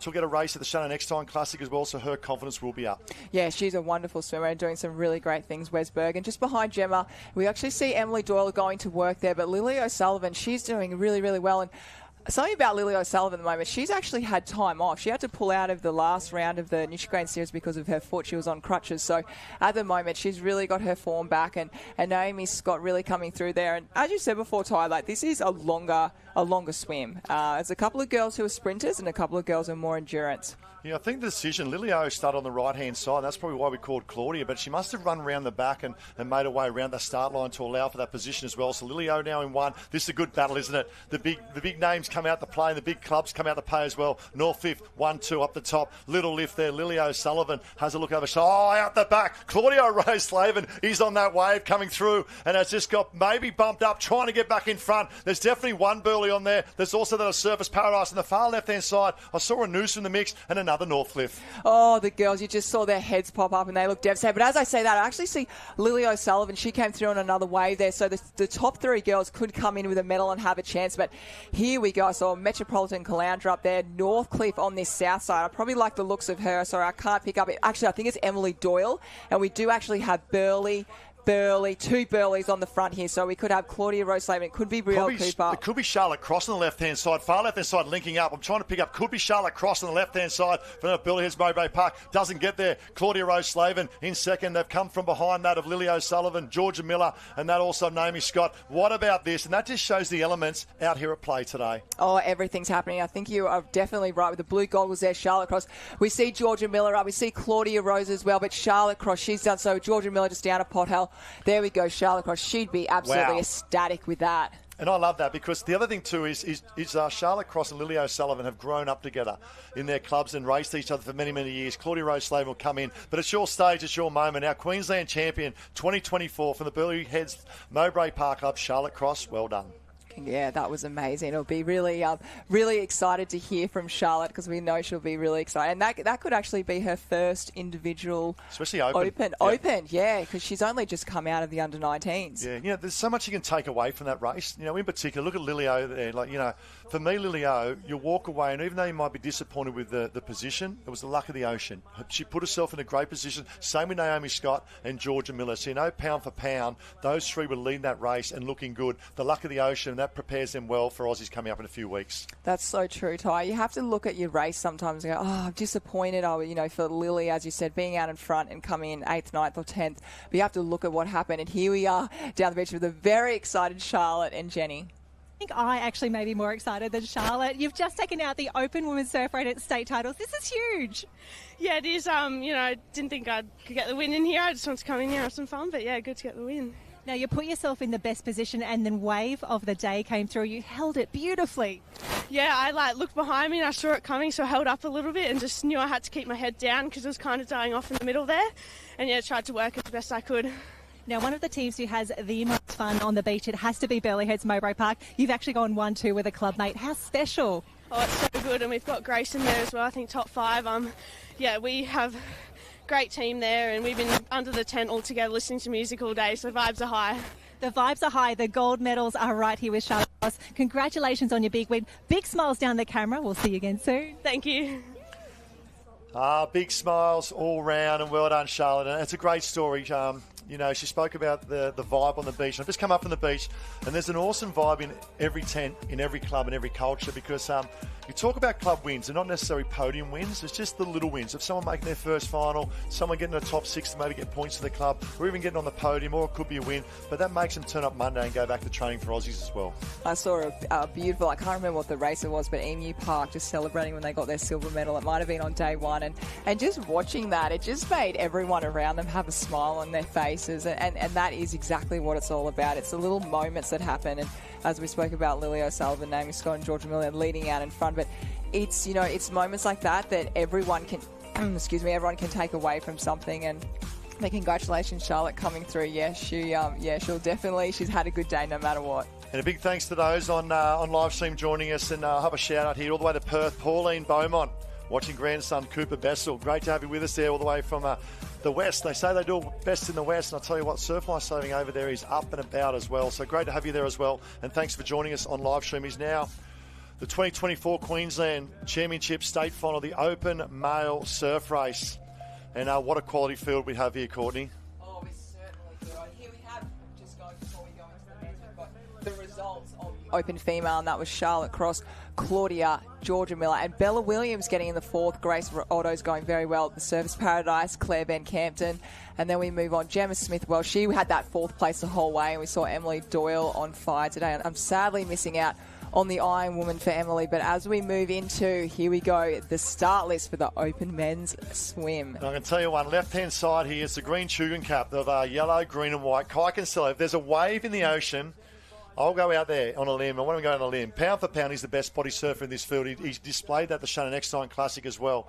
He's a true waterman with a little bit of the goatee and moustache. But second from the left-hand side, green and white cap, CJ Brennan. Look at this. All the boys going south. Oh, look at that. I tell you what, if I was out there, I'd definitely be following Kai Kinsella. He really is. If you've seen the new Aquaman, he's the Aquaman of the sea, isn't he? Really, he knows where to find a wave, and he's very, very good at it. But at the moment, the men's open swimming, there is just we look back and go. There's always been, you've had your Kai Hurst, and we go through, and Shannon Eckstein, Nathan Smith, but at the moment in this field we have Sam Short. Now he's vying for an Olympic spot. And also in terms of that, obviously with the pick up the worlds last year as well. But Sam Short in history has the second quickest 400 for an Australian to that of That's Ian insane. Thorpe. And in his prime now, as we speak about, what he might give away a little bit here in terms of this skill set of swimming, porpoising and wading, he'll make up in that a swim. If we go to the semi-finals, and it was Kai Kinsella, Sam Frost, Dougal Richmond as well from Mermaid Beach, David Miller, Sam Short, Zach King, the other top three in that of semi-final one. Ruben Rees. Now, you remember Ruben Rees, he took out the belt race only a matter of 2 days ago. Current Australian belt race champion for Northcliffe as well, and had a big swim to take out the inaugural mixture in a taplin yesterday as well. Zach Morris, Adam Palmer, Mitchy Stitt, Kai Harlan, Isaac Karen there also in the mix. That's Kai Kinsella. We can see it looks like that leading the way at the moment. Yeah, he's just really, he's just stretching out, and he loves his surf. He's so good at it. He doesn't swim in a pool. He does all his swimming. Amazing, isn't it? Yeah, it's amazing that he has the fitness to be able to, well, he did actually mention he believed he didn't have the fitness. We certainly haven't seen that. He's right out in front. He just really flows with the ocean, doesn't he? He goes bobs up and down. But Ruben Rees, you spoke about before, in that mixed taplin, he swam so well. And if we see the mix in there, we see Northcliffe and Northcliffe all bunched in together. That is 4 Northcliffs all side by side. Imagine trying to make their surf teams. And that's Kai Kinsella in 1. Zach Morris now moves up into 2, and that's Ruben Rees, the big loathing arms. It's actually CJ Brennan who's just been boxed out between that of 2 of the Northcliffe boys. I'll say that maybe could be Harlan coming through as well. Now, Kai Kinsella, we know raw speed. He's super quick. Zach Morris with that iron base, along with Kinsella, we know they've got a very good aerobic base. Ruben Rees is the danger now in 3rd coming through, but the skill set of Kai Kinsella and Zach Morris to me will come with the 4. Definitely. You look at when we get into that wave zone, obviously Kai Kinsella, he is the man on the body surfing, but Ruben Rees, he is an open water swimmer, so he's going to have that endurance, so he's going to feel better and better as this race goes on. He's a great young kid. I actually coached him for many years at Burley as a nip, and he made his move up to Northcliffe as well. And love to see him here at the big stage from an under 11 right through now. The journey he's had in the last sort of 8 to 10 years has been magnificent for Ruben Rees as he now makes his way to 3rd place. But it's Kai Kinsella representing Tugun, only a matter of a few kilometres north of where we are here at North Korea at the moment. CJ Brennan is close enough as well for the mighty Vikings. You know if he can sniff out a wave as well. I'm not sure if Sam Short is actually swimming this race. I can't pick him up in the mixer at the moment. I know he had a big day yesterday as well in his swimming commitments, but around they go. It's Kai Kinsella in 1. Ruben Rees, Zach Morris. Look at Ruben Rees making his move there up on the inside of Zach Morris. Yeah, wow, they're moving they're going off to that south, aren't they? And it looks like it could be also Kai Harlan there as well. And they're going, here we go, Kai Kinsella, there is a wave. If there's a wave, he will find it. And we just see the 2 Northcliffe boys that just come a little bit north. And Kai Kinsella, he is really aggressively going off to that south, and he's trying to get that wave over there. Yeah, this is interesting. Kai Kinsella needs to turn right and run with us well. He's going to miss it. Kai Kinsella has not seen the wave, and all of a sudden has missed the lead wave. And we've got Ruben Rees, CJ Brennan, trying to pick up that 3rd cap coming through as well. There's definitely a surface paradise. Kai Kinsella, a little bit of a schoolboy error, I believe, not being aware of the waves around him. I think he was just enjoying himself out in the ocean there, I think, and just going off south to look for it. So we'll see him pop up in a moment, but he's obviously out of this side at the moment. But in the middle here, more to that left hand on screen, we have Northcliffe. He is on a body surfing wave. If he can hold this and milk this all the way to the end, we'll pop up and see who that is. Yeah, Zach Morris, left-hand side. CJ Brennan has the running far right-hand side for the mighty Vikings. There is a hole. We know the hole is there. We saw that in the earlier race as well. Coming through CJ Brennan. It's advantage Currumbin for my liking on the right-hand side. The big moment, the big stage. It's CJ Brennan, right-hand side for the Vikings. Zach Morris stands, props, has a look. He took out the Queensland Ironman title last year, Zach Morris. We know the base he has. This is a good battle. Morris should stand, but it's all about CJ Brennan, and it's all about the Vikings. Oh, he's been swimming so well at the moment, hasn't he? Look at that. We've seen it time after and time again. If you get straight on that pole, you really have to, you get I guess, the best opportunity to get to that finish line first? Pretty sure he took out the Australian under-19 surf race as well. They had a breakout season over there in WA last year, the Mighty Vikings in water and craft as well. Harlan coming through as well, but it's the big stage, the big moment. But you know what it comes down to? The skill set. The great skill set and the ability to catch a wave under fatigue. CJ Brennan, Zach Morris, but also the little bit of luck from the ocean. It is, and it just makes the swim, the swim race so much more interesting, doesn't it? The boys get to, instead of doing a flat water swim, for someone like Ruben Reese, Sam Shaw, they get to go, okay, we get to do a bit of running, we get to dolphin dive, go under the waves. It's really, really makes it, quite a fun surf swim for them. Yeah, I think Sam Shaw didn't have a start. He raced yesterday. We thought we might have seen him on the start list, but obviously not there today. But CJ Brennan, but what about that 5 or 6 coming down the wave? But I still think back to Kai Kinsella, and that's one thing about racing. We're always learning, aren't we? Certainly. And here we are. We're just going to go down with the winner with Jenny Parry. Oh, team, thank you so much. CJ, what a big win. Open State Surf Race Champion. That sounds pretty good. Yeah, first year in Open, so pretty stoked with that win. Now, you picked that line perfectly on the way home. You just beat the Northcote crew up the beach, and that was a learning from earlier today. Yeah, in the iron semi, I didn't track south, so I missed a wave. So that one, I tracked south and got a wave. It was absolutely perfect. Absolutely perfect, and you've had the best season so far, Australian representative honours, a state championship now. What have you got left in the bag for us come Aussies? Oh, a few more hard weeks of training, hopefully do it again at Aussies. And will you come back for Worlds as well? Same stretch of beach? Yeah, hopefully be there on the Australian team and race for Currumbin, so... You're doing everything right at the moment. Congratulations on your state championship. Go collect your medal. We'll see you in action soon. Thank you. Thanks, Jen, and well done, CJ Brennan. And I tell you what, he's a great man. He's a great human. Was part of the Australian team, as mentioned. And his dad's the president of the Mighty Vikings. And what about that? Your dad's the president of the club. You've just banked an open surf race champion. And his dad as well was a phenomenal surf race swimmer in OAM of Australia as well. Oh, he'd be super proud. And all the presidents of every single surf club, amazing people. They give up so much of their time, and it's it's a wonderful club, and it's a beautiful spot as well. Down there, the area of the coast. But as we move on to the under-19 female board race. So we're just getting the lineup here, Ty. Who have we got? Yeah, it's a great little lineup coming up at the moment. Let's just go back to semi-finals. And Jasmine Raywood, once again, talk about under-19. She took out that of semi-final number 1. Eva Ashworth from Met Caloundra as well. Anastasia Huey was there. Chelsea Wood, Giblet and Dakota Luke. The other top 3 in that of, we can see the start list there as well. Kyra Bender, Charlotte Hart, Eve Warren, Zoe Longhurst. They're the names that will come to the fore, I think. Look out for the young girl from Southport there, Morgan Trinker. We know the paddling expertise of older sister Brody as well to be in the mix. And we can see there Giblet from Surface Paradise, position 15 on one of the bookends. But quality field, that's what you expect of the Queensland State Championships. You certainly do. This is where everyone comes out to play, don't they? And I think at the moment we can see today it's really trying to get that best way out and get through those waves as best as you can. And we're really seeing that happening. And you thought the north was stronger to get out, and then we saw the south in the ski position. So it's really, really going to be challenging for these girls to try and get the best way out. And the other thing too, we've got the incoming tide, and with that incoming tide draws a lot of energy and the water becomes a little bit deeper. So in terms of the ability to bunny hop or porpoise with your board or run in as well, that gets limited, comes back to raw speed. We've got about a 9-second period in swell, so the waves are really close together, which means you've got to maintain that board speed. So this is a great battle. And you also got to remember, Courtney, this is the 3rd day of racing and the element of fatigue that comes into play for these finals. I was just going to say exactly the same thing. It's definitely endurance today, absolutely, and the legs are going to be burning the whole way, especially at the end when they need to pop down that last wave and get up and run. But we might see a few sprint finishes, I think, coming on this board, because we just see so many times this weekend that the waves really connect together. So wait and see that. And on the right-hand side, you'll see Kira Bascombe here from that of the Mooloolaba Club under the guidance of Maddie Dunn and also that of Reece Drury. 2 great athletes, of the past, but also giving back to the sports. And what about the guidance that the Mooloolaba crew will have? Oh, absolutely. They've got such a wonderful space there. It's a beautiful spot on the Sunshine Coast, and 2 incredible coaches there. And Maddie Dunn, I tell you what, she wouldn't take any naughty business there. She'd definitely tell you how it's at. And she's a wonderful girl and such an amazing ironwoman and board paddler, as we're speaking of that. And I love this as well, where you look around, you have the girls lined up, and right behind there, you've got Ethan Callahan there, and that might be Henry Simpson there with Morris as well. And isn't it great? And you're the same.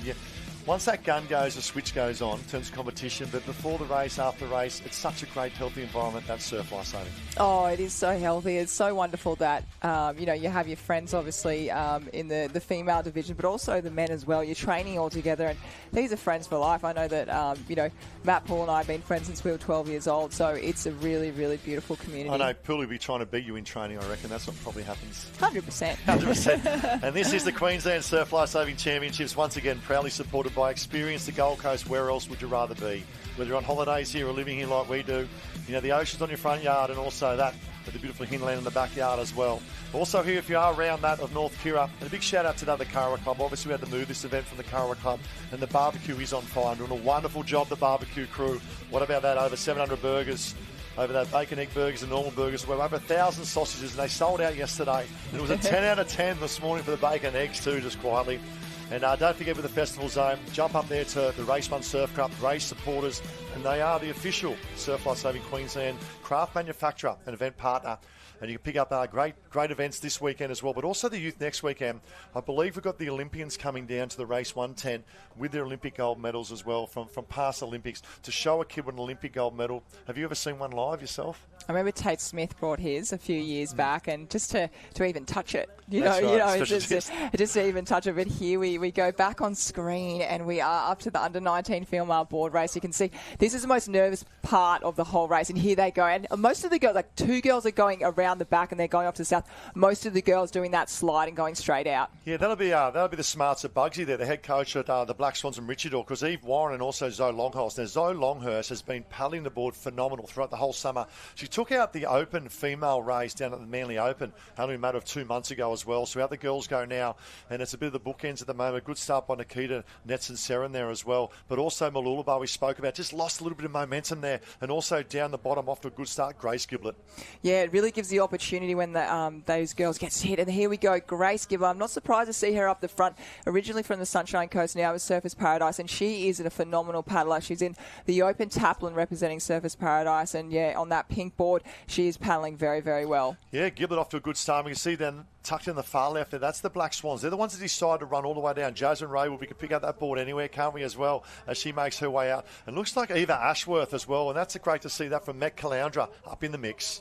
Yeah, absolutely. This is really, really on for these girls. And it's really, they've got a lot to contend with these waves. And you can see some that pop out the back, but definitely the south side. I would just see Grace closer to screen there, just pop over another one. But she's going to have the best line out. She's certainly going to be, not too far. And there we go. There she is, Jasmine Raywood. She's always somewhere not too far away. And as we just see, we got Maroochydore, the 2 Maroochydore girls who ran off south. Yeah, great drone pics here from the big voice. I was going to say, if we just drew out a little bit like they did, all of a sudden Zoe Longhurst is really starting to make her move. I love the work we spoke about out in front at the moment, which is great. But the move up on the inside, this is a big decision time. Does here in terms of Longhurst sneak up the inside? No. Should be dictated at the pull back to that of second.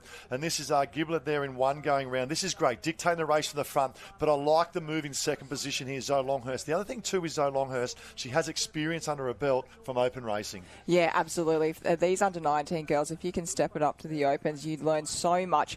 Not only just about getting racing under your belt, but also how to go around cans, how to also contend with, as you can see right now, the girls going, the Burley girls going, it gets a little bit squishy, but Grace doing so well. And Grace actually stayed up on her knees pretty much the whole way to that apex can. So she's really stretched out and no one's on her wash at the moment. Yeah, we spoke about the big 3, but what about back there in 4 up at the inside? That's Charlotte Hart. She's a very, very good runner. So if she's close enough and good enough, and along there as well, they won the actual board relay last year. That was Charlotte Hart, Jasmine Raywood and Chelsea Wood. Wave in front. Giblett may be on. This may be the gold medal. Oh, that would be, Grace would be, that is the best feeling. It's still not over. We know it's North Kira. Yes, yeah. Don't go trying to find any barrels at the moment, but as she's doing so well there, she's actually on that pink board just cutting across. She can see those finish flags, but she really wants to keep going because, as we see, the 2 Maroochydore girls out on that south side. Yeah, the waves are coming through for second and third and fourth at the moment. As Giblett in front. Keep it straight. Do not look.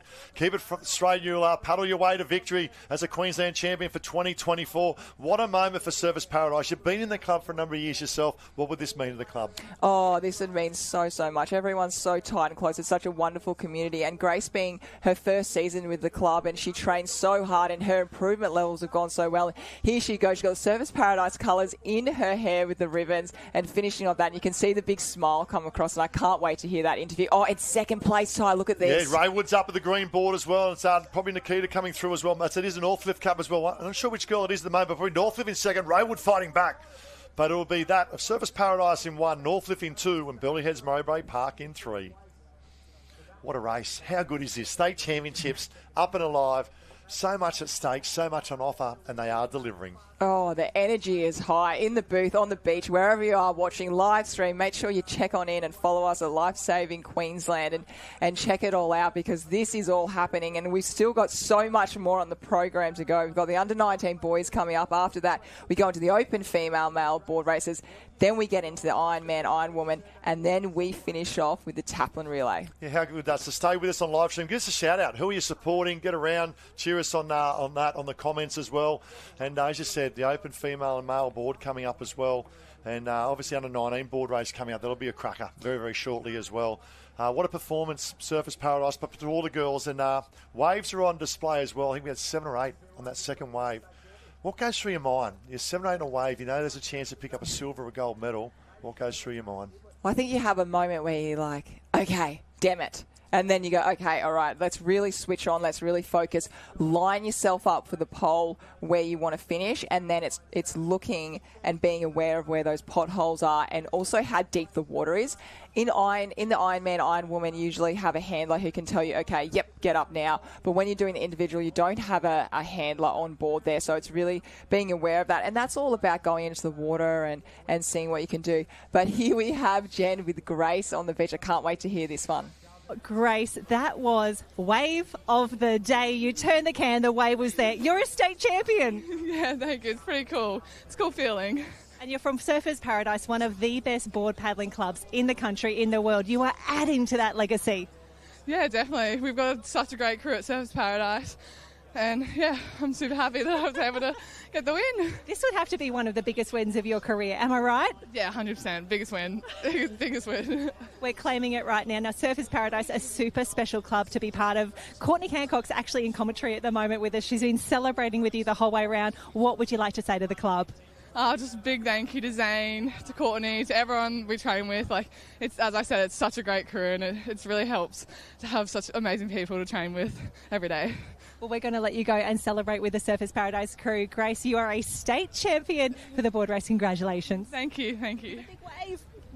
There's a wave to Courtney as well. Well done, Grace, and well done, Jen. But also Surfers Paradise celebrating 100 years next year as well. I know they're already looking at organising that for, I think, February and March next year is the great club. And you talk about board paddling, that's a great performance. And we talk about, the number of years of the female board paddlers. But going back in the late 80s and 90s, they were super dominant. You had, Orch was in there as well. Sheldo, the late man Sheldo, what a legend he was with Trevor. And they went through, mate, they were invincibles. They could not be beaten. That shows the strength and the history of board paddling at Surfers Paradise. Absolutely. I remember Surfers Paradise, Carla Gilbert and Penny Turner winning that board rescue that was so famous. And not only Penny Turner won the board, and also Carla won the iron one. But here we go. We are set for a start. You have a couple of boys going off to the south that look like the Kurrawa crew.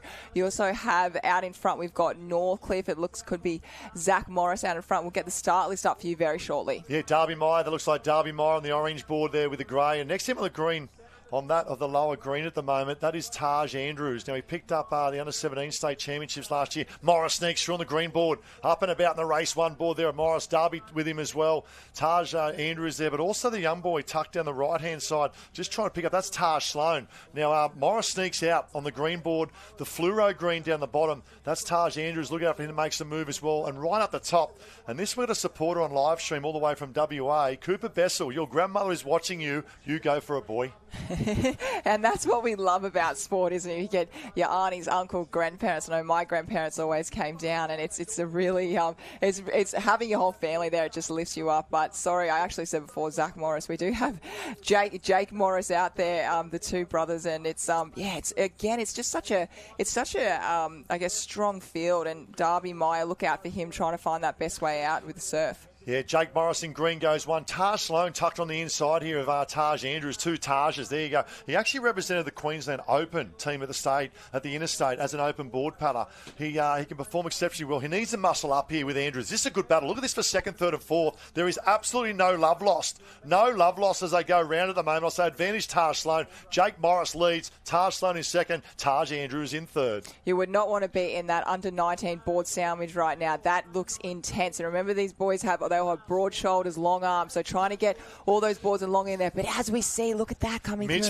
Mitch Morris now, that is the twin of the leader of Jake Morris in front. Around the outside he goes. He says 3 Buffalo Bills go around the outside, and Morris now comes on the outside. Swell building. It's Morris 1 in Jake Morris. Mitch Morris fighting up now. Taj Sloan tries to hold the inside, waves out the back. We'll probably have 3 or 4 get round this on offer. Get around, boys. Rip in. Here comes the swell. Yeah, you want to be on that wave. It looks like it's a little bit maybe off towards the north. We might get a couple of boys coming through. And as you can see off that apex here, one of the boys has just fallen off. And out here on the northern side, we'll just pick that cap up in a moment. Taj Andrews, the burly heads of Taj Andrews. The problem with that is going north is going to get swept north. And now if there's 5, 6, 7 on a wave, it is not the position you want to be. And this is what I mean right now. Yeah, you want to be on that south end. That is very, very good. I think Ethan Callahan is on that south side. So he's lining himself up. He did this in the swim before, so he knows exactly where he wants to be. That is the smarts. Right down bottom of screen, the whiteboard. That is Ethan Callahan. He's now tacking his way back to the finish line and lining himself up at the bank as well. This is great. 3, 6, what have we got? 9, maybe 11 or 12 on this one. The little double up coming up at the moment. All on offer. Queensland Championship. You've got to get over this bump in front. Callahan pushing. Callahan fighting down the bottom. Andrews up the top. Morris stands. Morris early. Andrews wide up the top. Andrews probably has the run. Morris. Andrews try and get the mix. Ethan Callahan's he's out of the mix. It's Northcliffe. Darby Meyer, is it coming through? No, it could be Fletcher Warren. That's Fletcher Warren from Service Paradise. It could be a 1, 2, 3 for Burleigh. Oh, wow, look at that. If they go 1, 2, 3 in that from Burleigh, what a board relay they have right there. And I love those moments, that footage that we have. Everyone gets around each other. Wow, what about that? Fletcher Warren's only made the move across to that of Burleigh in the recent month. Taj Andrews, we know the big stage he loves in board paddling. A phenomenal board paddler. He's won numerous state championships. The big 3, look at that. Straight away, right-hand side W. I don't know how they finish, 1, 2 or 3, but we know they are 1, 2 or 3. Was it Fletcher Warren? Was it Darby Meyer? Or was it Taj Andrews? We'll hold on that for the update very shortly. Jen might be able to give us an update down the beach. What a race. What a race that was. You know what I love about that time? We don't know who won because they are all as excited as each other. So I think that was so beautiful just to see the team all come together there. A few little disappointed faces there, obviously, having that sprint finish. A few people would have gone down a few potholes, but that was really tough. Yeah, I thought Morris got off. He got off well, but then just stumbled. And what happens is when you get off in that wave you're on, if that wave gets back in front of you, that's all it takes. Just checks you a little bit and holds you up. The ability to get off your craft and go. And we'll be down with Jen very shortly with an update. But I know it's the big 3 of Burleigh. It's just a matter of what is the order. Would it be Fletcher Warren, Taj Andrews, or that of Darby Meyer? And I'll be honest, coming when I saw Taj really chase that swell, I thought potentially he could have gone too far south. But he managed to get the link from over the gutter to the shore break as well. This is why we love surf sports. This is why we love surf sports racing. The elements of the ocean. You know, every underdog has his day. Not that these boys are underdog, but I tell you what, they put themselves in the position to win. A little bit of luck of the ocean. Great execution for a finish. Queensland champions. And it's never over, and that's what I love about our sport. You can never give up. You've always got to be in it. And as we see Fletcher Warren talking with the boys, the debriefs after. I absolutely love it. Oh, I did this, I did that. Oh, did you see me on that wave? It's amazing, and that's what brings so much of that good energy onto the beach, and you can see that going through. And I'm sure we'll see Darby put up some of those photos on his socials, and very excited about that. But yeah, good on the boys from Burleigh under Michael King. They're doing wonderful things. Yeah, it is, and I'm, I get down there most days as well, and the squad I've got to give credit to King, the way he manages, but the most important thing, like all coaches around that of Australia, respect. Walk into that of the old boys' room there at the club at Burleigh, and if he's talking, you might have 40, 50, 60 athletes there, and not one word is spoken when he's talking. It's total respect, and also when they go out as well, and it's hard to manage athletes and personalities as well, but well done. We'll get that very shortly, but well done. Well done to all those in the under-19s. Let's go down to the beach now, Jen. Talk about conditions. I know that southerly wind has got up a little bit there, Jen. Yeah, the wind is coming up a little bit, but it's nothing compared to the action on the beach. The officials are still huddling, still debating what is happening down there at the moment. All the boys are pretty confident it's a Burleigh Heads Mowbray Park 1, 2, 3, but we don't know who is in what position. So conditions continuing to change. That tide is on the change as well, but I think they've chosen the absolute best arena for this finals package, the black and white arena, probably the consistent of all of the races and all of the arenas that we've got here. Now the officials have just called the competitors down. I think we're about to find out who is going to be crowned the state champion in some of the most dramatic fashion that we've seen in a very long time, but this is what we want. Burleigh Heads Mowbray Park is going to be partying tonight. Yeah, Jen, stay with us, please, Jen, and if you can get an update and come live, because we can't get them up here ourselves at the moment. But what a finish that was. How hard would it be to make their board relay team? You've also got Ethan Callaghan to throw in the mix as well. Oh, I couldn't imagine it. It would just, you'd lose a lot of sleep over that, wouldn't you? But it's such exciting times. And not only do we have the Queensland titles this weekend, we also have the Australian titles coming up. And we've also got the world titles in August from the 20th to the 8th of September this year. Registrations are now live. How exciting is that? We haven't been able to have world titles for a few years now with COVID, and it's here in Australia. Well, there's probably no better person to talk about World Championships. Obviously, you have the the inner country as well, but then you have the individual racing. So being away yourself in that sort of level is super quality, but have it on our home beach up there at Broad Beach, super special. Oh, it's absolutely the best. I remember making my first one back when I was 18 or 19 with Bonnie, and we went over to Germany, and it was just, you meet so many friends from all different countries and bring it all together, and it's a really beautiful part of our sport, and yeah, coming up this year. Talk about beautiful parts of our sports, where we have Jenny Parra on the beach. It looks like Taj Andrews, race one surfcraft man himself as well. Taj Andrews, well done. Yeah, it is Taj who got the big win. Taj, that is the most dramatic race we've seen so far. What a wonderful thing to be a part of. Oh, yeah, for sure, especially with these Burleigh boys pushing me along the whole way. And, to be honest, even the Morris boys, they led that the whole way. They went real hard, and, everyone was on that wave, and who had the fastest legs. It was the fastest legs and the best position. How hard is it to make the A-board relay at your club right now? Oh, to be honest, we make sure we never miss a session. We're just pushing each other all day long. It comes from the top, like Corey, Benny, Sam Frost, all those boys. It's coming from the top, and we just try hunt for them and, push our age group as well. Pushing the age group, pushing the opens. Go celebrate a win. Burleigh Heads Mowbray Park 1, 2, 3 in the 19 board, and you're a state champion. Thank you. Especially special shout out to race one. Literally, this board, just the best board I've ever been on. I cannot thank Earl enough, Wally, everyone in the race one headquarters for helping me out, and for helping me get to this. This state championship endorsed by winners everywhere. Race one, fantastic, great work.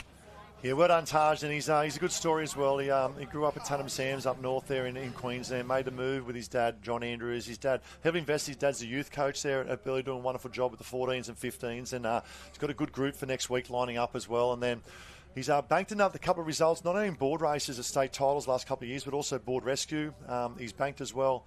And the other thing, he's a carpenter during the trade by the week, so he throws the hammer around. Carberry throws the hammer around as well. But I love what he says, and that typifies all clubs as well. They're calling about having a strong nucleus and the ability to chase those in front of you at training to make you a better athlete. That was one of my favourite interviews, the way Taj spoke about it. He had so much respect. He said, the Morris brothers are out in front. He respected them. Then he spoke about his coach. He spoke about Corey and Benny being at training, how they're his idols. And I think that was one of my favourite interviews. He's just really respectful, and the way he spoke was really beautiful. And then he thanks his sponsors as well. And then he got everyone. Well, here we go. It is the Open Female Championship of Queensland, Open Female Board Race, and Gemma Smith-Welsh. Isn't she a great human coming through the ranks as well? Yeah, she's doing so well. She swam in that. I know she didn't get the 4th place in that swimming, but she was 4th that whole way round that open swim before, and we'll see her in the Open Ironwoman coming up a bit later. But let's go. Let's bank a few in on live. Each jump on live stream and tell us who is going to win this Open Female Championship of Queensland board race. Naomi Scott, Georgia Miller, Kirsty Hardstaff, Lucy Derbyshire, Charlotte Cross, Hannah Scully, Grace Harris, Jordan Mercer, Claudia Rose Slavin, Brielle Cooper, Lana Rogers, Brodie Trinker, the speeder Trinker from Southport, Lily Finardi as well, Gemma Smith-Welsh, Harriet Brown, Lily O'Sullivan. There is the start list. Jump on now, tell live stream. Give us a comment. Who are you going? I love the way, I'll go for 2. I love the way that Hannah Scully races. I'll go 3, actually. I love the way Hannah Scully races, in particular, big events. She's a big game player and big performances. Brodie Trinker from the Fried Eggs. I love how she You've starts. already got my 2 that I was thinking. And the other one, the sentimental one, I think it's in here as well. Harriet Brown. Is she in there, Harriet? Harriet Brown Potentially is the other her one. last one. Yeah. Harriet Brown for my. But Grace Harris been parent. Mama Mercer, can she do it? Grace Harris. The story from down there in Victoria, now up at Alex. But here we go. This is it. The open female. That's Trinker. We talk about the green board. 5 from the left-hand side. Very explosive Trinker. Doing a lot of iron work as well. So the back-end speed should be strong as well. Great start by the girls. Yeah, I think Brodie Trinker, as you said before, she's very due. And she always peaks at this time of the season. State titles, Australian titles, very, very strong. We saw Lucy Derbyshire. She ran off to the south there. And that looks like she set herself up in a really good position. But as you said, on that yellow board, Harriet Brown, she does like the low. Mama Mercer. I said that, Mama Mercer is through. Mama Mercer in 1. Brodie Trinker. That's Mama Mercer. That's Geordie Mercer, the daughter of the legend Darren Mercer in 1. Brodie Trinker there tucked in. I'm pretty sure that's her, isn't it, coming through? It could be trying to pick up. Looks like a white cap coming through with the glare. But Brodie Trinker in 2. We then make our way back the others as well. What a very explosive start by Geordie Mercer. Yes, the only reason I didn't recognise a Geordie was because she's on a pink board. I haven't seen her on a pink board before. I'm used to her colours. You should associate the pink. Yes, absolutely. But we also see Brodie Trinker going through there. She is very, very fit at the moment. On the inside, look out for that yellow board dangerously coming through there, Harriet Brown. Harriet Brown is moving. If she can sneak up on the inside, this will be a master stroke here from Harriet Brown. I love her. She goes up and over the wave. Get up on that inside, Has. One of the veterans of our sport, and what a great role model she is. I love the move here of Harriet Brown on the inside. Trinker sees that nose coming up and says, you know what, I need to get around first and get around clean. Yeah, you just see Brodie. She really just lifted. She can see in the corner right. She's got Harriet just wash riding at the moment, just taking it pretty easy. Geordie on the other side there, resting as well. So at the moment, you see Brodie. The smart thing for her would be to drop back and have a little rest on Harriet because she has done all the work to that first can. And Harriet definitely in the good spot. Also, that could be Kirsty Hardstaff or Lily O'Sullivan coming on the inside. Yeah, so that's fourth. Hardstaff coming up there in 4th. I love the work then of Harriet Brown. Now also with the Brodie Trinker, she's got to get her nose up and go around equal Harriet. Otherwise she'll get pushed wide. And Mama Mercer, 3 wide as well. Get that nose up there, Mama Mercer. Round they go. Harriet Brown, absolute, that's experience. And the master stroke of, I should say that Brown at the moment, opens up the door now for Hardstaff sneaking up on the inside. Oh, she's doing so well at the moment. We saw at the Interstate Championships, Kirsty Hardstaff's doing really, really well. She's so fit at the moment. And that was just really smart by her sneaking on. And that's sometimes in board racing, you have to slow down and go, hey, do I need to stop, go back to the next line so I can get that inside. But here we go. Harriet, Brodie Trinker, Kirsty Hardstaff on the inside there. It's all about setting yourself up at the moment. As we've seen before, Ethan Callahan took himself south. So Brodie Trinker's really seen that. Mama Mercer has seen that also. And here we go. Here's the waves on offer now. I think Trinker will definitely get on. Let's try to look at Brielle Cooper trying to get over the top. Another one there as well coming through. Could be Bella Williams maybe. But Harriet Brown is on. Is she on her own at the moment? You can see Brielle Cooper out the back. Harriet Brown has the lead wave. Will the second wave link up with the first? Oh, wouldn't this be a beautiful moment for Harriet to take out this Queensland board title? She's done it before. Oh, as I just say that, she's just got keep milking Harriet. We've got Georgia Miller and Brielle Cooper who have aligned themselves up very, very well on that south side of the screen. But Harriet still has the lead at the moment, but she's got to go. Yeah, here comes a chase pack now. And the second wave, the first wave cleaned out. We see Brodie Trinker here, far right-hand side. Brielle Cooper as well, trying to pick up, looks like that of another Northcliffe on the far right. Is it Lana Rogers coming down, or Lily Finardi as well? Here's the pace. Lucy Derbyshire in the mix as well. Lana Rogers coming through the 4 at the moment. Oh, what a finish. Kirsty Hardstaff left-hand side. Rogers is up, I believe. Little stumble. Hardstaff there as well. Looks like Lana Rogers from that of the Northcliffe Club. What a win from Lana Rogers. Brodie Trinker in second. And third place sneaking through, potentially Hardstaff or that of Gemma Smith-Welsh. Oh, wow. You just see the way that really switched around, and heartbreaking for Harriet Brown and got herself in front. But that is North Kira, that's what unfortunately can happen. But Lana Rogers, you do not want to have a sprint finish with her up the beach. She is so, so strong and really, really just came down to that last even 5 metres from the shore. Yeah, it's interesting, isn't it? Like, you talk about any race, whether it's a surf race, ski, board, iron as well, it's all about processes. You know, the outcome that you want to get is lining up all those processes. In a race of this nature of a board race, there's hundreds of processes you go through, but the ability there for Lana, we did not call her the whole race until that last 10 metres or 10 seconds, but she puts herself in good positions. She lines up, probably didn't get the start she wanted. She went round with the pack, set her up in nice clean water for the potentially pick up a wave, got on the wave, linked at the shore break, and then the victory, our Queensland champion, Lana Rogers. And that's the way she races, Lana Rogers. She's always there. Never ever think she's not in the race. Even if you can't see her on screen, she is somewhere lurking. If she is on that start line, she will be there and she will always be a chance of winning. And here we go. Jenny Parry is down with Lana Rogers on the beach now. Lana, you timed that absolutely perfectly. Everyone was nervous on the beach. You were not. You made it happen. A state championship is all yours. Oh, it's a bit of a unexpected win for me. I just did it for a little bit of fun. This is all about fun this weekend. Unfortunately, I've just been struggling a little bit with an ear infection, so can't do my main events. But it has led that all the way. I just managed to get off at the perfect time, and I'm really, really happy with the result. You've got to be happy with that result. The pressure when there's about 10 other ladies on the line. You held your nerve. What are you saying to yourself on that wave? I unfortunately missed a sprint finish a couple of weeks ago at the Shannon, so I've really been working on the timing and getting off right, and that managed to work today. Everything went perfectly. We hope your ear gets better soon. Give us a big wave down the camera. Cannot wait to see you in action soon. There we go. Hey. Thank you. Well done to that of Lana Rogers. Well done, Jen. And I think the smile says it all. I had a great interview this morning on the beach with Floody. And gee, she speaks well, Floody. And we talk about respect for coaches, but she spoke about the characters of their squad coming in and things like that. She mentioned about Lana Rogers this year in particular, and just turning up, just being so focused, made the move and just ran herself with a healthy squad as well in that sense. But she's been unbelievable all year, hasn't she, Lana Rogers? Oh, she has. And that moment that she decided to, it was a really big move for her to have to leave her family and come to the Gold Coast. And as soon as she made that move and she told me about it, I was like, she's going to do really, really well. She's just put her head down and she's worked so hard, and she's really, I guess, in Iron Woman this season, she's taken out everything. And if we look at the start, at least we now move into the open mail board. There he is, Finn Askew, straight up Surfers Paradise, Joel Piper. He's had a really strong one, hasn't he? Yeah, if there's one event I love, it's this one. I actually never got a gold medal. Got 2 silvers and a bronze, but never got there. I actually fell over the line once. My brother won and passed me and beat me in that one. But I love the open mail board race. And look out for Tex Dixon there from Surfers Paradise,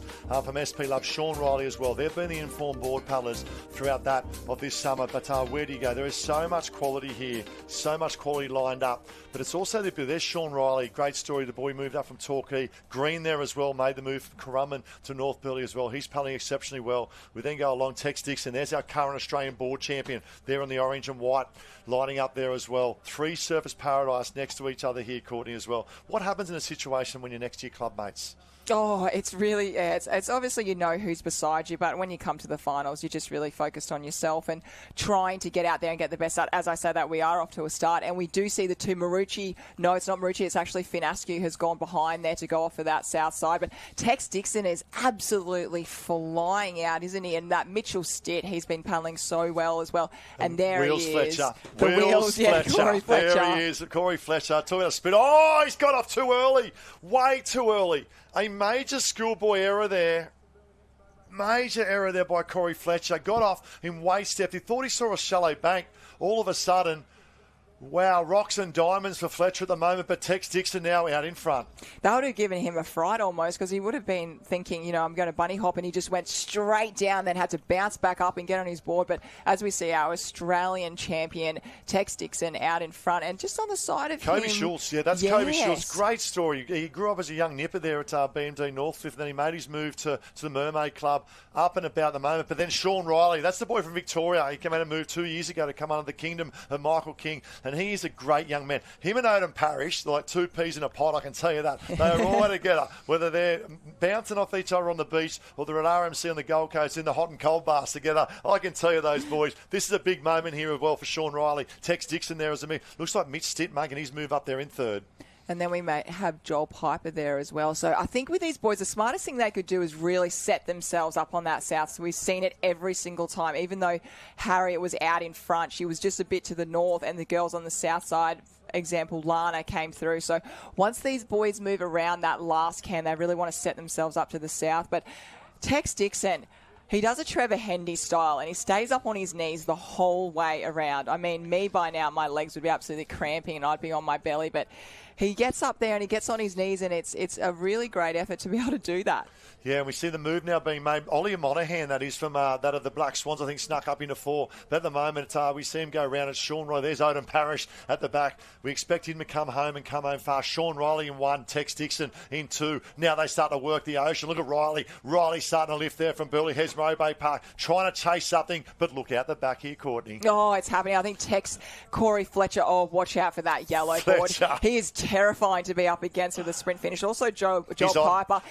Fletcher maybe on the right-hand side working hard, though. There's a second wave for my liking. There is more punch and more meat. And Odin Parrish, he's on that second wave. He's third from the right-hand side as well. Kobe Schultz is there. Is that Finn Askew I can see in the mix as well? Stitch in there. Sean Riley, Tex Dixon fighting. And looks like Ollie Monaghan lying down, trying to make every post a winner. Sean Riley, far left-hand side, may get a link as well. We've got almost the whole race on this one wave. This is going to be insane. I'd hate to be an official right now on that pole. They are going to have the glasses on, their eyes open, because this is going to be really, really close. Yeah, orange board, right-hand side, 3 from the right. That's Odin Parrish working hard. Finn Askew looks very good as well. We can see Kai Taylor coming through, but left-hand side, up and about. Mitch Stitt, maybe Mitch Stitt, up and about at the moment. Oh, a little stumble. Here comes, looks like coming through his Piper. Now it's Monaghan. Monaghan, Stitt, Monaghan. Oh, I'd probably say Service Paradise. Mitchell Stitt.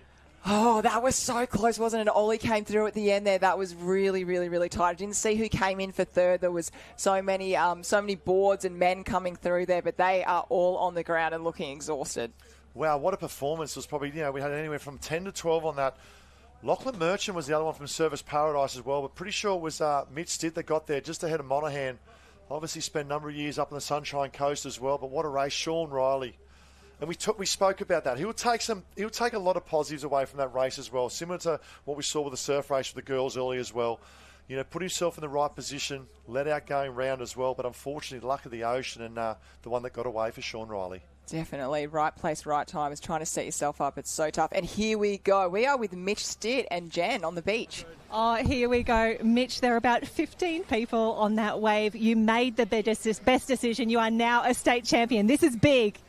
Oh, I can't believe it. I was really disappointed not making the Iron Final today, and just talked to my dad, and he said, just back yourself and just see how you go.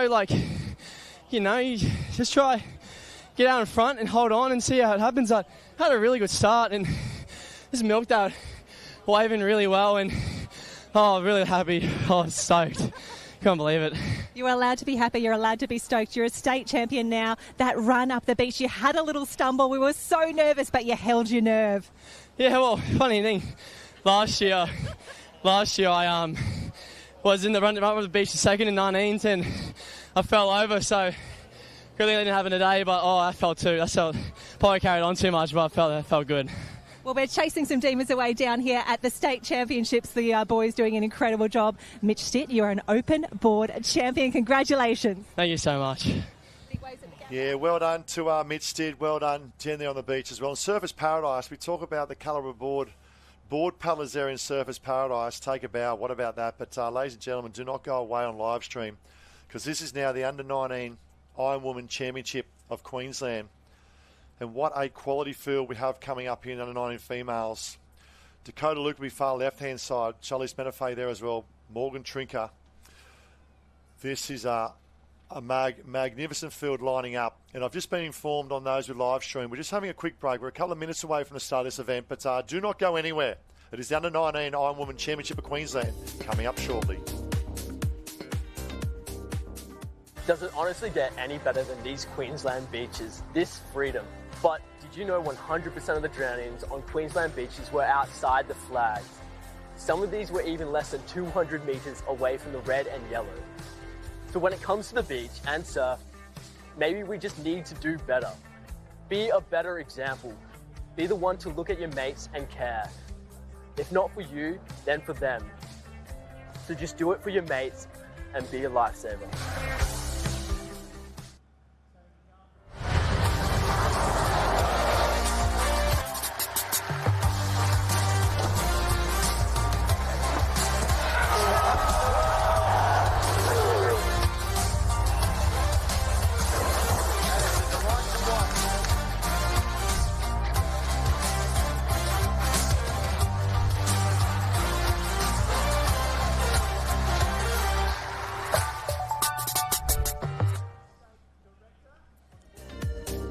Hello and welcome back to the Queensland Surf Lifesaving Championships, proudly supported by Experience Gold Coast, as Benny Bitsy Carl, the chief starter, and a very proud Miami, I should say, a Currumbin Viking boy he is as well, and a big Brisbane Lions supporter, you can tell by the cup and the lanyard as well. Laying down the law now with the girls, outline the course. And just a shout out to the officials, do a wonderful job, an absolute wonderful job in all surf lifesaving events around that of Australia and also worldwide. And talk about worldwide, don't forget the World Lifesaving Championships right on here on the Gold Coast beaches, where you can experience the Gold Coast and also experience that of the World Surf Lifesaving Championships. Around the 20th of August, they'll get underway. We'll have the international and then also that of individual club and clubs events as well. And we expect to see a fair few of these girls lining up. And there's the Under-99 Women Championship of Queensland. Love this event. And what a quality field we have. And we spoke about that representing Dakota Luke of Dicky Beach. Charlize Menefee there from that of Billiers Mowbray Park. Morgan Trinker from Queensland, Southport in Queensland. Emma McDonald from Northfield. Anastasia Huey as well there from that of Dicky Beach. Leah Pilkington from Alex. Charlotte Hart, Billiers Mowbray Park. Jasmine Raywood, one look out here as well from Billiers Mowbray Park. Kalani Ives, what a story this young girl is. Her dad's a wood chopper who grew up there in Yamba, made the move under the guidance of Floody. She picked up the next gen golden ticket, that of Kalani Ives, only a matter of 4 weeks ago, to now book her spot in the professional Iron Nutrigrain Iron Series for next year. What a moment that young girl has.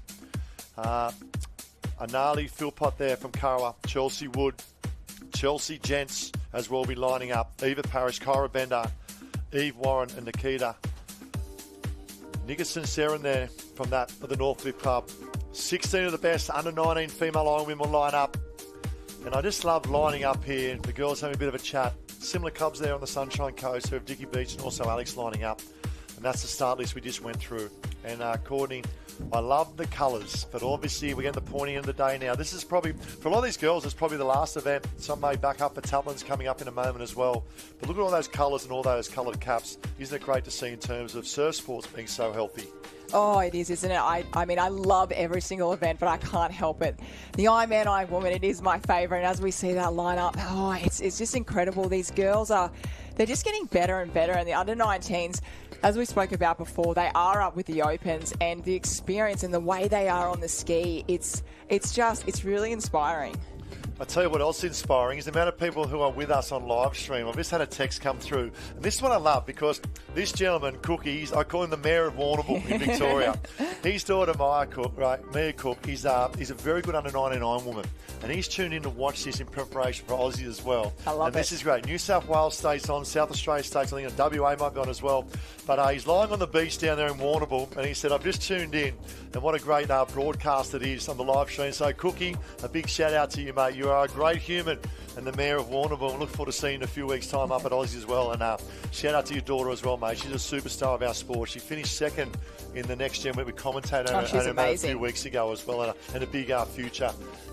His son's also moved up to the Sunshine Coast up there at Alex too, under Jack Hansen and Jamo Porter as well. So heavily invested in surf sports, and that's what it's about, isn't it? Right around our country, right around the world, surf sports is up and about. It absolutely is. And yeah, Mia Cook, she raced so well. It was absolutely a privilege to be able to commentate that with you, Ty. And she went so close, didn't she? Kalani Ives just came through at the end there, and it was a couple of points between them. But for her, she wouldn't have too many people to train with being over there, and it is colder as well. So for her to be able to, get the steamers on and train through all pre-season and get herself ready, and I love that her dad's watching this. Might be a bit tactical. Look at the other athletes and see who she's up against for the Australian titles. Yeah, well, I tell you, we travelled around Australia, our family, a matter of 18 months ago, and when we pulled up into Warrnambool, we knew no one. We stayed at the surf club right next to Warrnambool Surf Club. Within 10 minutes of being there, it's like the magnetic effect of great humans in surf lifesaving. He come and introduce himself, Cookie, and for 4 days, he would come over, that night he rode his push bike over, gave us Warrnambool shirts, told us about training, could not accommodate us any better, we had a couple of craft as well, got it in, and joined their training session, and the squad they have down there in terms of the board squad, I can tell you, it matches any squad in New South Wales and Queensland. Wow. 30 to 40 deep, and the speed in particular board paddlers, unbelievable. So look how they do wonderful things down in Victoria, along with all states around that of Australia. But that's the way in life-saving, isn't it? No matter where you go. That's the way we do it. And it is tourism. I can tell you another story about Esperance, but that involved a few sharks down there at the club as well. We'll leave that for a later date. But here it is, the under-19, and also the guidance we see lining up on the split screen. And a big thanks to all those joining us on live stream. Give us a shout out. Who's going to win the Queensland State Championships, the under-19 Iron Woman? Let's go back to your years, under-19. Of course, what was it like, and who was your toughest competition back then? Can you remember? Only a few years ago. Oh yeah, a couple of years ago. Maybe one or two. I loved my years in the under-19. Oh, it was incredible. And being from Sawtell, generally my teams were, it was my sister Bonnie and another girl, so I didn't really have any under-19s with me. But, oh my goodness, can we just look on screen right now? Is that a goose or a duck or something she's actually got it on her hand. It is. It's the local cooling, that's it, the local Coolangatta. She hears all the time, down here all the time with us, the ocean swim. I remember we had the Coolangatta Gold one year and she come down. And so I think it's the local goose. Now, I get a bit stuck between. Name? I'm not sure. I can't find out. But we'll find out. Someone guaranteed. Yes, Facebook. Yes. Someone on Facebook or live stream will let us know. It's a local resident down this way of Coolangatta as well. And isn't it great to see? We actually had a dog run right through the middle of the under-17 Iron Woman event in the final. And it's the under-19s lining up, one of the blue ribbon events for the under-19. And this is special. Like, you've been through here as a professional Iron Woman for years and years. It's an event you really want to win, isn't it? It is, absolutely. Yes, definitely. Before you go into the Opens, you want to get this Queensland Iron Woman title in the under-19s in the bag. Definitely. You only get 2 shots at doing it. It's not often you get to, not often I should say, you don't get much time to do it, but the list is incredible. And as you asked me before, Ty, who is my main competition? Emma Wynn. She was from City of Perth in WA, and we in the under-19s lining up. At 16, she was already in the Nutri-Grain Iron Series, so I was just trying to catch her, beat her. She set such a high bar. But lining up with the under-19s, I was in New South Wales at the time, coming to the Australian titles, there was 5 of us that were in the Nutri-Grain Series. Unbelievable. I thought it was crazy. And it's the same with the girls as well. They are just so strong, so powerful and so good. And it's but yeah, no, Emma for me, certainly. She I think having a really strong age group, she really just lifted the bar and made me want to be better. And but yeah, certainly for these girls lining up today, it's you can see all the smiles, and we'll probably wait another. It will change. I was going to say another 30 seconds, another minute, and you just absolutely see the race mode just switch on. That's what I love about athletes. You can switch it on, switch it on, switch it off, and here the girls go. The boards are up. They will be switching it on right now. Yeah, that's something. I'll just resend the cans for those on live stream. Here we go. This is the under-19 female Iron Woman Championship of Queensland. So much at stake, so much on offer for these girls as they line up, and we'll get through the start list. Who we expect to see the big players here, especially in terms of that? It is board, it is swim, it is ski. And the dominant board paddlers we expect to come with the 4 in here at the moment. We expect to see that of, we spoke about that of Raywood and Ives. So, they've already booked their spot in the Iron Series next year as under-19s as well. And away we go. Northcliffe close to the camera. The Black Swans there in the mix as well. I expect Trinker. That's the green and the pink board. We talk about that of Jasmine Raywood a lot as well. But it's a really good start. Looks like Padani, that's Kalani Ives, front and centre at the moment.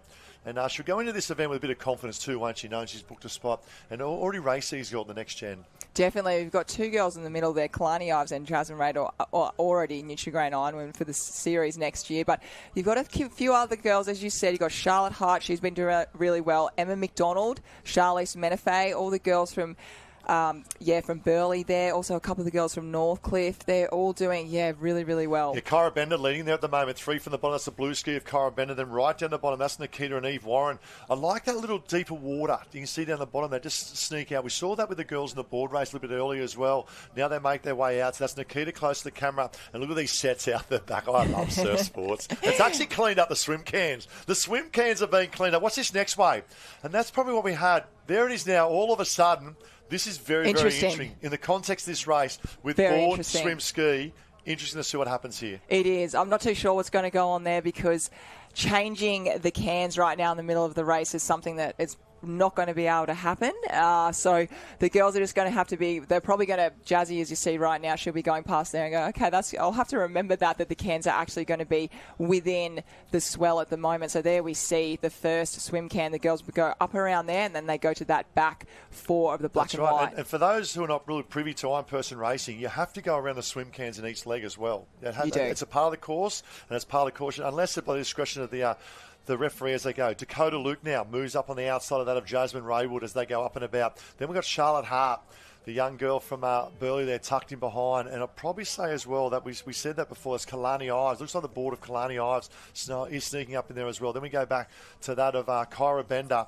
And looks like potentially Eve Warren back there in fifth. So a good little battle. All the usual suspects up in front. It's pretty close at the moment. It's not really too stretched out. We've seen a few races this morning. It's been a little bit stretched out, a few people getting hit. But I think all the girls got a little bit hit, so this has kind of made them all squished together. But here we go. They're out in the beautiful clear water. Jasmine Raywood leading. Kalani Ives not too far away. And look out for the girls coming through that are going to move over to that south again to set themselves up. Yeah, waves building out the back, and we know going from board to swim, the strength of that of Raywood. They need to move. They need to run with a swell for my liking, not fight the grain, but they need to go around that can as well. Oh, great little move on the inside.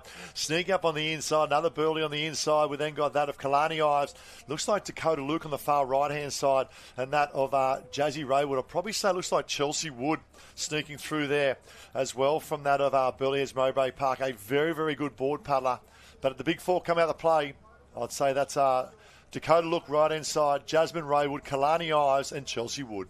Yeah, that was Chelsea Wood on that inside. She did very, very well. That was very smart because you don't want to be on the other side. Otherwise, it's an automatic DQ. But here we go, the girls. This is where you can see how the girls are feeling. And Kalani Ives looks like she's feeling very, very good with a lot of energy. The other thing, too, I'm not sure the program of Kalani Ives over the last 3 days. We know Jasmine Raywood has been in absolutely everything from under 19s to opens as well. Kalani Ives, I think, may have had a little bit more conservative program, which I don't mind that. In terms of, backing yourself for your main events, it is the state championships and the opportunity to shine on the big stage. It certainly is, and it's something that athletes will talk to their coaches about. And some of the big clubs, obviously Burleigh, Northcliffe, they have a lot of teams, so the girls are rocking up as they're back-to-back. But when you get to the Australian titles, you might see, Jazzy Raywood just chop a few little events out of the couple because at the Australian titles, we're not only racing Queensland, we've got a whole Australia, so you end up doing heats, quarters, semis, and a couple before you even get to the final. Yeah, exactly. And this is really interesting because I'm quite surprised here that they're sticking to their plan, and Kalani Ives has gone a long way to the south. Now, to me, that's good and bad. Good in the way it allows for the sweep, but bad in the way of we know pound for pound, Jasmine Raywood is a better swimmer. What would you have done in that situation? Would you have stuck yourself with that of Jasmine Raywood, or would you back yourself to stick to your race plan? Oh, I think you can have a race plan, certainly, but certainly so many times you have to change your race plan as well. I think for Kalani, if she was feeling really, really good, I would have stuck to my plan and gone my way. If I was feeling a little bit tired at that present time, I would have followed Jazzy Raywood and got on her feet. So depending on how I was feeling, I would have changed it up. But at the moment, Kalani, she has gone to that south, Jazzy Raywood on this side, and I think Kalani Ives has made the right move. I mean, she's taken that opportunity to try and get, and as we can see right now out in front, you see that sweep just pushing them along. And in an Iron Woman, they're not fresh. They're not coming into this fresh. And there's the move I was talking about. All of a sudden, Ives now comes across to that of Raywood and jumps straight on her feet. So whether she was looking to be really aggressive through that break herself and then have a look where Jazzy was in that deeper water. So not a bad move there from Kalani Ives. More importantly, she's set up in a good position now, knowing that pound for pound, Jasmine Raywood is the better swimmer, but she's putting herself in a good position to come home in the wave zone as well. I'm really interested to see when we see the drone go closer to where they're going at the moment. Where are the swim cans? Are they going to be, are they going to have to go under waves around? Here we are, just right on screen. So the girls are going to have to actually be breathing to the left side, so that's out to sea, just in case there's any waves. As we can see at the bottom of the screen, that's the waves are actually going to be going over those string cans. So for the girls, they really need to be breathing to that left to just see if there's any waves that'll topple over their head. Round we go. Jasmine Raywood is down to 19, female Iron Woman Championship of Queensland. Raywood goes around in one. Kalani Ives, the little superstar, as a young yam, she grew up in Nampa as a young nipper. She went through, and I don't think she ever lost an Iron person race, and that is the nipper ranks coming through as well. Was an outstanding competitor, named Competitor of the Year, the New South Wales Championships as well. Made the move up there to that over, and she tried for the trial last year as well. Look at this wave building on the cans as it comes. We spoke about that. Raywood picks it up. The right-hand breathers find a bit of difficulty as well. The cans washed in. The big bowl of the cans as well push in. But she did the trial and she walked away. She missed out on making the trial, and she said, am I good enough? And had to, put a bit of doubt in her mind. But the ability to come back in that next gen, to me, really shows the test of resilience for that of Kalani Ives. I don't think that's a bad thing at all once you've done a trial or something, because I feel like it gives you that moment to go, hey, how can I grow? How can I be better? And it also it lights the fire in the belly. And, oh, my God. How is this? Sorry, cause to jump in. We had that swell come through and just push the bowl of the cans in. All of a sudden, the cans have been pushed in, but Raywood now will get first opportunity. Kalani Ives needs to work, needs to get herself in the position to allow to be on that lead wave as well. I think that might be Warren making her way up there from the Black Swans and Maroochydore as well. Now, Jasmine Raywood, you need to have a look for the ocean. You need a little bow peak under your shoulder to see what's coming. There it is. There's a little look. She'll bring the legs in now and maybe pull at the top of this one. Jasmine Raywood. Beautiful wave. She did that so well. That's exactly where she needed to be. And we'll see where she ends up. And the rest of the girls, Kalani's not really finding anything at the moment. But 3rd, 4th, 5th, 6th, they might come down this one out the back and come over the top of Kalani Ives. Yeah, Kalani Ives, had to swim a little bit further, right out the back. Look at this in the swim cans. All of a sudden, we have someone pick it up right from the last swim can. But it's Jasmine Raywood out in front. Board leg done, tick. Swim leg just about done, tick. One ski leg. Let me tell you about the ski leg. She's just come away from making last week the Australia Junior kayaking team. She also raced in an open, I think it was the K1 500, and finished 6th against the open women. Jasmine Raywood is an absolute superstar in the kayak world, along with that of iron person racing, open water swimming as well, and ocean ski. Represented 4 Australian teams a matter of 18 months ago. 1 ski leg to go, but we do have waves. We do have waves. I have to say for the other girls, I wouldn't want to be behind Jazzy Raywood and give her any bit of a lead going into a ski. We know how strong she is, and we saw her many times in Nutri-Grain Series coming out first in that ski leg. But I just love how you said before, she's so talented, but she's so humble as well, and she really, the way she speaks, she's just so grateful, and that happiness that she has. We talk about happy athlete creates a lot of success. Yeah, most definitely. And Jasmine Raywood, her younger sister Bianca, took out the under-17 surf race, got 2nd in the under-17 Ironwoman earlier today. And her other younger sister, Elka Raywood, actually went to Western Australia during the week and won the Australian Triathlon as a 13-year-old. And then you got Dane in there as well as a great board paddler. So there you go. And that's Dad Ben Raywood there handing as well. What about that? Dad handing over to his daughter saying, hey, keep it straight, 1 leg to go for Queensland Championship. Well, if you see the girl's mum, Mrs. Raywood, yes, you can tell why they're all athletes. She's very, very fit, got a lot of energy, and it's a commitment for the parents to get them to every session and, make sure they're fed the right food and everything like that. So it's a commitment for the parents. So well done to the Raywoods. They're doing very, very well. But as we see the girls, this transition just a little bit slower from the first one because they have been out there for a very, very long time. This is really turning into endurance. So getting on that ski, this is the hardest part of this Iron Woman leg. Love the move of Eve Warren as well from that of Maroochydore. She's snuck up equal with that of Kalani Ives going out 2 and 3 at the moment, but it's all Jasmine Raywood in 1. I'll probably say Kalani Ives from that of Northcliffe in 2. Right next to her on the left-hand side is Eve Warren going out as well. So we have a look at Raywood out in front at the moment. Look at the technique here. If we just pan there with the cameras of Raywood out in front, about to go up and over this next wave. There's Chelsea Gents coming through from that of originally from South Australia, now that's Southport. And you'll see way out in front here at the moment. If we can go to Jared, camera there, we can pick up Raywood there out in the front. There she's there. What an exhibition of ski paddling. Yeah, everyone watching now, what a beautiful stroke, beautiful technique she's got. That's exactly how you want to be paddling a ski. And as she goes around, she's out. So she's going, I don't want to put that commentator's curse on, but she's going to be very, very hard to beat at this moment. She can hold that ski straight, come in, and she is a very good not only paddler but also in the surf as well. It's an element she's really worked on. I know after a couple of events earlier, and the swell building out the back as well. During the Iron Series at the start of the year, her skill set sort of let her down a little bit. Pound for pound racing, she can mix it with the best and lead, but it's just a couple of skills, and more so skills, the ability to apply those skills under fatigue. She's put a lot of work in the skill sets in the last sort of 6 to 8 weeks as well, and it's really to pay dividends for that of Jasmine Raywood. Here's a little lift, little armchair ride for Raywood. She probably got an opportunity. Do you go a big one now, or do you conserve a little bit and just back in, riding on the back of one? I think at the moment she's got the opportunity just to take a little trough, and that's one of those waves that's behind. As we see at the moment, she is doing that. Out the back,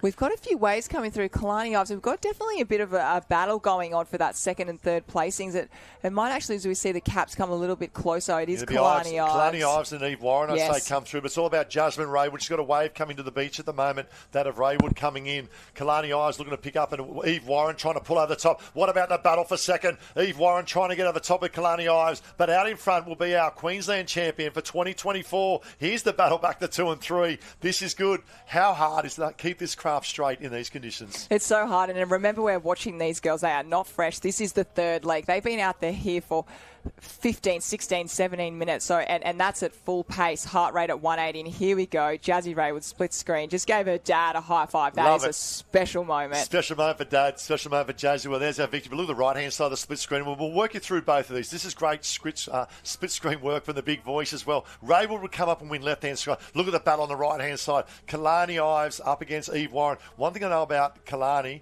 all right, she's determined, has some serious grit and determination. She'll go for it. She won't be worrying about that she's not going to win this. She will be going for that runner-up position. So wait in a second, and here we go. Kalani Ives is up. Eve Warren's tucked in behind her as well. There you go. Warren probably has the leg speed. This is determination. Oh, all of a sudden, Kalani Ives has a look. Eve Warren says, move over, Kalani Ives. She just held up a little bit, Kalani Ives, around the post. It could be fatigue, but it'll be that. The Black Swans and Richard are in second. Kalani Ives in third. But it's her stage. It's her moment. Jasmine Raywood. Oh, well done, Jazzy. And here we go. We come in for fourth and fifth. Northcliffe coming around as well. That was absolute masterclass from Jazzy Raywood. She is well and truly ready for the Open event. But congratulations, second and third as well. It is so tough to do a sprint finish at the end there. And as we see on screen, that sand, you are dipping down. It is really deep. It is really soft, and so very, very tough for these girls. It is, and we've been down the beach obviously today as well, Courts, and it is that tide as well, the movement of the tide, but a lot of running. And remember, this is day 3. So much running. And then you throw potholes into that as well, yes. And the bank to work across with your porpoising. And that's why they're the fittest and fastest surf sports athletes in the world. And I tell you what, our future looks very bright when we look at these under-19s. It is so bright. I get so excited just sitting here and watching the under-19s and the under-17 as well. Are you making a comeback? Oh, for the under-19s, have to reverse a few years. But, look, it's definitely, yeah, I get all the feels watching. And as we see, we're going to have Jenny Parry with Jazzy Raywood not too far away to chat about that incredible race that she just did. I'm just relieved. Jazzy's saying, I'm relieved that was over. What a big race. Yeah, it was a pretty big race. I mean, I've had a lot of stuff happening today, so it's really good when you can pull it all together and you don't have anything unlucky happening and you just race to your ability. It's really nice. You raced to your ability, you executed perfectly. Now talk me through, in the board leg, you were paddling out there and you saw white water coming over the swim cams. What were you thinking? I was thinking, this is going to be an interesting swim next. But it worked out all right. We didn't get 2 hits, so it's pretty good. It feels like a wonderful race, and you had enough of a lead on that final ski leg to make the decision, do I go, do I wait, how do I pick my line? What a luxury to have. Yeah, I mean, I think in a situation like that, you still got to go, unless it's something huge, because you don't want to be that person who goes, I have a huge lead, I'm not going to go down a wave, and then has everyone go past them, because that's just not a good look. So I was like, I'll go, I'll be fine. And yeah, I was. Well, you've got to go if you want to win a state championship. Jasmine, you're adding another one to the trophy cabinet. A big congratulations. Only a few to go. Cannot wait to see you in action. What a season. Yeah, I'm just excited for the taplins now. A little less pressure, so it should be good. Bring on the taplins. Let's go, Jasmine Raywood. Great work. Great interview, Jen, as well, and Jasmine Raywood, great job. And all those on live stream, hello and welcome. And it was a Rainbow Bay duck that was shown a little bit earlier there we picked up. And thanks to those on live stream. Little shout out to Lockie Tame. He's joining us on live stream. Great to have you there, mate, as well. And I get a little message, hello, Dad and Courtney. We're listening to you. Love you guys. Go, Burley. Love Cleo, my daughter. So shout out to you, Cleo. Cutie. Love you too, darling. All right, coming up now is that of the Under-19 Ironman Final Championship of Queensland. And this is another great age group. And we talk about the Blue Ribbon events and the quality field here. And electric. At the moment, you'd say, and I know my home club's Billy, but Ethan Callahan, you'd probably say, would have the wood at the moment in terms of, you'd say one of the Morrises, but we know that Mitch Morris has been in the Iron Series as well. So they've just gone through the next gen. So you've got the 2 Morris boys up against that, obviously Ethan Callahan, but also Riley Harlan. So we've had those who've gone through the under-19 ranks, and here we go now. Of Harlan and that, of also Morris, and then you've got Callahan, the up-and-coming as well, who's won a $10,000 round, and $10,000 he won racing the Opens as well. This is a great battle of the under-19s. Oh, it is, isn't it? And I'm sure that $10,000 went to potentially a car, might still have his L's, but it's the under-19 is so strong as we go through the start list. Jake Morris, Sam Sam Harris, Taj Andrews, who we just saw, he won the board. Fletcher Warren also right up there. Riley Harlan, incredible swimmer. Ethan Callahan, we just spoke about. Mitchell Morris, Brendan Otto, Riley Brennan with that swim, Jackson Bond from the Curl Club, and Darby Meyer. It is just, they are on, and you do not want to give anyone an inch. Yeah, it looks like on the right-hand side after a really good start. Could be Darby Meyer, who snuck out on the right-hand side. He's very explosive, Darby Meyer. That is him from Burleigh Heads Mowbray Park. And we saw this in the next gen. In the third race on the Sunday of the next gen, he went round with that of Ethan Callahan as well. So right-hand side, Darby Meyer from Burleigh in front at the moment. Then the left-hand side now starts to make their moves. This is a little window of opportunity. The ability to sneak through one or two of these. Taj Andrews on the fluoro green board there. The Morris boys sneaking around as well. And far on the left-hand side, look out for the Alex boy of Henry Simpson. Yeah, you do. At the moment, we just see Burleigh Headlands just on that south side.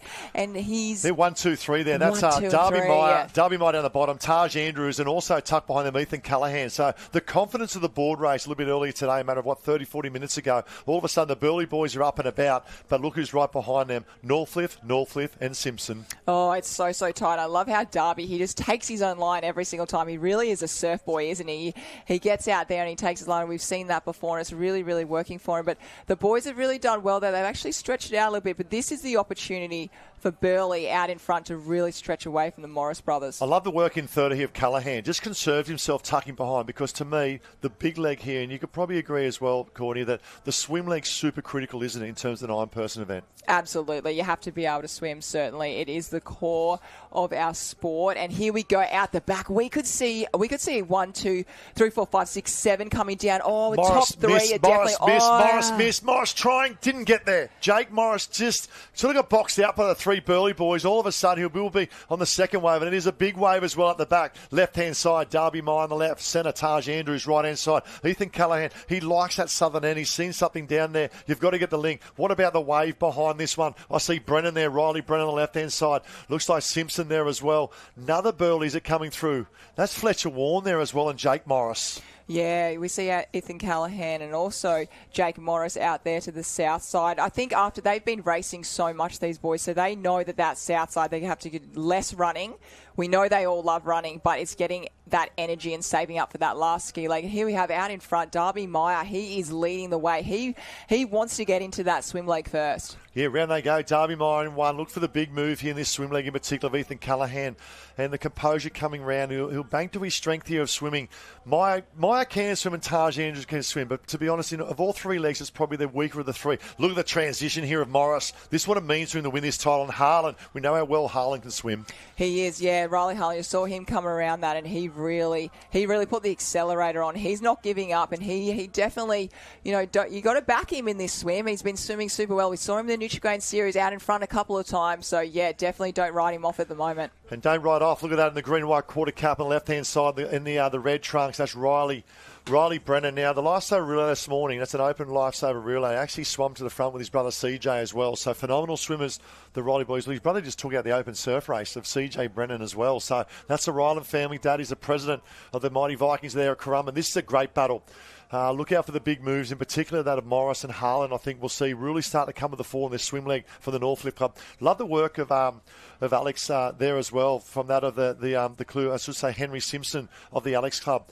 He's been up and about all summer as well, making good progress. So look for the move. Now, top of screen, that is Ethan Callahan. I can see the leg drive and the high elbows of Callahan. It's amazing and going to be interesting to see who goes with him. Now, down the bottom here, looks like Morris and Harlan also making their move for Northcliffe as well. So it looks like Northcliffe, I should say, Burleigh up the top end, but then down the bottom here, maybe with that sweep as well, could benefit the Northcliffe boys. Yeah, this is one of the hardest parts of the swimming right now, because you can see all that whitewash water. You're not really pulling. It's a bit harder to pull through, and they've got a couple of waves to go under as well. But as we see on the top side there of the screen, they just had that little opening. If you can find a little window to go out, you're just going to scoop up about 7 metres there. And as we just see Ethan Callahan going underneath there, but you got that window in the middle there. It's going to be really interesting. And the waves is pretty consistent, but that northern side is just the one section I can see at the moment that has that window. Yeah, you just see him getting pulled out, can't you, in that deeper water there. But the thing is, depends how much, we spoke about this earlier, how far he needs to come back that first can.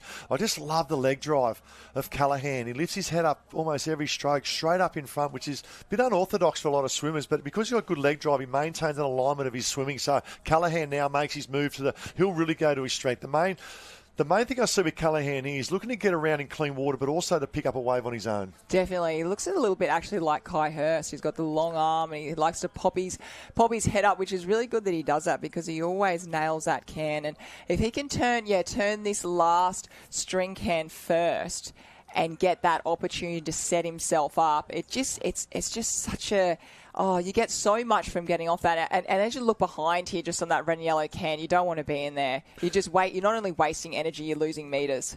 Yeah, talk about losing metres, but gaining metres is Riley Brennan for the Mighty Vikings. He's now moved up in the 6th position, and his skill set is unbelievable as well for an under-19 surf competitor. There's a wave in the ocean. Look out for Brennan, but it's Callaghan that goes round in 1. There's a little wave on offer. I'm not sure if we pan out and see Callaghan coming down that one. He might have just missed that lead wave coming in. The big decision now is Callaghan. Here he goes around the last can now. Callaghan in 1. Looks like another burley tucked there in 2. Harlan and Morris now starting to make a move, and that of Brennan on the outside in 6th spot. Wow, you really can't let Ethan get too much distance, I guess, out in front of the moment, because once this wave comes up, if he gets on this, he's pushing.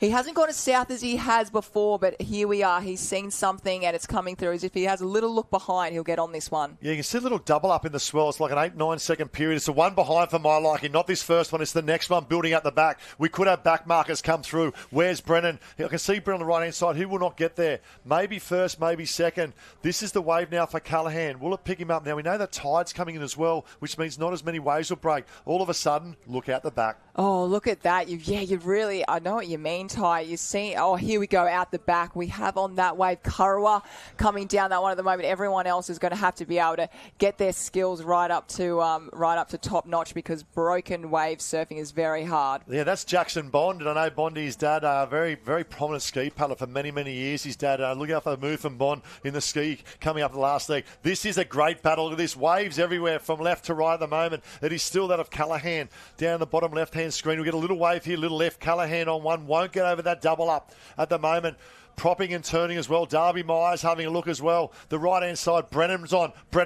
That's the danger of Brennan I was talking about. Yeah, wow, he did that so well. He can also not only swim but body surf as well. And he'll come on that south side. Ethan Callaghan is just going to get a nice little one to have that little extra breath before he gets onto that transition. Callaghan 1. Henry Simpson from Alex. I love the stroke rake of Henry Simpson. He's been pulling the ski very well as well. 1 ski leg to go for the 2024 Queensland champion in this under-19 Ironman event. And it's Callaghan up and about at the moment. What a season he's had, this young man. Can he get there and also book that of a Queensland championship to his name? Well, it was so nice speaking to him the other day when his dad's a real inspiration for him, and just how supportive his family means everything. And I've heard that a couple of times from a few athletes, just how their family, they really inspire them to keep moving forward. Sienna Bush spoke about that as well, about her parents and her sister. And here we go, Jake Morris. He just did the fastest transition I think I've ever seen. Well, you know why? Because pound for pound, he will be the best ski paddler in this field. Jake Morris paddles in the open taplin for that of Northcliffe, and we're seeing Morris is a huge danger, and this is confidence for Morris because he knows Ethan Callaghan in front. Now, Ethan Callaghan's mum, Nat, had a birthday yesterday. Imagine this as a present for the young boy winning. That's the big danger. I love the work of Morris, and the reason why I like Morris because he's got his cadence up, his ratings up, and he's got that sniff of a potential win. He definitely, you saw him. He just had he really switched it on, as we were talking about how athletes switch it on. He has been held up just a little bit, but that hasn't worried him at all. But Ethan Callaghan on this northern side is just going to pop over there. Morris going to cop one. He's just, I tell you what, he's done a great effort to not let that affect him at all. And then we have Brennan out here on the northern side as well, doing really well. Yeah, Callaghan in 1. He gets a nice smarts of surf smarts there by Callaghan. Sneaks through little windows of opportunity. And Jake Morris still, I tell you what, he is good enough to potentially pull this back of Ethan Callaghan as well. Look at the difference in stroke rate. He's probably 2-1 of Morris to that of Callaghan, both on the race 1 skis, both great competitors and athletes of the race 1. Callaghan in front, Morris on the chase. What's going through Callaghan's mind now? Well, I just saw Ethan just have a little look over his shoulder, so he now knows where Jake is. Probably a smart thing to do, just because I think he just wanted to see how the distance, and you can see his stroke rate has actually picked up.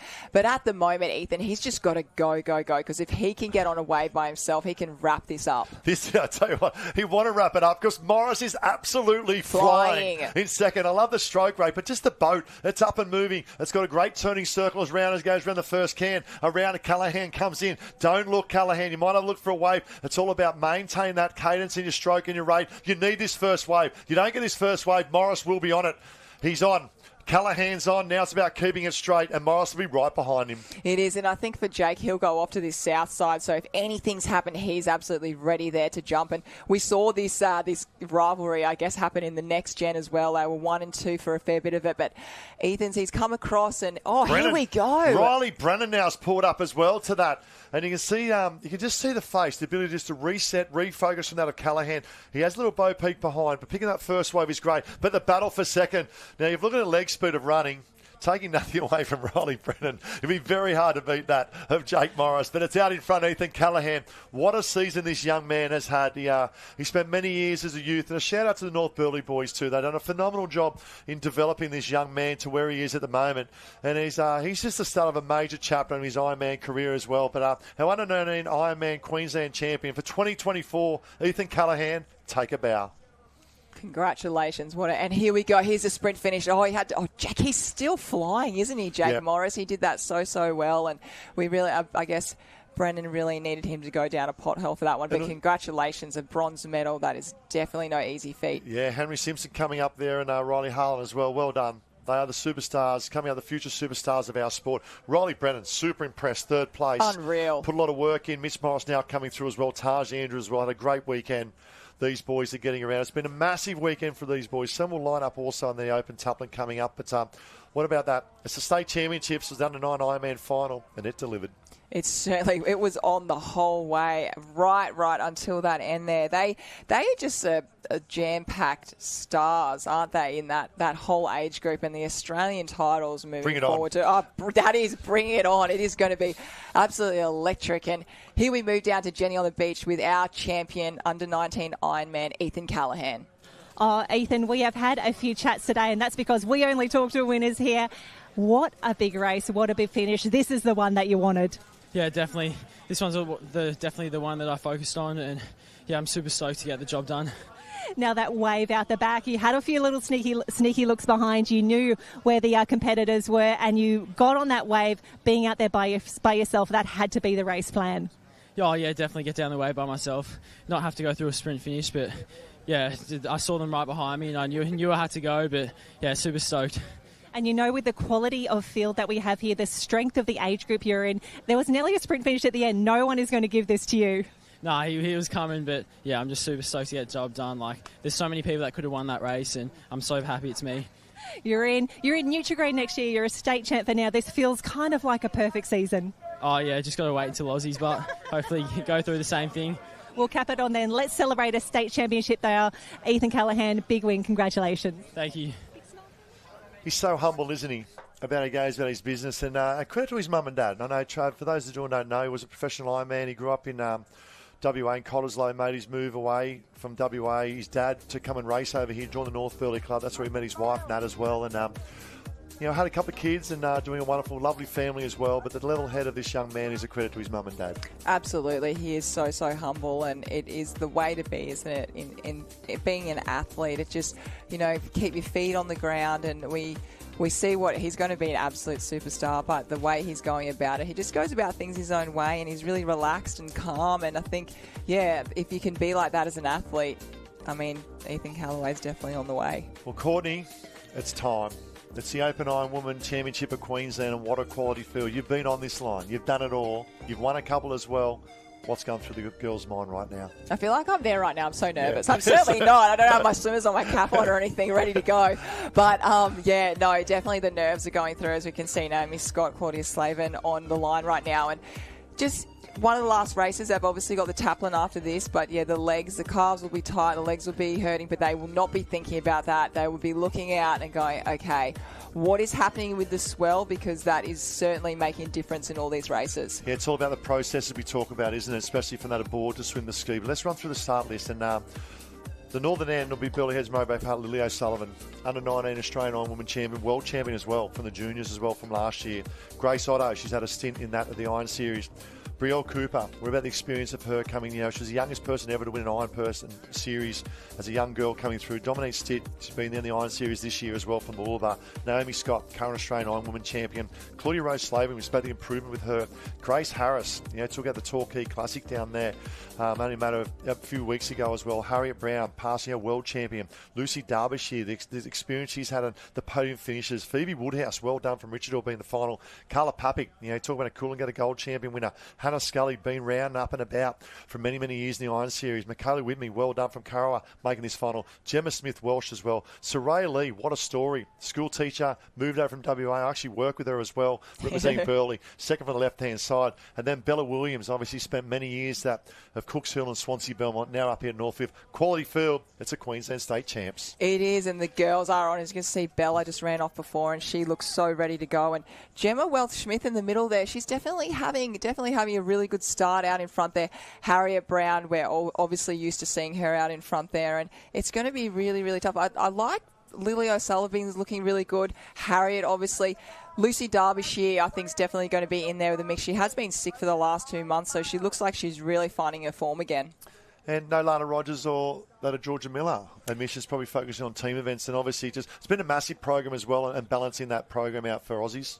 They certainly have. As we just see Harriet Brown on screen there, just get through that window and just pop out the middle there. So she's looking really, really good. She's definitely be a popular win today. But yeah, going back to Lana Rogers and Georgia Miller, who have won this race in the past before, I think the last 6-7 weeks have just been really, really tough. And I think, a bit of sickness, a bit of injury. The girls have to look after themselves and manage these next few weeks leading to the Australian titles. Yeah, Harriet Brown now, wouldn't this be one? I tell you what, just one for the heart. If Harriet Brown can pick up a win here, what a great girl she is as well. So grew up down in Ocean Grove in Victoria, and joined Nippers because of sister. Her sister was at Nippers and she wanted to play in the sand. So back in those days as well, had all those years in that of the Iron Person, the series as well. She's an exercise physiologist as well, heavily involved now in women in sport and doing a wonderful job with Lizzie Wellborn.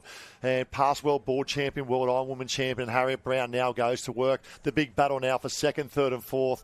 We can see sneaking up there the girls as well. I see Hannah Scully up on the inside. Naomi's got Lucy Derbyshire in the mix as well. This is a great battle, but it's I'd probably say it is 4 out of the 5 leading the way at the moment from BMD Northcliffe going round.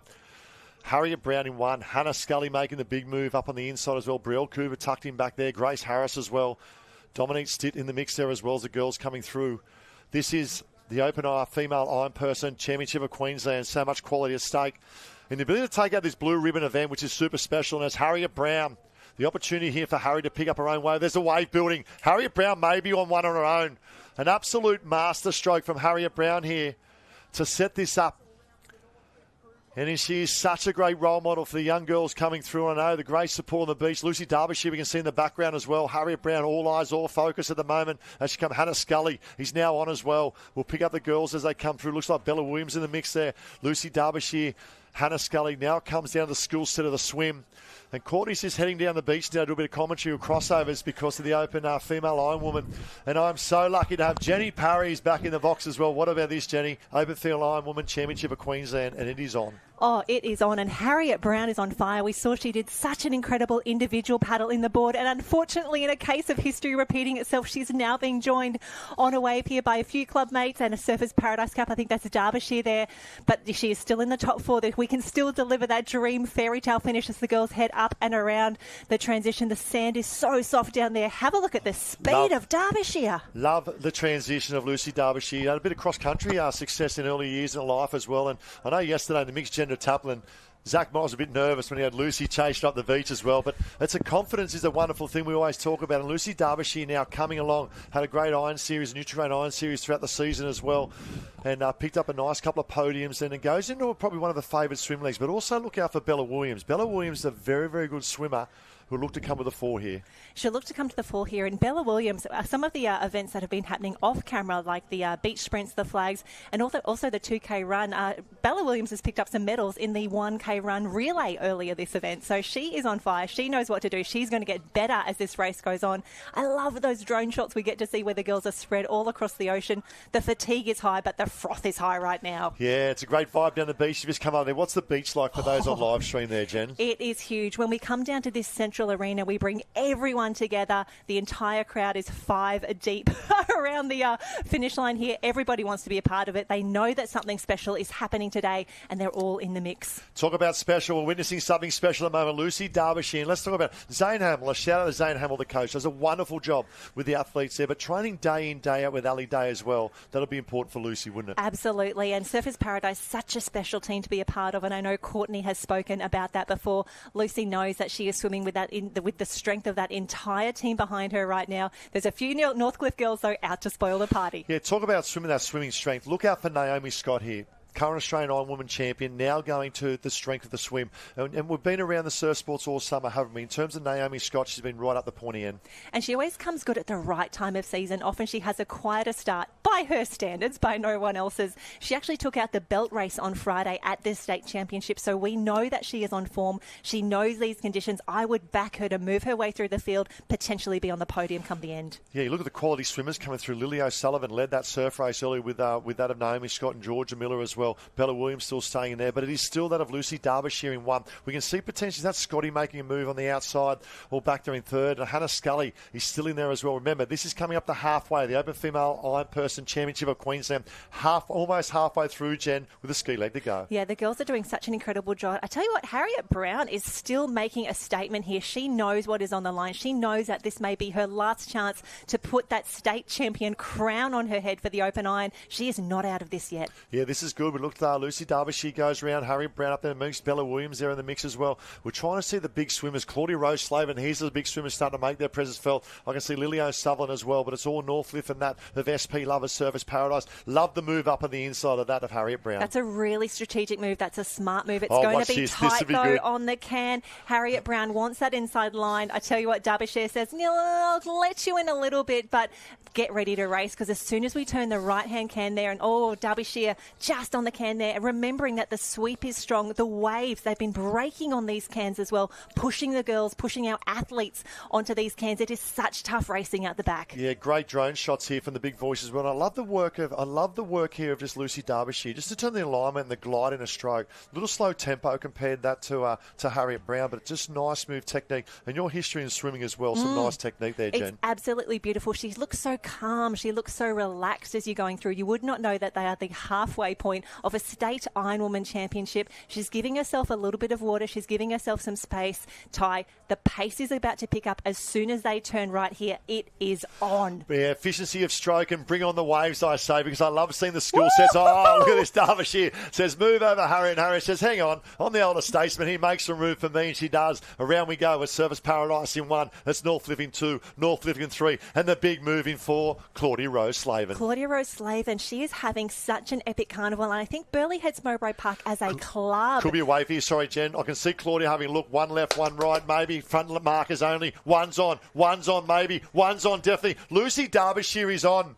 Lucy Derbyshire just picked up, brought the legs in, got the drive of the body. That is a masterstroke in the context of this race. Wow, that is so impressive. She pulled down that absolutely beautifully. And we saw from Ethan Callahan, who took out the 19 race just earlier, you get that wave out by yourself. You have a little bit of breathing room. You can calm yourself down. You grab some composure. However, that wave behind has picked up a few more. They're nearly back neck and neck. Yeah, Claudia Rose-Slavin actually come through. I believe the goggles might have been ripped off her face as well as she come through. But the Northcliffe girls are there and about. It looks like Scotty's come through. Has it? Probably Scotty there up with Harriet Brown. Here's the wave. Left-hand side, Claudia Rose-Slavin. Imagine if Claudia Rose-Slavin could pick up a potential win at the moment. But what about the link?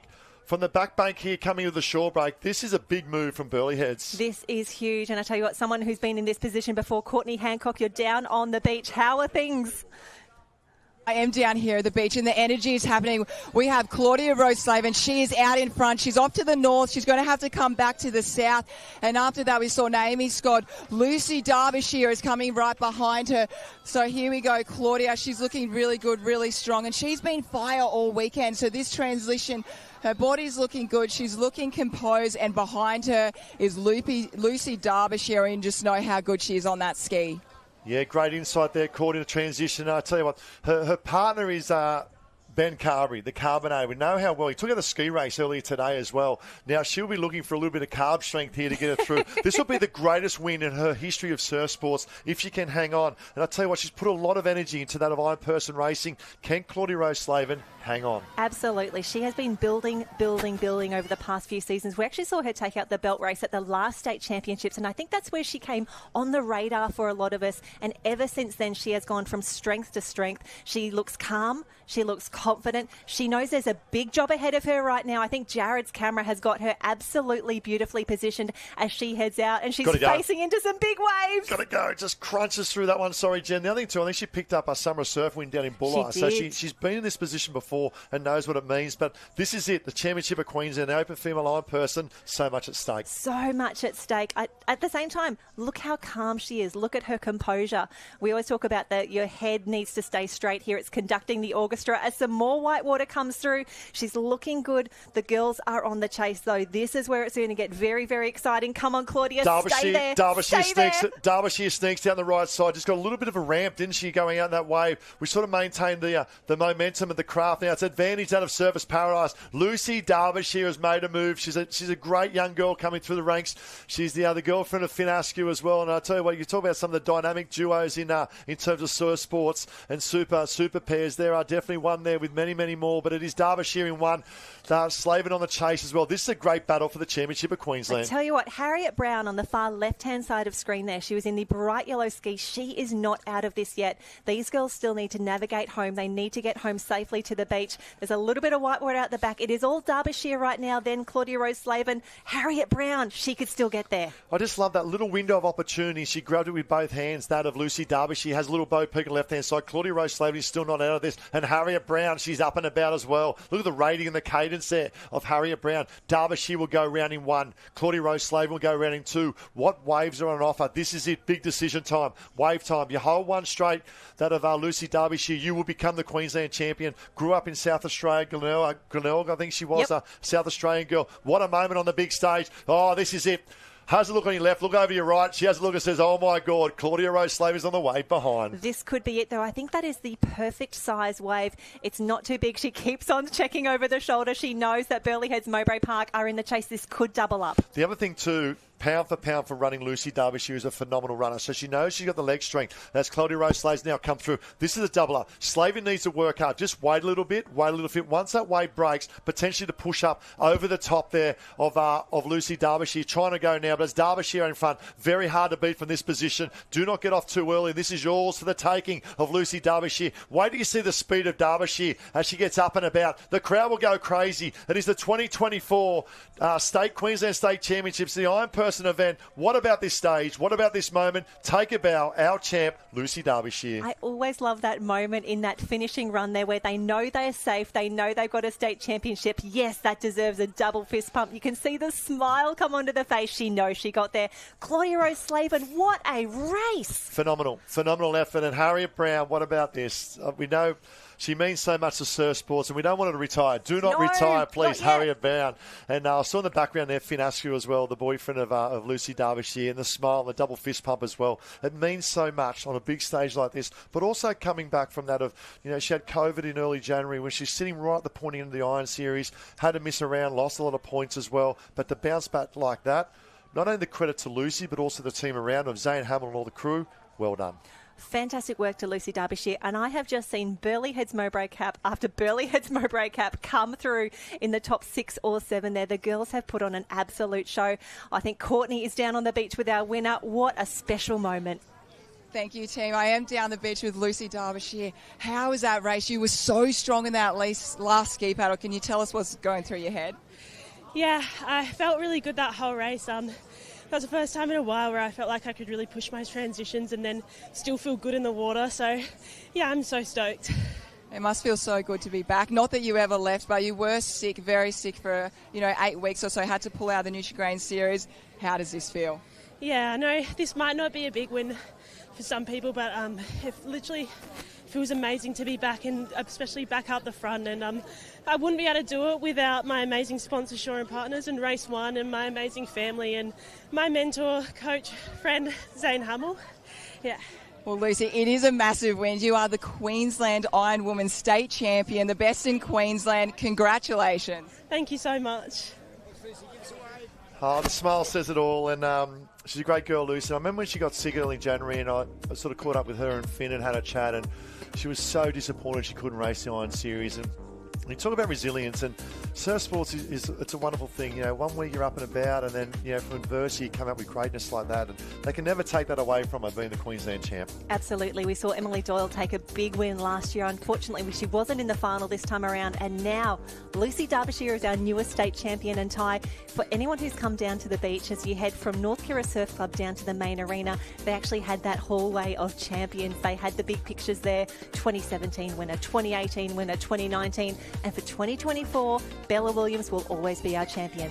Yeah, Bella Williams or Lucy Derbyshire? Lucy Derbyshire, my gosh. I'm just so overwhelmed right now. No, Bella was fourth, though. Equally Talk wonderful. about overwhelmed. Big welcome to those on live stream. And a couple of shout-outs we got here as well. To Toddy McSwain, loving the commentary. Thanks, mate. Absolutely gold. Thanks there, Swanee. Love your work too, mate. Do you mean Todd Swan, the dual champion from the state championships, took out both the sprint and flag in his Masters age group? Oh, the Masters, Swanee. Good on you, mate. I love your passion too, mate. And to Ian Wright, enjoying the informed commentary. Thanks, mate. Appreciate it. Get behind this. But this is now the Open Male Iron Person Championship of Queensland. So while you're at home, get pen and paper. Draw a picture of Queensland for me, because you're about to witness who he's going to be standing tall as our Ironman champion for 2024. What a quality field, Jen Parry. This is impressive. We talk about the big races that everyone wants. This is it. Corey Fletcher, Ali Day and Bob Whittaker. I am so excited to see our GB champion here. Lockie Merchant, Ben Carberry, Zach Morris, Wes Gould, Joel Piper, Sean Riley, and the man who loves a wave, Kai Kinsella, in the mix as well. Kai Howell, Kai Taylor, Finn Askew. Could we go? The surfers double there. Cooper Williams in the mix. Oh, this is a star-studded field. There'll be a lot of nerves down on the line, a lot of fatigue on the line, but they will lift for the big race. Yeah, they'll lift, but you mentioned about fatigue, and an absolute credit to that Valley Day. Yesterday, looking at the team events, he did not miss a team event, went in absolutely everything and really got around that of his club. And look at the club mates here lined up as well. This is it, quality field now. Reigning champion Zach Morris, obviously won last year, 2023. Now it's Ali Day decided to go to the right-hand side. Zach Morris is absolutely flying. That's him on the white board there we see going out with the orange tip as well. Look out for the yellow ball. We know the speed of Corey Fletcher. Yeah, Corey Fletcher, an interesting move on the start line there. He actually paused for a moment, went back around the rest of the field. He wanted to be further down to the southern end, a strategic decision. So he thought it was worth giving a few extra metres now for a better outcome in the surf. Talk about outcome. There's a man that steps up on the big stage at State and Aussie, and that's Cooper Williams. That's the orange nose you can see from there. Board's upside down. No. Upside down at the moment. Terrible. About Kai Taylor, I think they're from Burleigh, but it's Zach Morris now in one, making a great move up and about. Joel Piper, hasn't he had a phenomenal couple of months of racing? Took out a number of events in the summer of surf as well. Piper there. Sean Riley was up there in the open board race, led him around the board race just to be undone by a little bit of luck of the ocean. But Zach Morris, last year's champion, straight to the front. Last year's champion, showing us exactly why. And the competitors have really seen if you get around those cans first, there is generally a wave on offer, and he's decided he wants to be there immediately.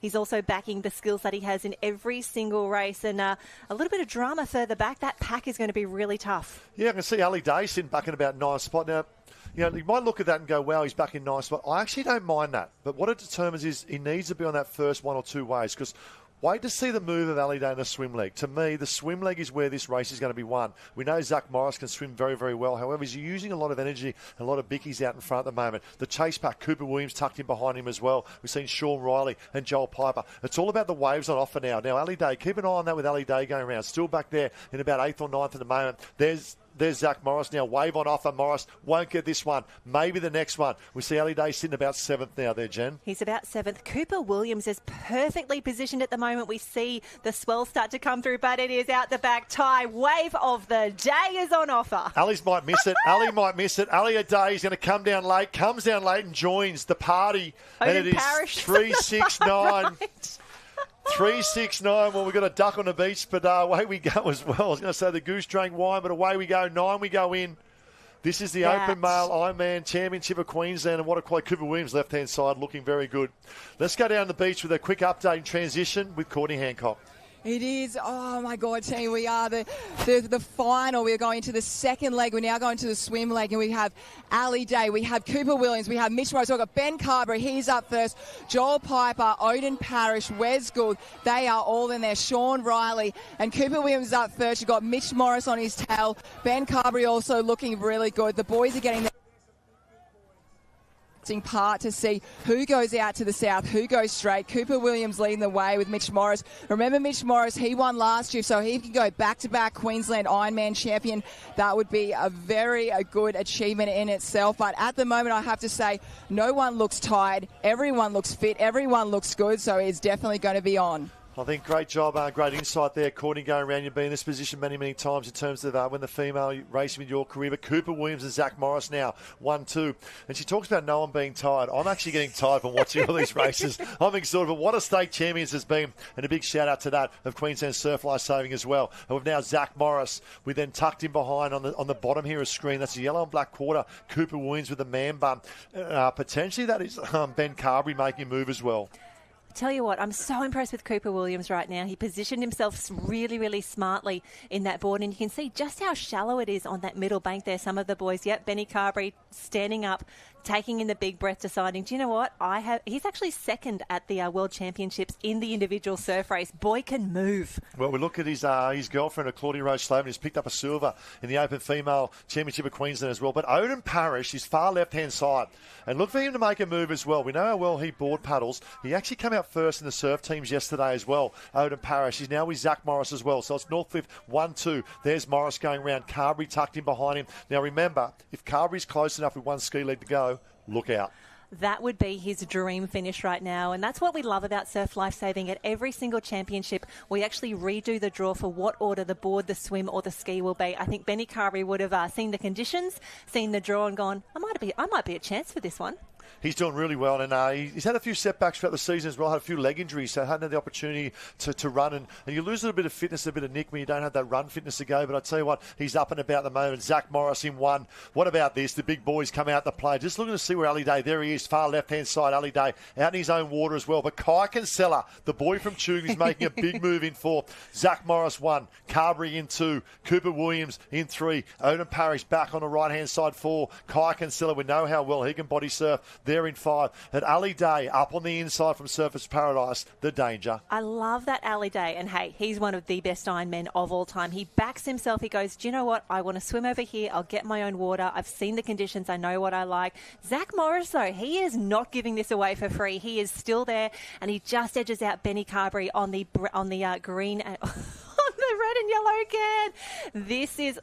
Yep, interesting footage here as we see here. Zach Morris had a great breakout year in terms of the Iron Series as well. He had, in terms of Zach Morris with the Iron Series, he had his best result in terms of the Iron Series going round in, I think, 4th overall in the series. Carberry now tucked in behind him in 2nd. The big move, Cooper Williams. He knows when to step up on a big stage, doesn't he, Cooper Williams? Yeah, Cooper Williams is doing a fantastic job. Just a little bit off the can line there. You can see that cap coming around, of course. Alexandra Headland celebrating 100 years of service. A wonderful effort there. They actually won the March Past earlier today, but Cooper Williams showing how it is done, coming around the cans. They are going to turn right for home now. This is where it gets interesting. Keep an eye on those waves. Zach Morris goes running 1, Carberry in 2. We see Ali Day starting to make a move. That is the yellow star on top of I'll call it the gold star on top of the cap, because that's what we're talking about, the performance of Ali Day. Morris in 1, Carberry in 2. Cooper Williams still there, still good enough as well. I don't know how he's done, but Kai Kinsella, bottom of screen, has seen something down the south. Now, in the surf race, he did exactly the same in a wave come, but he didn't pick up the wave.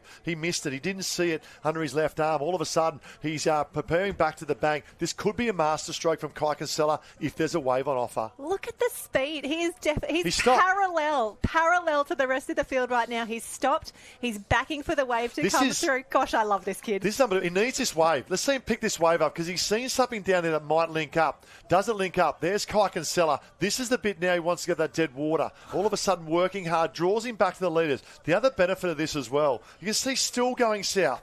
He's seen something I have not seen. We know the ability to come back, but he's all over the ocean. His compass has gone left, compass has gone right, but at the moment, all the action up the northern, and it could be that of Cooper Williams going to the lead. Yeah, Cooper Williams, I think, got the best of it over there. I tell you what, Kai Kinsella, we love. Out in front at the moment, Ben Carberry just had to change his direction. He was going for the other flag, but Ali Day out in front. We've seen him in that position so many times before. Sean Riley looking good. We got everyone behind Odin Paris. There's Mitch Morris. There's Cooper Williams. So it is right on. So now we see the boys. Ali Day, he looks good. He looks composed. He told me he didn't feel as good in the semi-final today, but he's certainly looking the goods now. And here he goes up against Ben Carberry, which is his best leg coming forward. Yeah, this is a great battle. And the reason why this is a great battle, because they both grew up in the south coast of New South Wales, that of Ali Day and also Ben Carberry in terms of Rillabarrack Point. I know some of them might be on the live stream watching this as well, and they have so much respect for each other as well. Now, we know pound for pound being, going in fresh, Ben Carberry would say pound for pound would have the strength. But you've got to remember, you're up against a 9 times Coolangatta Gold champion of Ali Day, and the ability to dig deep under fatigue as well. This is where he comes to his fore. Stroke rate up at the moment, but we know the man strength and the brutal strength of that of Carberry is in the mix. Yeah, Carberry's looking good, looking composed. Ali Day, though, really pushing that inside line. I reckon Ali Day's got a sniff of it. He knows he's good enough. He's won a bag full of these already in the past. Joel Piper from Maroochydore not out of this just yet. We have got a wonderful race, a wonderful finish starting to shape up. Yeah, Carberry's starting to labour a little bit. I love the work of Ali Day. Why I love that work of Ali Day is because he's going to get around the cans first and give himself first opportunity to swell. And on a craft like this of a ski, it picks up absolute anything in the ocean. Ali Day will go 1. That's the experience and the master stroke of Ali Day. I love the work. Carberry's got to go. He's got to get his nose right up as close to that of the ski craft of Ali Day, because Ali Day will turn and chase the swells to potential victory for 2024. Can he do it? Oh, he definitely can. Look at the determination, the stroke rate right now. Ben Carberry, though, he's looking out the back. They're seeing some big ones starting to come through. Ali may pick up this first one, but the second one, this is what we spoke about. This is important. Watch Carberry come around, turn right. He'll go right, rudder down, Carberry, and join that of Ali Day. Ali puts a smile on, gives him a little bit of a wave. This is great. That's true sportsmanship of Ali Day. What about that of the skills of that of Ben Carberry? They grew up together down south. Sean Riley's still in the mix there as well. Carberry and Ali Day grew up Rillabarrack Point. Here they are on the big stage, the Queensland State Championships, here for the state champion. How good is that? From nippers to the Open State Championship, they're sizing each other Who's up got on the the legs? line. I'm backing Carberry. Backing Carberry. Come on, champ. Get in there. He has had leg injury throughout this summer. I spoke of that a little bit earlier. Ali Day's got the inside. Big decision time. Ali Day wants this. You see what it means to win this Queensland Championship. Carberry, I think, is labouring a little bit. Ali Day's up. Ali Day's away. Carberry on the chase. Ali Day's going to get there. He's got the leg speed. Go the little whippet. Look at him go from Service Paradise. Carberry on the chase. The smile says it all. But it's your stage. It's your moment. Ali Day, the champ again. Oh, that was fantastic. I love the little chuckles on the way through. Love it. Carberry gave it I think Joel Piper's about to be on the podium. How good is this? Sean Riley. Amazing. What a superstar. Well done, mate. But what about this? And that is what surf sports is all about. Let's go back. Well, Rillabarrack Point, I know it's down in New South Wales. These are Queensland Championships. That was the foundation for so many great Ironmen coming through. And here they are now. Carberry and that of Ali Day. And they caught the wave. And you see Ali look a lot. He looked across. He gave a bit of a wave and a smile and said, how did you get that? How did you get that? All of a sudden they reset because they know what it means. And then Carberry, up and around the turn that of Ali Day. But you could see how much that meant to Ali Day. Oh, it really did. And here's someone who is focused, who knows how to race, who knows what to do. Bobby Whittaker, Bobby Knuckles in the mix there, racing home there against... that was Wes Gould, and Kai Kinsella comes through. I love the confidence of Kai Kinsella. He races his own way. He goes in his own direction. Sometimes it pays off. Sometimes it doesn't. Didn't quite get there today, but we love him for that. And do you know else who we love? Ali Day. We certainly do, team. And I'm here with not only Coolangatta Gold champion, Summer of Surf, Nutrigrain, and now 4-time Queensland State Ironman champion. Hey, it feels pretty good. It's pretty funny. I got off the ski. I grew up with that kid that I was racing, and literally before every race I always say, if it's not me winning, I hope you're winning. So, it feels awesome to win another title. This beach is really special for me, so it's of course, it's a good feeling. We had a sprint finish with one of your best mates out there. What was going through your mind? You almost just you saw the look in your eye, and almost like Ali Day went beast mode. was pretty funny, as I said. I grew up with Ben. I know him so well. He's he's like a close family friend. We grew up together, training together. So coming on that wave, I almost smiled a couple of times to myself because it was just, what do you do? You're on a wave with a mate. So, I'm stoked to get a win, and it's just a huge shout out to obviously race one. Like, that ski handled it so well coming in then, and I was able to get a fair bit of momentum. Just got the jump on him. Almost stumbled, but got the jump on Benny, so I'm stoked for a win.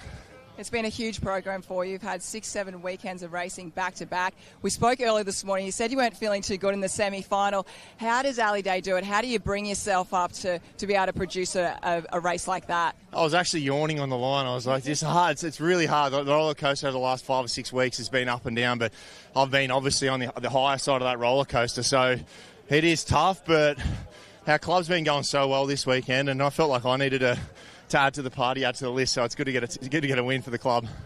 Well, Ali Day, congratulations. 4-time Open Ironman champion. You've got a baby not too far away, maybe tomorrow, next week. We're not too sure. And good luck at the Australian titles as well. Thanks heaps, guys. Appreciate it. Oh, my gosh. I love that. Ali Day and the shout-out he had, and he spoke about Graham. We mentioned that as well, racing club mates. And a shout-out also on the live stream. And we've got to Peter Shipley.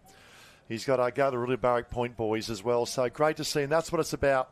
And also a shout-out to Curl, obviously beautiful wife there, Curl, and Danny Boy, with another one due very, very shortly as well. And I've followed Ali. I've known him ever since coming through as well as a young boy as well, and now obviously a man. When you talk about great humans and now, the human word gets thrown around willy-nilly at times, but I tell you what, he typifies everything. And in terms of racing, if you're a young boy nipper growing up, male or female, along with all the great girls of Georgia Miller, etc., have a look and follow his journey on Instagram with the parents as well, because he leaves no stone unturned in everything he does. It's not all about training. It's the whole package of the whole being as well. So, Ali Day, take a bow. Surfers Paradise. What about that? Lucy Derbyshire. So we haven't mentioned that one. They've taken out the double. Lucy Derbyshire and Ali Day. Wonderful. SP Love. Super special. And shout out to Zane Hamill. The work that he does as well. So, Corey Taylor's with us on live stream as well. He's over in, I believe, in New Zealand. Mm-hmm. Mate, big shout out to you as well. Thank you very much for joining us. And I know to all those on joining us on the live stream as well, big shout out, guys. I know there might be a few technical issues, I believe, that might be happening in terms of slight freezing, but they're looking to rectify that at the moment. So, great job. It is now 2 events left of this great championships. And once again, this great championships is proudly supported by Experience the Gold Coast. And to that of Engine, Surf Lifesaver Queensland official swimwear, teamwear sponsor, a big thank you as well. So I think we've got the 19s coming out. So 4 events coming up, the 19 Taplins, followed by the Open Taplins. But it's an event now. The individual racing is completed for 2024. It's now all about the teams in your club. It really is, and this is where everyone will gather down here on the beach. They'll come together in this final arena just as a little bit of weather is threatening on the horizon as well. This means a lot. This is going to be fantastic racing. The 19s and then the Open Taplins to finish.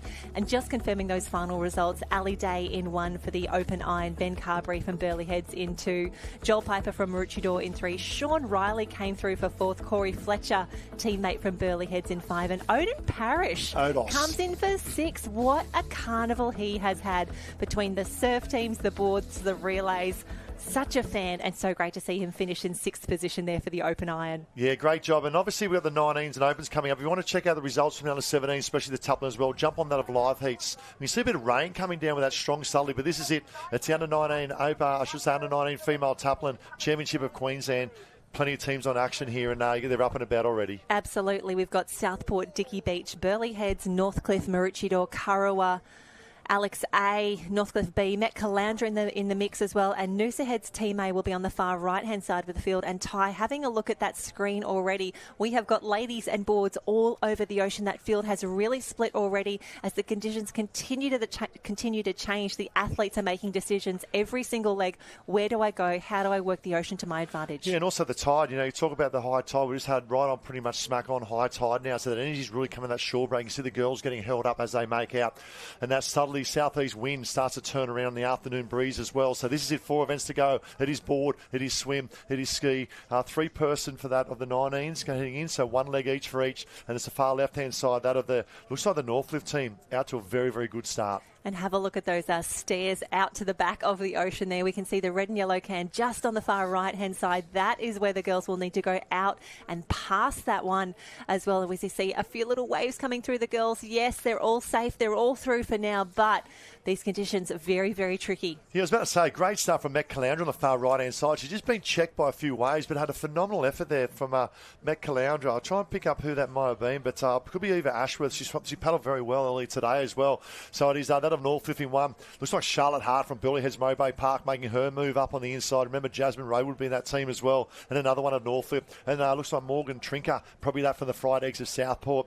Pierce Leonard doing a wonderful job there. And the Black Swans in the mix. Currow as well.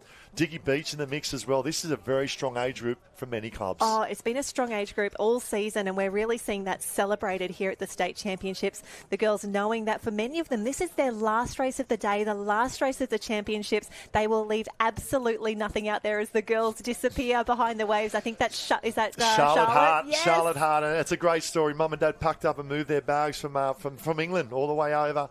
Very, very strong history in running and track running and distance running. The family. Mum went very close to Commonwealth Games as well, but pulling over the top of this Hart. Northcliffe trying to go as well. 1-2 Northcliffe. Northcliffe won't get there.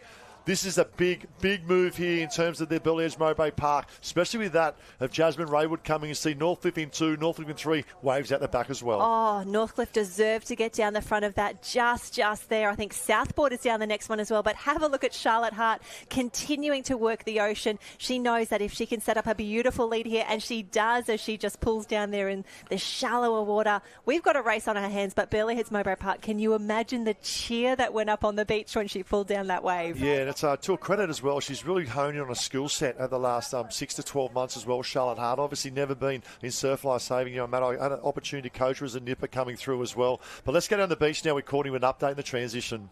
Hey guys, this is Charlotte Hart coming through now, and she's really making sure she makes the most of that transition. She's going in to tag Bianca Raywood, who will then go to tag Jazzy Raywood. So it's a really beautiful sister combination there. And here Bianca Raywood, she's going off now. She runs off to the south. She's going to run straight through those girls coming off the boards there. And here we have Northcliffe also going out. Southport, Trinker did an incredible board paddle she had all day. Surface Paradise, Maroochydore, that's Eva Parrish going out there. So all the girls are looking fresh, and it certainly doesn't look like it's day 3 for them. It'd be good to be young again, Jen, wouldn't it? To be young again. But that's interesting because Bianca Raywood is now moved up from the under-17s to race in the under-19s. And let me tell you, this morning she took out the under-17 surf race. She's a phenomenal swimmer, that of Bianca Raywood. And then she'll tag a sister of Jasmine Ray. We spoke about the ski paddling. But at the moment, Northcliffe still hanging there as well. But she's up and about at the moment, Bianca Raywood. Have a look at the 6-beat kick that she has going right now. Most people just reserve that for the final stages or to get down a wave at the end of the race. She has got the burners on already because she knows the entire field is behind her right now. Everybody wants a state championship. Everyone wants to be there, but Charlotte Hart, what a job she did to set this up for the team. Yeah, great job. But all board paddlers, the efforts of all board, and look how congested they are heading out. Now, remember, I'm quite surprised because normally in these conditions they would get strung out a little bit, but all of a sudden, look at the congestion. And you've got to remember too, in a 3-person team, they may have a slight more strength in one leg to the other. Some teams are strong right across all 3, but then sometimes we see the swimmers now starting to come with the 4. And Surfers Paradise having a fantastic swim right now. That could be Grace coming through. I tell you what, some of these girls have had some incredible days, and they will be taking the confidence from those individual races through here. We'll grab the team from Surfers Paradise. Yeah, I think that's Grace Giblett coming through. Grace Giblett, but also look out for Met Caloundra. What about a massive swim? I think there was Ashworth that swam. That could be Daisy Quinn. And we know how well Daisy Quinn can swim. Excuse the punt there, but she's in second now, right behind that of Bianca Raywood. Now, Daisy Quinn had a win early rounds. She's actually just sticking right on the hammer of Bianca Raywood. Yeah, that's some incredible teams. Just having a look through the list there. The team of surfers is Millie Derbyshire, Grace Giblett and Eva Parrish. Like, that is strong. Eva Ashworth, Daisy Quinn and Sophie Taylor for Met Caloundra. There is not even, the Northcliffe A, Alyssa Bailey, Cara Bender and Emma McDonald as the girls head out. They're getting swept down. Jen, Bianca Raywood, for my liking, is off course at the moment. She's off course. You see the red and yellow can. You'll see it pop up on the left-hand side of the screen in a moment, and that'll show how far away. She'll be able to get a look now. As she'll come up, and now she'll look to turn and head a little bit. She won't move probably too much because she'll need to correct, but she knows in particular the sweep will push her down as well. There she goes. Correct time now for Bianca Raywood. Love the work here of Daisy Quinn. The ability just to stick behind. For those not privy to surf swimming and the use of drag, Jen, what happens in this situation? Yeah, you just it's the it's the best way to get around the course, Ty, honestly. If you can get some drag off the feet, the hip, the shoulder of the competitor in front of you, it means that you need to do less work, you're expending less energy, and the person in front of you is essentially dragging you around the course. It's the most beautiful feeling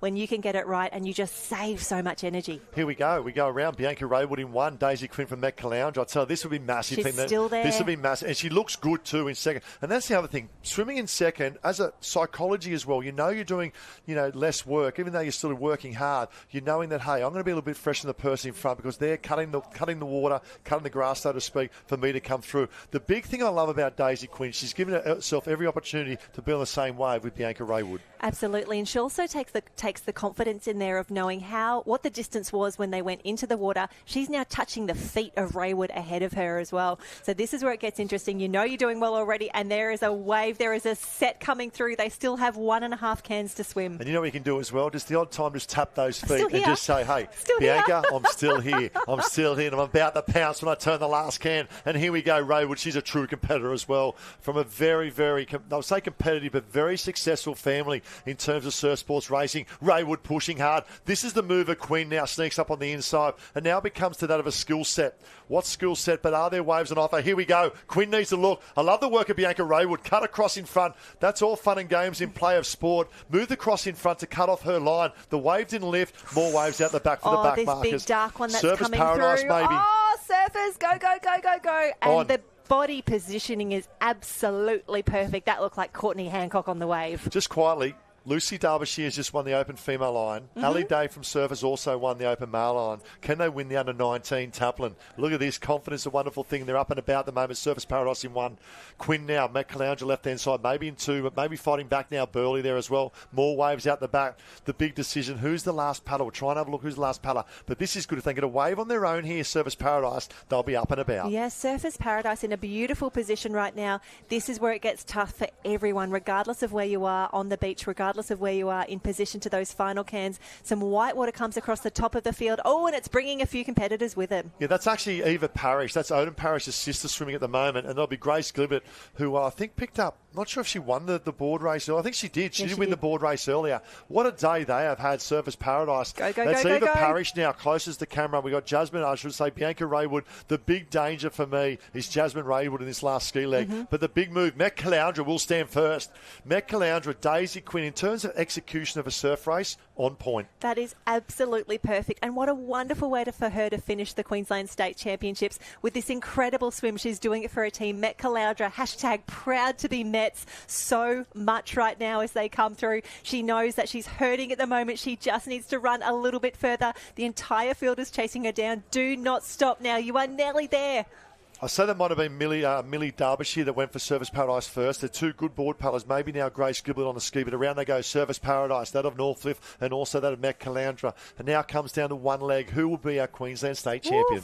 A great swim there by Kyra Bender of Northcliffe. She's an incredible athlete in her own right, combining with her Northcliffe teammates here to put them in a podium position. And Northcliffe has had the best of the changes, actually. They now look to be leading.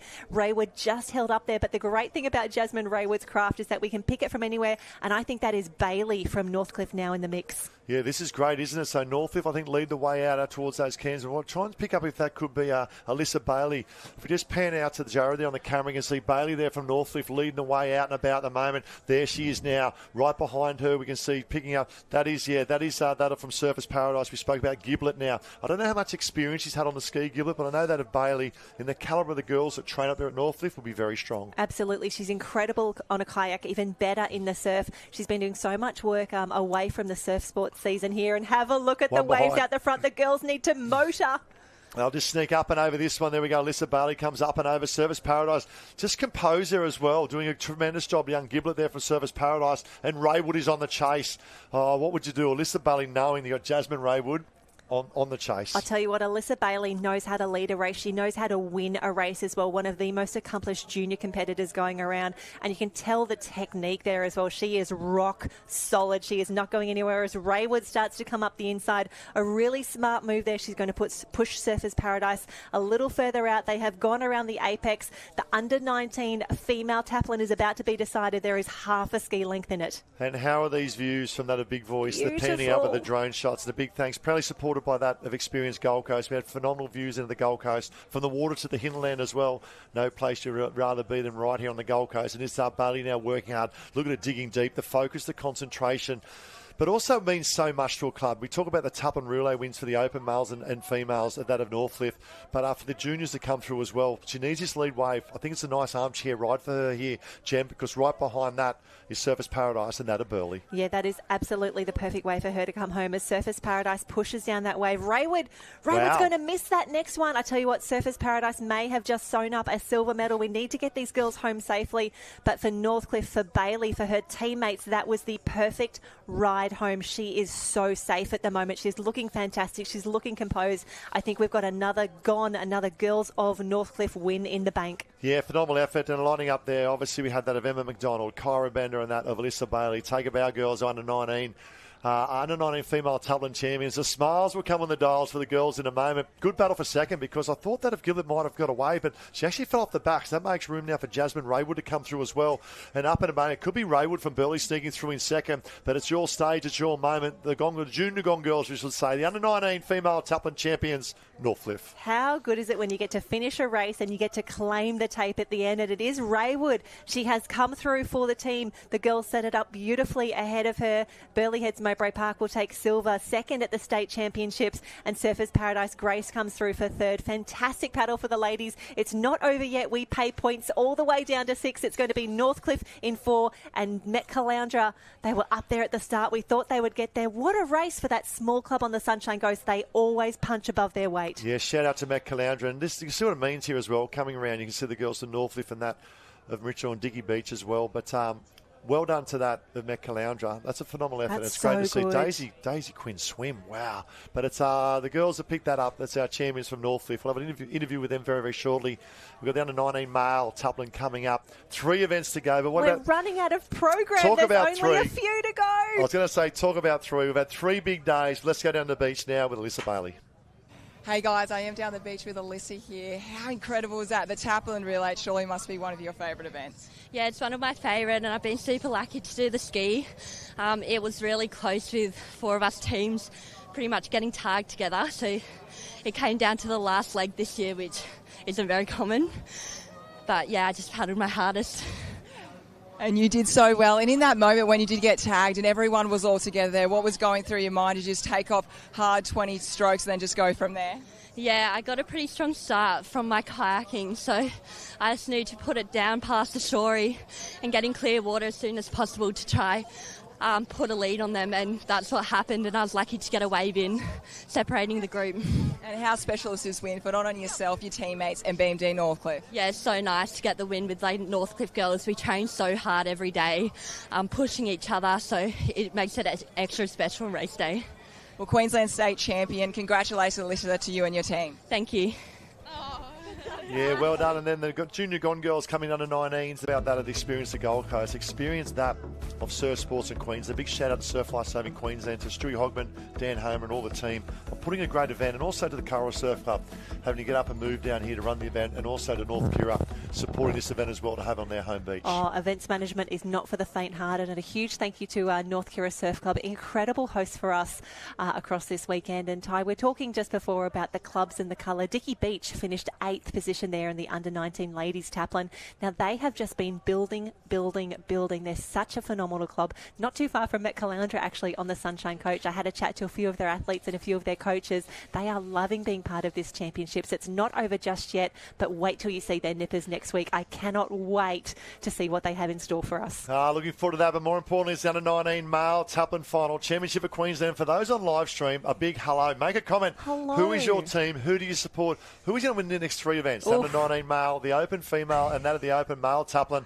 Away we go. Taj Andrews close as the screen at the moment, the pocket rocket. He took out the under-19 board race, so I expect him to be at the pointy end. I expect him to be leader of the team as well in terms of their team. It's a three-leg. There's one board, one swim, one ski, and also that on the far right-hand side. Looks like that of our Sunshine up and about and Northcliffe. Yeah, Sunshine has bolted. Northcliffe, though, in the middle of the field there. That's one of the Morris boys, I think, making an incredible start. He stops, he pops, he pushes that board over. And have a look at the move on the closest to us there on the other end of the screen. That is looking fantastic. I'm pretty sure that is going to be Diggy Beach. Diggy Beach and Taj Sloan. And I know that's probably Bessel from Diggy Beach. And his grandmother's with us from Western Australia at the moment. Look at Taj Sloan. Look at him go. And this is great from Taj Sloan. I mentioned this earlier. He represented Queensland as an open board paddler. And he's up and about in terms of confidence at the moment.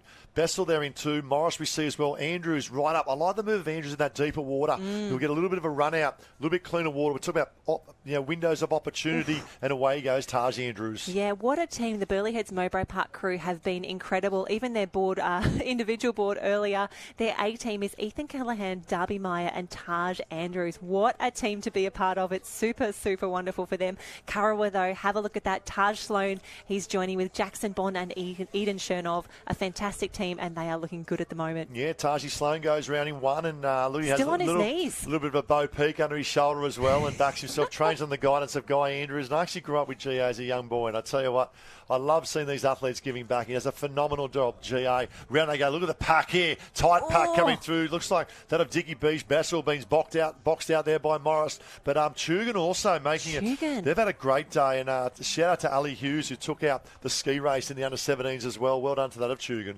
Yeah, Chugan water team there. Ryan Muggeridge, Kai Portis, and then Zaya Paska on the ski as well. One of the best paddlers going around there. B team for Chugan is Reese Campbell, Jake French, and Archie Mulcairn. So, Chugan C in the mix as well. Joel Crane, Will Norling, and Rory Randall. Oh, Swells out my the back. gosh. Curra was on a wave. Yeah, Taj Andrew picks up. I should say Taj Sloan picks up 1 in front. But look at this way out the back.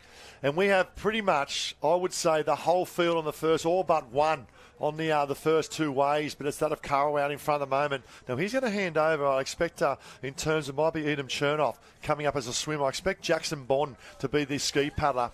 And I know his dad was a phenomenal ski paddler, Bondi as well, but Taj Sloan, what a performance for the first leg. Let's go down to Cordy for the transition zone and an update. Hey guys, it is Curra out in front. We've got Jackson, Eden and Taj in that leg right now, but he is looking furiously fast across that transition. And here we have, I'm just moving out of the way, we have Mitch Morris coming through. We've got the Taj Andrew coming through as well. They've almost knocked over the pole, these boys. It is wild in there. The crowd has had to move out of the way. They've also actually almost knocked over the second pole as well, and it's absolutely crazy in that tag over there. And you see all the competitors, as we've seen all day, going off to the south. Oh, Courtney, we love a little bit of chaos at the turning flag, but that is what it means for these boys. The speed that they are travelling at, they are absolutely cooked when we finish those races. We talked about our Raywood 6-speed kick heading out into the swim. These boys, no different at all. They're taking a quick little look, go deep, go early, sun. The swim is on. Board, swim, ski, the order for all of our irons and taplins this weekend. Yeah, I'll say one thing, that Curra is leading, but there are some serious swimmers on the chase, and that could be Harlan. On the chase there, Riley Harlan, I think, for that of Northcliffe on the chase as well. But what about the congestion going around? How good was that? That was hectic. Absolutely hectic. But that's the speed. There's a lot of congestion. You're trying to find your teammate, especially if you're in Chugan, and there's 3 Chugan caps greeting you there on the line. The boys did a great, great job. There's often a few little elbows here and there, but nothing unsportsmanlike in there as the boys go under that little bit of white water. Tell you what, Kurrawa is really holding on to this lead. Yeah, doing really well. I'm not sure that Bond might have been swapped over. It looked like his size of the man as he went out as well. But the danger for me is in second place, and that's Riley Harlan. Obviously, we had that of Mitch Morris going 1 on the red board. Harlan now will swim. Look at the pedigree of this team. All right, Mitch Morris was in the Iron Series this year, in the Nutrien Iron Series. He's your lead swimmer, lead paddler board. Riley Harlan now, swimmer, was also in the Iron Series. And then you've got that of Mitch Morris, who was second in the next gen, went so close to making the series as well. But it's also been the Open Northcliffe Taplin throughout the number of weeks as well. What a quality team this under-19 is. That's a quality Open team, let alone a quality junior team. Imagine some of the athletes lining up, but having seen the confidence down there. And I tell you what, there is nothing to lose for these young competitors who are going out. And a shout out there, we can see our crews in the IRB, the men and women out there in the powercraft, doing an incredible job in some really difficult conditions this weekend, keeping our athletes safe, keeping the judging honest, and the boys coming up to the red and yellow can. Yeah, this is good, really good. Karawa goes round in 1, Riley Harlan there in 2, but Ethan Callahan has now come up into 3, and Henry Simpson, I believe, from Alex has now moved up into 4. So this is big. All the big guns come out to play, and Chugan still there in 5. And the boys, some beautiful footage here, and have a look at Northcliffe up and around on the outside, taking no prisoners there. Some beautiful footage on the drone there.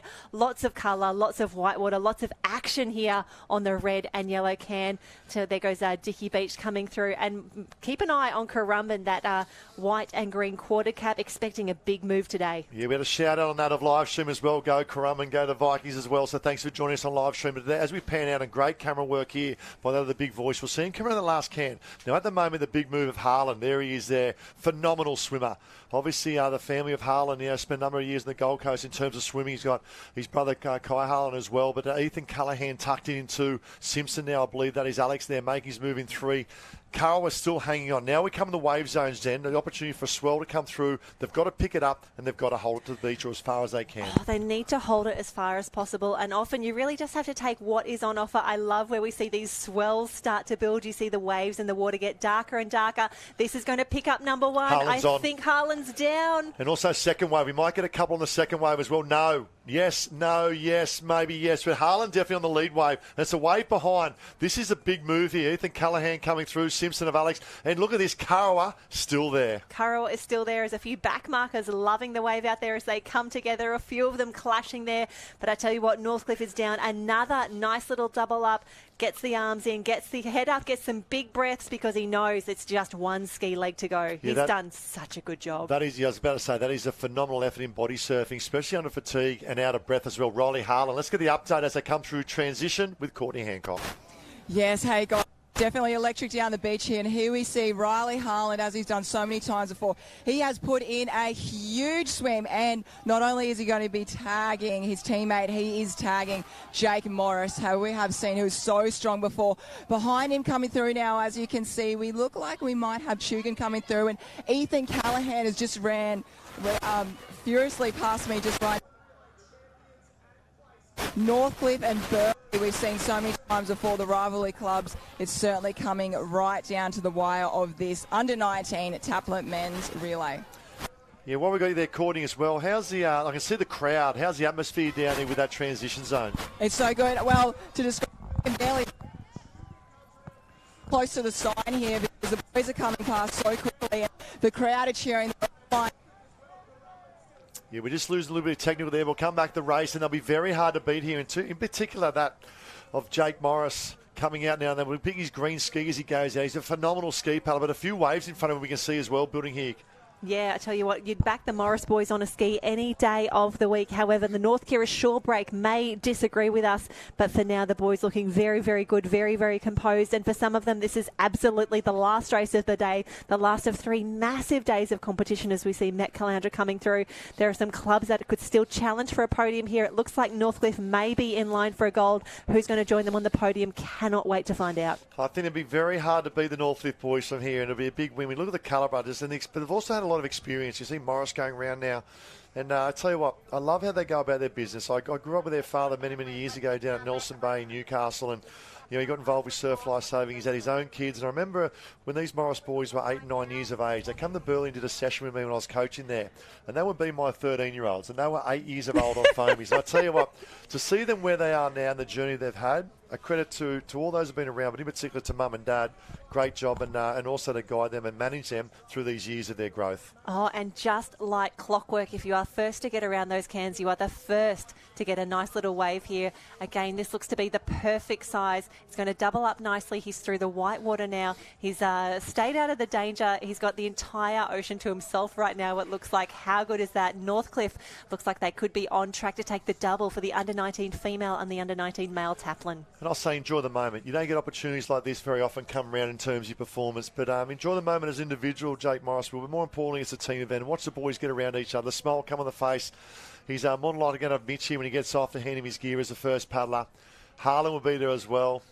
A little bit of bromance for the boys. Looks over their shoulders. There's the smile. There it is. There it is. Up he goes. Enjoy the moment. It is your stage, Northfield. There's the high five from club mates as well. It's been a massive program for these boys of Harlan, Morris and to take a win in their last event for the day. I think he might even back up again in the Open Taplin very shortly. Chances are. Our Queensland champs for 2024, Northcliffe. And it looks to be Burleigh Heads Mowbray Park in 2 as we go back to that big drone camera. The race is on, though, for 3 and 4. Have a look at that. No dramas at all. That is Burleigh Heads Mowbray Park. They're going to come 2 for second. But the race is on a few ways behind. This is where it gets interesting. This is where it gets exciting. Yeah, Darby Meyer comes up. His dad was one of the best on ground in the Masters on Friday. Picked up a number of medals in the 45 to 49. So well done, Darbs. And he's raced well in the next Gen Iron Series as well. We were there, Jen, commentating that and being involved with that. He comes around. Here's the battle now for third. This is it. And looks like well done. Yes. The Kurrawa Club. Could be Bondi coming through. That is great. Keep your feet, champion. Keep up there. Keep your feet, champion. And Chugan. What about that? They're up and about. 2 great clubs. Kurrawa and Chugan. So good to see them 3 and 4. Fantastic points for the club. Chugan 4 and 5. And that shows the depth. And a shout out to Kelly Margetts and the crew there that did a lot of work. A great success in the ski as well. And this is what it means, the boys crossing the line. Well done. And that is the under-19 male Taplin. And what a great race that leaves 2 and 2 only, Jen. 2 big ones to go. But before we head down for those open men and women Taplin, get those Chugan kids out of the way, because Courtney Hancock is going to have a chat with our winners as Northcliffe take the double in the 19 Taplins, men and women. That's exactly right, Jen. I think all the boys are just really excited because that was their last race of this Queensland Championships. I'm lucky enough to be down here with Jake Morris. How is that? Not only did you have Riley Harlan with you, but you've also had your brother. Yeah, we had a really good team. We knew with these conditions out here it was going to be tricky. Mitch set up really well, and then that wave came through and everyone was on it. But then Riley, massive swim from Riley. He wanted it. He got unlucky in the iron before, got caught on the can. We've had, it's been a pretty unlucky day for all of us just with the way the waves are going. But it was good to get that one, and it made my job really easy at the end. Well, certainly you have been making that ski look very easy. Can you tell us the secret at the moment? Your ski paddling has just been above and beyond, and we should actually probably see you in the Open men's final at the Australian titles coming up. Hopefully. I haven't decided if I'm going to do that or not, just because it was a massive program. My ski's probably my strength at the moment. Just been hopped in the kayak like a week before nationals, and then I ended up making the 23s world team. So that was pretty cool. But it's always been a strong suit of mine, this ski. So it's just got to be consistent, I guess.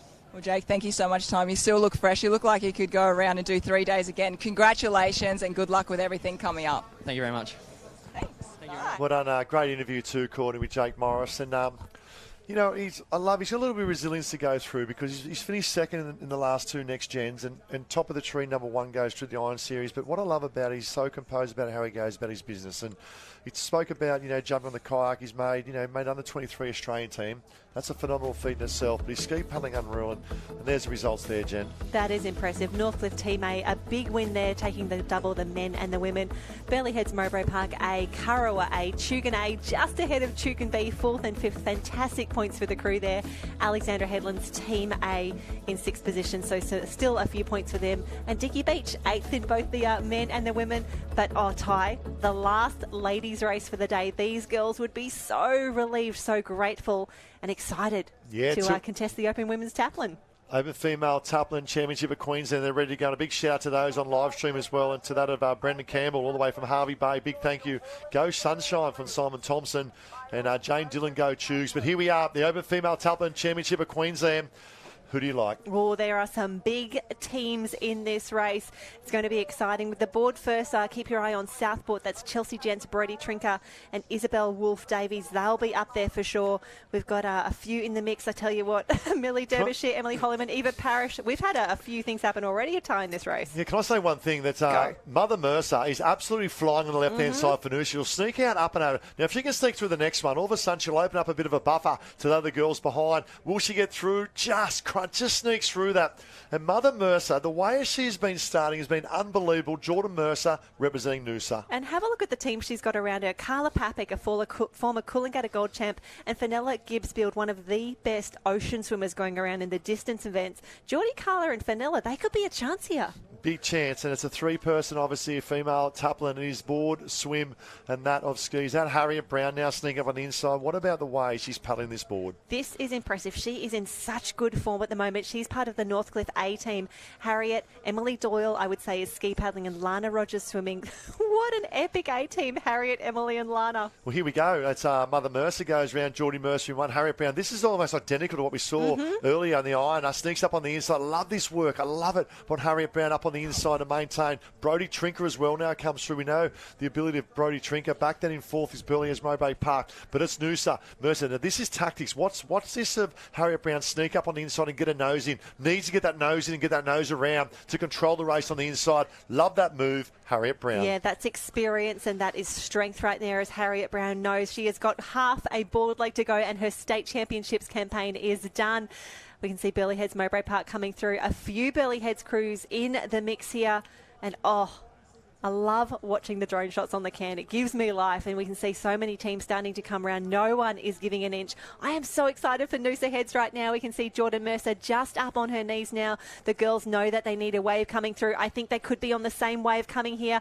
Jordan Mercer, Burley, Harriet Brown, and Burley. Lily O'Sullivan. Oh, no, is it Lily? Yeah, it looks like Lily coming through. Lily O'Sullivan, also Brody Trinker as well. So we have four. So Southport, left-hand side, the Fried Eggs of Southport in Queensland. Two Southport teams in Australia. I should say clubs in Australia. This is Southport, Queensland. Harriet Brown. Second from the left-hand side, Geordie Mercer there as well. And I say it's Lily O'Sullivan coming in as well. Now, the handover.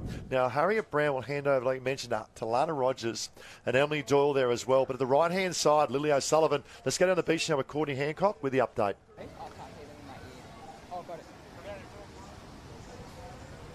Just can't pick up Courtney there at the moment. We're trying to one more time. You there, Courtney?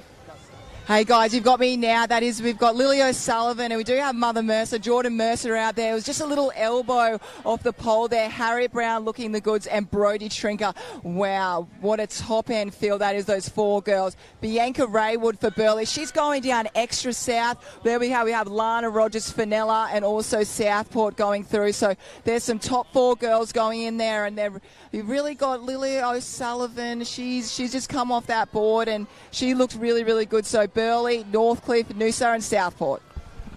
Yeah, just looked up. That's a killer beast from Burleigh. And Bianca Raywood now, she's an under 17 that then stepped up and just swum then in that of the under 19s, now stepping up again.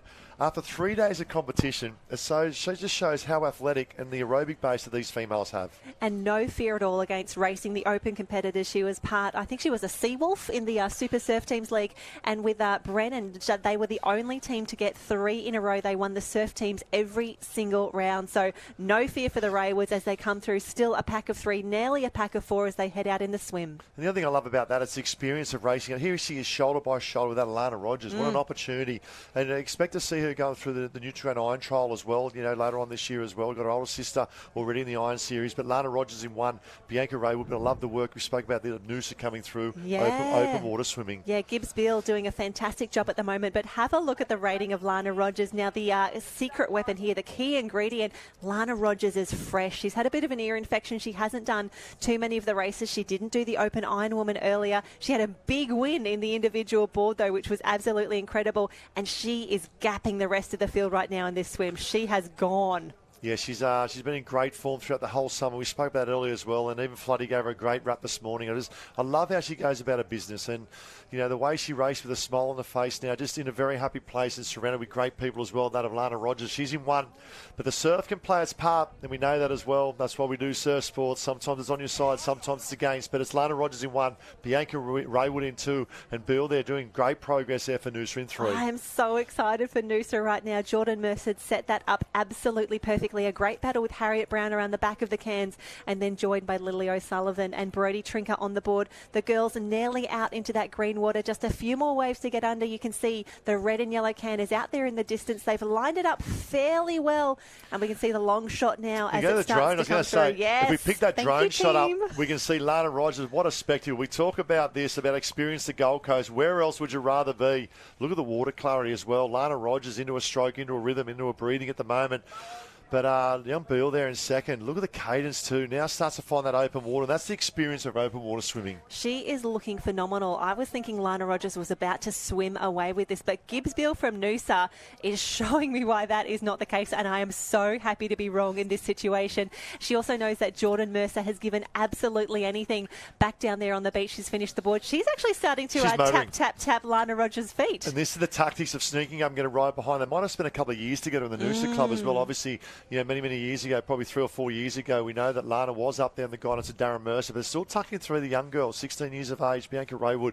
But it's Lana Rogers. Claudia coming through for Burleigh Heads Mowbray Park as well, just on the outside there of Southport. Probably Lucy Darvish having to have a swim as well. You can see Alex now, probably Emma Woods making her presence felt as well. But we make them round as they come round. You see the leaders there with Dave's camera. They come round towards that of the third can at the moment. And the battle is up in front. It's Lana Rogers. The two maroon and white caps, one of that of Northlip and one of that of Noosa as they go round at the moment. These are the back markers we can see. We'll draw around and have a look on Dave's camera. We can see him come round now, that last can. The leaders will come round and pick up. There they are now. Here comes the waves on offer. It is still Lana Rogers in one. Here's the lift now. This is the big lift. The legs need to come in. You pick up a wave on your own because there's a bigger wave coming that could fall in the hands of that. Who's picking up that of Burleigh Heads Mowbray Park, I think Raywood. This next wave for my liking. This one now behind Raywood from Burleigh. Bring your legs in. Might double up. Looks like it may double up for that of Raywood. Won't get over it. Rogers won't get over it as well.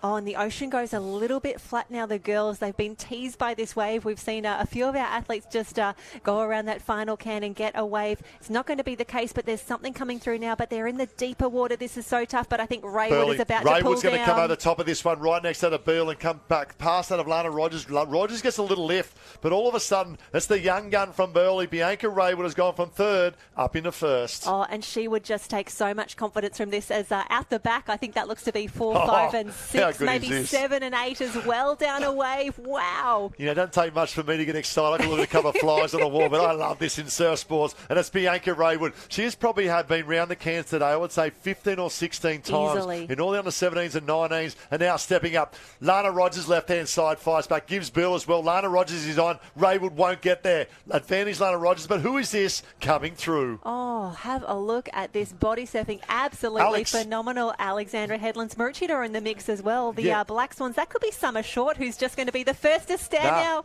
Out of screen is Alexander Headlands. Let's go to the beach now with Courtney for an update. Hey guys, yes, I'm giving you an update. I'm right here with the action. We have Emma Woods out in front there, Alexander Headland. Lana Rogers did a very strong swim in there, so it's all happening here. We've got all their teammates yelling them on, and the girls go into the final leg of this Queensland Open Taplin relay. Lana Rogers is trying to get past Emma Woods. She has a little bit of a giggle there, and she'll go in to tag. Just having a look now, Taylor Halliday and Emily Doyle.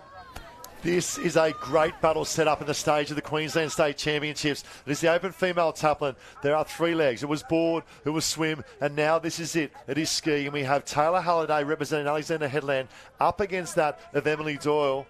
2 great ski paddlers going head-to-head. 2 great ski paddlers and 2 girls who are fairly fresh at the moment. Taylor Halliday just doing the team events we saw here in the Open Mixed Taplin yesterday afternoon. She had a phenomenal paddle. Emily Doyle, unfortunate, the defending champ, not in that iron final. We've got a race on our hands here. We'd love to see Alex get in there. I think Maroochydore is in third. Let me tell you, it is advantage Alexander Headland at the moment. Taylor Halliday has negotiated the shore break a little bit better than Emily Doyle. If we pan out the Jarrah now, you can see out in front Emily Doyle trying to match that of Taylor Halliday. They go out. There you go. Look at this. And I love the work. I love the rating. Look at the rating in second there of Emily Doyle. Halliday's trying to go. The benefit here is Halliday has the inside. She needs to maintain that inside around the cans to match that at the speed of Emily Doyle. Yeah, fantastic racing here. Have a look at that glorious shot. We are in the second last race of the day and is nearly done. I tell you what, Alexandra Headlands, the entire club tent would be lining the field right now. Taylor Halliday, we have missed her. We are so glad that she is back and she is proving that she is one of the best. Yeah, really interesting here as well. I saw that Emily Doyle then decided to pull back and go behind. For my liking, she should have been better pushing up. There could be a little bit of fatigue, but Taylor Halliday now starts to put the hammer down. I love also with Emily Doyle having a leg injury through the off-season, did a lot of work on the craft of the ski, and that's now coming to the fruits for her at the moment. Halliday now starts to lift in 1. Emily Doyle there in 2. Yeah, Emily Doyle in 2, and the girls know that it is now nearly down to the waves as they come through. Taylor Halliday in a fantastic position, a nice little little runner She's underneath her. Is she on? I Is think there she's enough? on. Is she? No, falls off the back of that one. Is she on this little one? Rides the back of this one, maybe, Jen. Is that enough? Because we know at the back there's a bigger wave building now for that of Emily Doyle. I think that may be enough for Taylor Halliday. Emily Doyle fighting strong here as well. Do the focus and determination of both these ladies. Oh, you can see it on their faces. They know what this means. They've been in amazing positions before, but Taylor Halliday, unfortunately, the ocean is not on her side as Emily Doyle comes through a little bit further down. I'd say Taylor Halliday probably has the better position on the beach. This is going to be a tough run to finish. Yeah, it's whoever stands first in the shallow water. I love the focus of Emily Doyle. I think she's got a better alignment to the turning marker. Halliday now cuts across. Halliday may stand first. This is big in the moment of this race. Halliday up, Halliday, Doyle, Halliday, Doyle fighting back on the outside. Doyle will go around, I think, in front. She says a little bit more leg speed, a little more speed to burn for Emily Doyle. What about this? Our open female taplin champions of Queensland, Northcliffe. Oh, Emily Doyle, I feel that's a little bit of redemption there for missing the iron final. She makes it count for the girls, but Taylor Halliday, gosh, it's great to see her back in the mix, and what a swim from Emma Woods. Wow, massive swim, a massive skill set of Emma Woods to come through on that wave as well, and there's third place picking up as well. Another great moment for the Black Swans. The smile say it all. That young Woodhouse, is it? Phoebe Woodhouse. Well done, Phoebe. But what a great race. Carla Papping and a few others coming down as well, but what a great race, and it definitely delivered. The second last race of our program, the Open Female Taplin Championship of Queensland, and it came down to a sprint finish. Halliday, you could see when she crossed in second, just so close to picking up, and you give everything in a team event. We really do, and a huge congratulations. The team from Noosa, gee, they left it all out there. Jordan Merson, a fantastic paddle there. Here we go. Oh, we've got a few boats in action down a little bit further. There is something for everyone at North Kura at the moment. Have a look at this. The surf is definitely delivering a little further down the beach. Yeah, it looks like one of the finals. We don't have an update, sorry, to tell you exactly what the final is. Looks like Alexander Headland closest to camera. And down the top end, we'll try and pick them up as well. But let's go down the beach now with that of Courtney with Emily Doyle. As I am here with Emily Doyle, and what a taplin relay you had just then. You have Lana Rogers, Harriet Brown, and yourself. You can't go wrong with you three ladies. Oh my goodness, I know. When I saw those teams come out and my name was in that A team, I just knew that with those two girls we could do anything. And even all of the Northcliffe girls teams, they're so hard to make, and I feel really privileged and honoured to be in that A team, and to finish it the way we did, it meant so much for us to get that. And I'm so stoked for myself and the way I paddled, but the whole team and everyone who was up there screaming for me when we were running along, it was just like a full team effort there. Do you think a secret ingredient is not only having great competitors in your team, but also that friendship to push you on through every single race and have that support?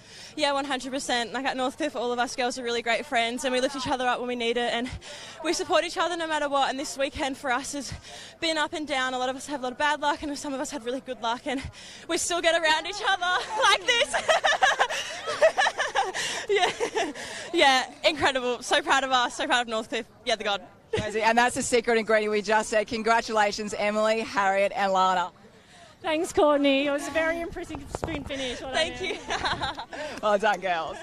Yeah, well done, girls, and well done, Courtney, down the beach as well, and great to see, and phenomenal effort. You see Harriet Brown, the smile side. It means so much, doesn't it, a team event to win, obviously, last event of the championships as well. Yeah, the last one, the big one coming up next. We're still having a look at some of those boat races a little bit further down.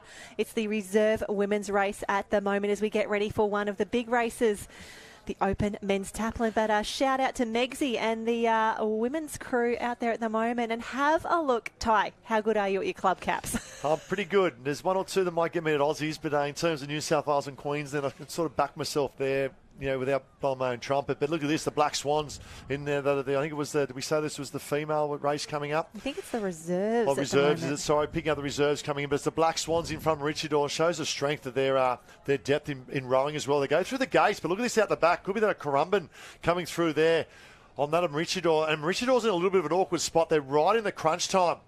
They are right in the crunch time. Looks like Lyle Clark there from that of the Mighty Vikings. Looks like the females coming through here at the moment. Lyle Clark, the Mighty Vikings, they had their boat crew, the female boat crew, rowing in that of their Lifesaver relays, which they went 1-2 this morning. That shows the depth. This is advantage at the moment, Currumbin, but fighting back is that of the Black Swans of Maroochydore.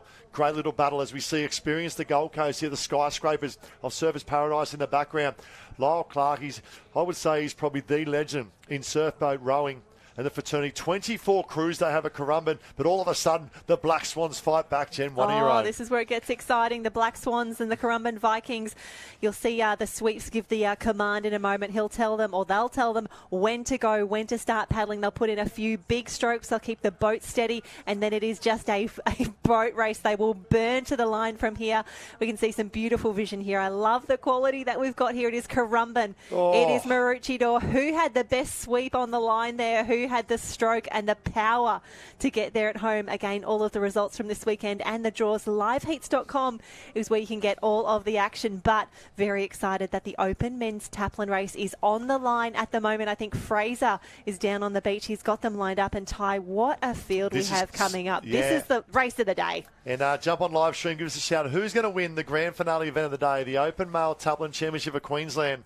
And Taj Murray, I've got you there, mate. Go North Burleigh, he says. So thanks for your comment, mate. You are a superstar as well, buddy. And best of luck next week. This is it, the Open Male Taplin lined up here at the moment. We'll go through the start list there, please, Jen. Yes, and closest to us here, we can see that is Alexandra Headland's Team B, Currumbin A, just next door. North Burleigh A, Tugun, Surfers, Alex, Surfers A, Burleigh Heads, Mowbray Park, Noosa, back in the mix, Maroochydore, Currumbin, Northcliffe, Currawa, more Northcliffe, Burleigh Heads, Mowbray Park, Mermaid Beach and Sunshine. The final event of the 2024 Surf Lifesaving Queensland Championships is away. Yeah, it's the grand finale, and here we go. It is a 6 leg, so obviously the female was 1 board, 1 swim, 1 ski. This is 2 board, 2 swim, 2 ski, so 6, and it's a great event. And the speed right at the front end. It's the orange and white board of Surfers Paradise. Tex Dixon, current Australian board champion, is off to a flyer. Oh, I tell you what, we speak about redemption for Emily Doyle. She missed the iron final, had a cracker of a paddle just then. And Tex Dixon didn't have the individual board race that he wanted. He was pretty devastated not to be on that lead wave as a few boards go sideways there. Oh, someone else is off as well. Yeah, someone's come off, and I just saw the effort there, and it looks like a sneak up on the outside. Is that the Currumbin cap? Maybe sneaking up. Mighty Currumbin cap sneaking up there, but he's Tex Dixon in 1. Murphy there from Burleigh. Another great story. Grew up in Tasmania, made the move up to Mermaid initially under Mike James, and then made his word to Burleigh under guidance of Kingy. There you go, Tex Dixon in 1, Murphy at 2, and then Matt Bevilacqua making his presence felt. Bottom of screen here as well with Kobe Schultz. Yeah, a bit of a quiet weekend for Bevy. We've seen him in quite a few team events, though. He paddled brilliantly in the board and ski relays earlier in the competition. So excited, though, for Tex Dixon from Surfers Paradise out in the lead at the moment. And how fresh does Matt Bevilacqua look right now? He is absolutely flying up the inside. Yeah, Tex Dixon 1, Bevilacqua in 2. We've got Burleigh there. Go back to Alexander Headland, Currumbin Mighty Vikings there as well. Looks like trying to pick up a Noosa cap. Yeah. Could be the young boy Rory from under 17s maybe going through. But Tex Dixon, pound for pound, I've never seen someone dominate an open male Aussie Toll board race, and I witnessed in WA, just under 12 months ago. He led from start like this the whole way. Normally you see the pack coming over top towards the end. He actually paddled away from the pack, and he's a phenomenal board paddler. This year he's put a lot more of his eggs in the Ironman baskets of swim and board, but now he's coming back to his form of the board paddling. Yeah, that really was one of the most special races of last year's Australian Championships, and in just a few weeks' time we'll be back on the Sunshine Coast. Maroochydore, Alex and Mooloolaba co-hosting the next Australian Championships. Tex Dixon looks around. He knows there's not a lot on offer. He will take anything, though. Waves threatening out the back. This is the danger zone for Tex Dixon. Yeah, Campbell Guthrie there from that of Alex making his move as well. We said Bevilacqua in 2, Tex Dixon is 1. There's no waves on offer. He's going to make a wave. That means they're going to come from behind. They're going to come from behind the moment. There you go. It was only a matter of Kai Taylor coming through as well. Tugun there in the mix as well. And far right-hand side Mermaid, but look out for that of the Surfers Paradise B team coming through. Tex Dixon will come through here on a wave. I'm trying to pick up that another of a Northcliffe Cup there coming through as well with Murphy as well. They've probably got the better run on the left-hand side. It'll be Murphy on the green board, Tex Dixon on the orange and white coming through. And maybe Kobe Schultz trying to pick up when they stand there at the moment. That's probably the C team in Northcliffe. Let's go down the beach now with Courtney. Oh, team, this is exactly the spot you want to be. We've got Northcliffe rounding out in 1. We've got Tex Dixon number in 2. And then we've got Murphy in 3 for Burleigh. Then we have Matt Bevilacqua from Northcliffe there. They tag their second board paddler, Wes Gulgozer, Mitch Stitt, Sean Riley. The lineup here, Oyden Parrish. Oh, it's all going on. But you could feel the energy down here. There's so much happening. And all the names on board. Everyone wants to win this one. It is the last one of our Queensland state titles. Yeah, it's the last one. It's a big event as well, and I've had the privilege of winning a state and Aussie in this event, being a team event. There's nothing better to wrap up a tournament in terms of competition, and this is it. Northcliffe, left-hand side, will go out in one. That if we see Surface Paradise tucked into there, Burleigh Heads Mowbray Park. Is that Sean Riley? We know well he's been paddling as well, and Odin Parish. I'd probably say that's the C team of Northcliffe making their way out, with Odin Parish tucked in behind there in fourth.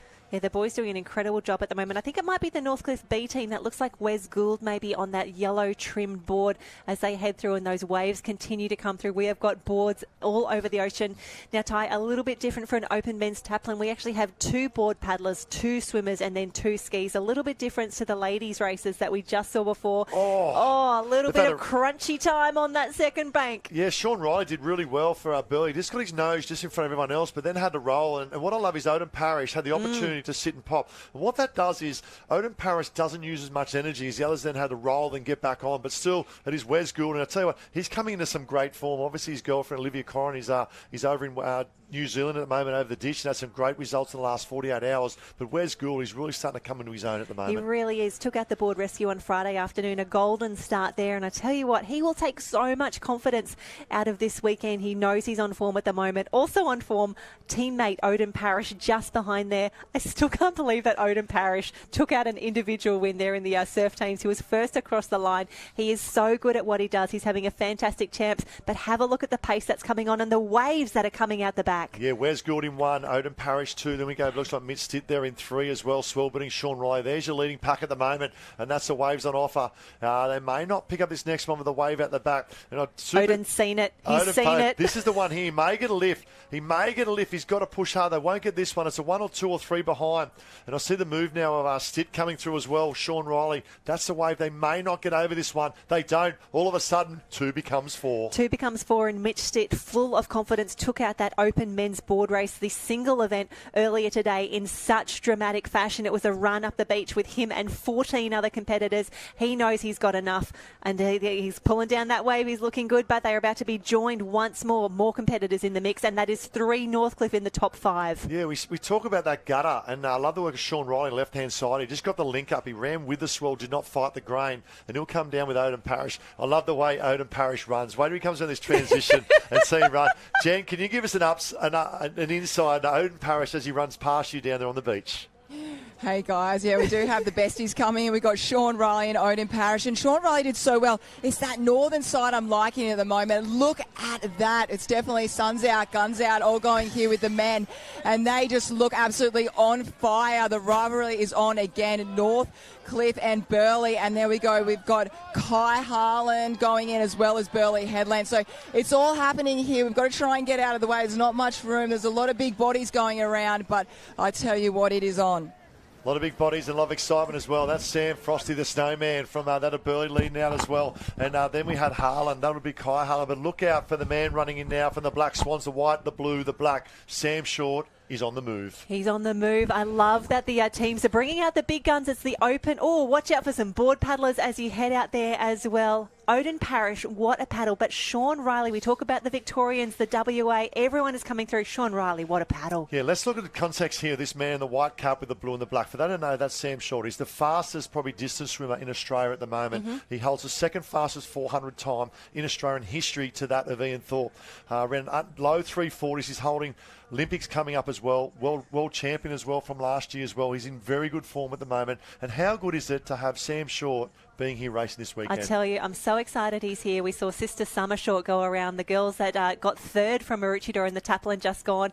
Sam's also he's originally a nipper at Maroochydore. The entire family. We talk about the loyalty, guts, glory of Maroochydore Club. He's doing really, really well so far. That red and yellow can is in sight. That's where we're heading, but it is a group of 3 that he's going to need to get through. It'll be a group of 3 going to 5 or 6 in a moment, because Ruben Rees, you can see the Northcliffe cap, took out the belt race as well, took out that of the a team swim as well with the surf teams. But there's 1 and 2 our leaders. That's Harlan out in front. I love the work for Frost. For pound, Harlan is a better swimmer. All right, pool swimming, pound for pound. Frosty the Snowman is doing a great job here. Tucked in behind because he's going to give himself every opportunity to catch the same wave when Harlan comes round. Stick with him, boy. Stick with him. Give yourself a chance. Absolutely. And if we can give some flowers to Ruben Rees, he's one of my favourite people to interview down on the beach. He's so unassuming. He's so quiet, but he is the belt champion of Australia, currently of Queensland as well. He's always there. He's always swimming well. And at the moment, he is having a battle with Sam Short in that chase pack. Sam Short, look at this. Sam Short in third is absolutely motoring. Watch him come around this red and yellow can. We're looking, let's put this in perspective. This is world-class swimming you're seeing in surf swimming as well. Short now goes round. He goes round Short in 3. Big move from Short as well. So we're talking about world-class in 400 and 800. Look out for 1500 as well. Right behind him is that of Ruben Rees, tucked in the front at the moment. We have that of Harlan still leading with that of Sam Frost. It comes to a skill set. Now, we know another thing too. Sam Short, taking nothing away from him, does not run as well or weight as well because you've got pot eyes as well as maybe these surf athletes. And the boys will know that as well. I know, everyone is aware of how well people swim in the pool, but here comes a nice little wave. Is anyone going to pick this up immediately off the cans? Come on, boys, go, go, go. Wave. Woo-hoo! Frost trying to get on. Frost, head down. Harlan Frost. What about this in the open male taplin? It's an absolute ding-dong battle from Northcliffe and that of Burleigh Heads, Mowbray Park. And the lungs would be absolutely burning. This is the dream scenario for the boys. They came around. They had to work for it, though. Sam Frost, what a performance he is putting together here for the Burleigh Heads Mowbray Park crew. It is so impressive as they come through. Here we go. This is Burleigh Heads Mowbray Park. Another wave for the crew there that was so close. Now we're trying to pick this up. Is this Harlan in the B team, the Killer Bees, with Ruben Rees in A? We're Let trying to me get an find update out. of our leaders. Look out the back as well. Kai Kinsella is one. The chase pack is coming. Frost stands. Harlan stands as well. Head down, boys. Hold this one on the beach. Open up the best opportunity. Harlan just been sort of just come off skew a little bit on the wave, but it's Frost now. Probably advantage that of Frosty, the Snowman from Burleigh. He'll stand. He's actually a phenomenal board paddler as well, but he's had a great swim here in front of Harlan. Absolutely. I'm impressed that he's doing this well in the swim. I know him as an incredible board paddler, but as they come through, he gets those legs up and around. The team would be going hoarse for him, cheering so loudly right now. I'll tell you what, his dad's a phenomenal surfer in the Masters, has been around the Opens for a number of years as well. Let's go. Round we go. This is leg number 3. We are now halfway through the Open, Mabel. Let's go down to an update here of boats. I think at the moment we'll be back shortly with the taplin for the final legs of taplins. Quick update with the boats at the moment. There's a final happening out here in the water. Yep, here we go. We've got the boats heading out at the moment. The Open Men's Taplin still in action at the moment. Here we see the crews working their way through. We'll grab some details for you in just a moment. And the crew is heading out and about. Here we go. They will line up those cans all the way out the back. You can see it's similar colours to what we have, starting with the red and yellow on the far left-hand side. And the crews, they have some gates that keep them aligned all the way through. And they're heading out, around, and then back in. They have the judging cans in the water, similar to what we see in a ski race as well for the boats. As you can imagine, it is quite a significant course left to right. The crew's doing an incredible job, though, at the moment. As they make their way back home, that Open Men's Taplin still in action at the moment. We've got some great shots on screen at the moment. The team from Currumbin trying very hard to pull down a wave. Straight over the top, this one, they go through those of the gate boys and up and about at the moment. This could be potentially to that of victory. Can they hold on, the mighty Vikings? We will be back for that live stream to the Taplin very closely. They are still in the second swim leg of the 6 legs, leg number 4, but also that of Mermaid. Is it Mermaid Beach? What about this up the top end with the mighty Vikings? I love the stroke rate here of Mermaid on the Kennards boat trying to pull over the top. And you can see the sweeps just screaming at their crew at the moment, asking just for a little bit more, a few more strokes as they try to pull over these waves here. As we can see a very, very gloomy Surfers Paradise skyline in the background there. Tough conditions for everyone down here at North Kira Beach. The Open Men's Surf Base. This is the Championship of Queens. It looks like Mermaid might hold on here at the moment. What a moment for the Mermaid Club. Here comes the mighty Vikings fighting back. But I think Mermaid's probably done enough for my liking. They do finish in the water. And this is the wave for victory. Looks over the shoulder. Mermaid, take a bow. You're the Open Male Surfboat Race Champions of Queensland for 2024. That is a fantastic result. There will be some celebrations. And again, we talk about everyone's looking ahead to Aussies. The same is true for the boat arena as well. We've had our competitors all over the Gold Coast, I should say. We had the beach events battle for third here, Jen. Oof. Oh, do you want to call this How one, do you call Ty? it? I'd love to Jeez call it Louise. if I knew what colour cups were there as well. But I'll probably say our second from the bottom could be the Talabudra. The powers of Talabudra are coming through as well. We'll leave that with the judges. Mermaid Beach, Currumbin, and that of Talabudra. Fantastic work there. Wonderful that we're able to pop down there for the open boats. The beach sprints, the beach flags were at Kurrawa earlier this event as well. The taplin is still in action at the moment. We've got some wonderful celebrations happening in the boat arena. We'll grab all of those results. And liveheats.com is where you get all of the information. But we have got Cairns all over the ocean as the North Kira shore break continues to battle through. Cairns back. We are now past halfway mark. We have only 2.5 legs to go. 2 skis and half that of a swim. But it is the Northcliffe really stamping their authority and their power in terms of the swim legs here. And they'll go round now in one. Northcliffe in one. Waves building. I tell you what, Burley needs something from behind because Northcliffe look very strong. Yeah, Northcliffe looking strong. And with a 6-person taplin, 2 board paddlers, 2 swimmers and 2 ski paddlers, this is where you see the strength of a club. I think this is going to be the wave. It could be a gold medal wave. No, not quite just yet. There are sets out the back, though. The one's behind. On. One is on, definitely. On. CJ Brennan, the mighty Vikings. What about this? And they have some very good ski paddlers. They took out the Lifesaver relay. He can link this up, CJ Brennan. Head goes down. Legs come into play. Link this all the way. Oh, CJ Brennan, what an exhibition of body surfing. Oh, CJ delivering. He actually took out the under-19 surf race earlier today, and he said that he learnt from his earlier iron. He picked the perfect line into the beach, and I think that he has done it again for the open men in this taplin. Is he going to get another one? Is he down? Oh, my gosh. That is a massive, massive swim. CJ Brennan now under the guidance of Zane. Zane Holmes is a ski coach. Good. What a moment. 2 ski legs to go for them to be the Queensland State champion. CJ Brennan, a massive swim. A massive swim in the 4th leg of 6 legs of the taplin open male taplin relay of the Championship of Queensland. CJ Brennan goes around. Courtney, are you down the beach with us? Certainly down the beach here, and CJ Brennan, what a body surfing art that was. And as he runs in to tag his first ski paddle, you just see all the Currumbin boys, they're still yelling at him. He's absolutely, definitely feeling alive at the moment. The first Currumbin paddler on the ski there, he's going to go straight through that first wave. But it is all happening. It's so exciting down here. And the race is definitely not over because we have Zach Morris coming through, Cooper Williams, all the big boys are here. Yeah, the big boys come out to play, and then Crumb will have JJ, James Johnson or Jimmy Johnson there paddling, and also Jaden Erskine. They can paddle, these boys, and that is a big lead in the context of this race. Can they hold on, Jenny Parry? It's a big lead. They're going to need it, though. There are some specialist ski paddlers lining up now, and as we see the ratings start to pick up as well, Northcliffe just off screen at the moment. We saw an incredible individual single ski race earlier today. Those boys are rested. They have got the fresh arms and the fresh legs. They are attacking this breakdown here at North Kira. The speed, they are flying. Hey, they are flying. I tell you what, the mighty Vikings are flying. They're going to be hard to beat. I can tell you now, in the context of this short course racing, they're going to be very, very hard to beat. This is a massive day for that of the Vikings. They went 1-2 in the Lifesaver relay this morning to show the depth, and that's a boat, swim, board and ski. That's Jaden Erskine now going out. He's a very, very good paddler. Under the guidance, what about the mentor of that? We talk about a Zane Holmes. I know Hayden White there as well, giving back to the sport, giving back to the history of that of the mighty Vikings. And John Brennan, whose son just come out of the water, he's the president of the club. Jaden Erskine comes round. Here's a wave, here's your moment, here's your day. Jaden Erskine, will he get round in time? Oh, he just skimmed in there. Have a look at the wave that is lining up behind as well. He can see what's coming. He's feeling the pressure as well. But as you said, he was in that incredible Lifesaver relay earlier today. What a way to bookend your state championship Super Sunday, and he's done.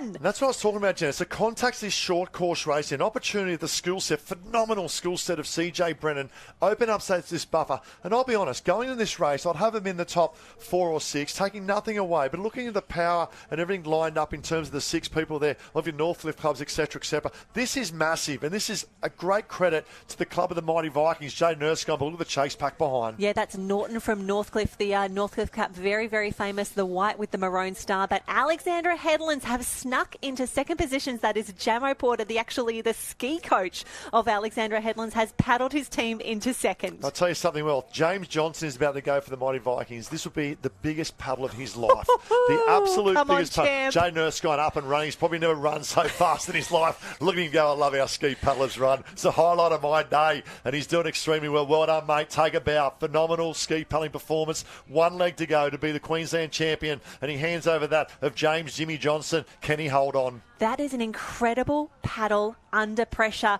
and the boys are off and away. Buddy, get those feet in and go, go, go. Now, Sunshine Beach is on screen. That is actually their first ski paddler, not their second. And we need to see now what is the gap between Currumbin and Alex in 2 as J-Mo Porter heads out now. Currumbin, we want the luck of the ocean to be on your side. Go, go, go. You are so close. You can smell. You are nearly the Open Men's Taplin Relay champions. But I tell you what, the battle for 2, 3, 4 and 5 is Northcliffe take off as well. This is a race. I like Currumbin. I like Currumbin. He just needs to stay composed and not get ahead of himself. Just talk about processes. It's just maintain your rating, maintain your bow speed, maintain breathing, all right, to maintain a cool head. Please keep breathing. And get out, yeah, and it's ability to get out. Once you get out and get around these cans, you have first opportunity to pick up swells at the moment. So it's just being composed, going through what you do day in, day out of training as they go. And Jimmy, this is the biggest moment of your life. And the mighty Vikings, geez, I love this. I'm an old Viking boy from many, many years ago. And I know what it means. I know what it means to a club, and this boy is stepping up to the big stage. He is stepping up now. We can tell that the gap is closing. The clubs on the chase here. Alexandra Headlands is so close. Northcliffe is in the mix as well, but it is still Currumbin's race, and Ty, he can still get there. They go around the apex. He just needs to get around this final can. He needs a wave to the beach. Champ, keep an eye on the sets. Keep your right foot down as soon as you get around that final paddle. Do not let anyone up your inside. That is the way to do it. Fantastic work. Come on, Currumbin. Well, it's Currumbin 1, 2 and 3 out of the game. They've been lapped, I believe, coming through. That might be Noosa coming through, I'm trying to see. So they're out of the game. It's Currumbin we're looking at the moment on the top of screen. Noosa's on their first ski paddler. It's what's coming behind here. You've got to go, Jimmy. You've got to go pick up something. Go with the Noosa boy. Here comes the waves at the back. You need this first wave because second is Alex. That's him at the back there and the Samuel yellow and black Thompson. corded. Yeah. So here we go. This is your moment, your stage. I love the work of Alex pushing across the line with the flags. This is very... Oh, that Noosa boy, keep his ski straight. Get out of there, champ. This is it. Come on, Currumbin. Go, go, go. Paddle. You've got to get down this one. Go. All right, disregard the cap with the orange nose. He's not in the play. It was first ski leg. It is Currumbin now on the black nose on the lead wave, and that of Alex out the back as well. Currumbin, this is your stage. This is your moment. He will not be beaten for you. He will not be beaten for you. Oh, my gosh. This is massive. What a battle. And this is what I love about surf sports. Being given the opportunity, Lucas Burswick, Ryan Brennan, CJ Brennan, Jay Nurskine, Nick Green, and this man, the moment, the big stage, the smolar coming on dog. There he goes for the mighty Vikings. James Jimmy Johnson and the Viking Club take a bow. You're the Open Male Queensland Champions 2024. Now, Ty, if I could have given you some odds at the start of today, what would you have put on Currumbin to take out in commanding fashion the Open Men's Taplin Relay? They've done it before at an Aussie level, but look at this. This is what it means. They've done it at an Aussie level, and I know the history of this club, and this is just so good. To all the boys. And you know what? They're so young. Look at Green there. Super young, 19 years of age. I think Riley Brennan, you know, still 19 as well. CJ's gone up to the Opens as well. And Jay Nurskine. But what I love about this is what builds culture. And not say builds culture, maintains culture for clubs. And it's so rich in history when you look at the club of the Mighty Vikings. You know, you go back to the Marshall Crop days, the Carl days, the Dick Carls and the Mick Carls of the years, the history of board paddling back in the old days as well. And the history is so strong.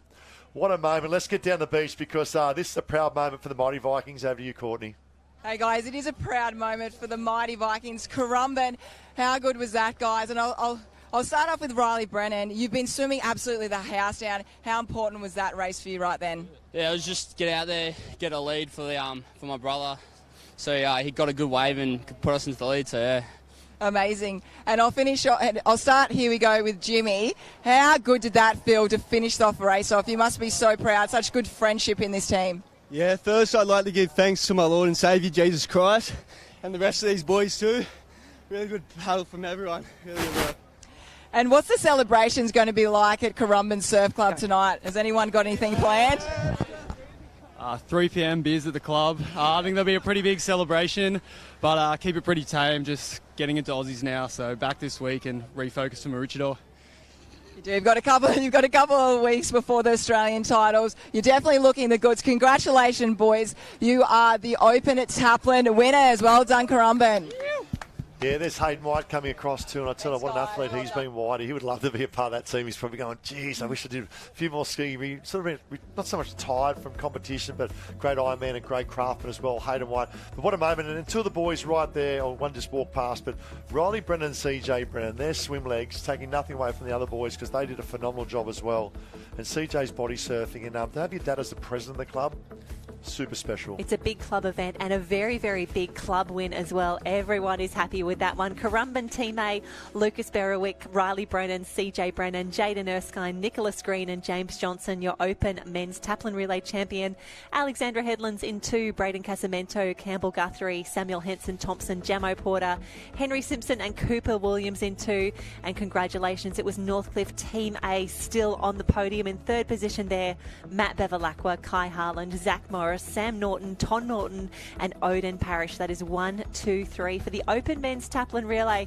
Some fantastic racing that we have seen across the last 3 days of racing, brought to you by Australia's Gold Coast. North Kira Surf Club, some incredible hosts for this relocated Surf Lifesaving Queensland Championships. We have been treated to an absolute show, some of the absolute best athletes from around Australia, with a few of our international friends in the mix as well. Wonderful that we're all celebrating this iconic sport that we love to be a part of. Some beautiful shots there as we wrap up the water competition here.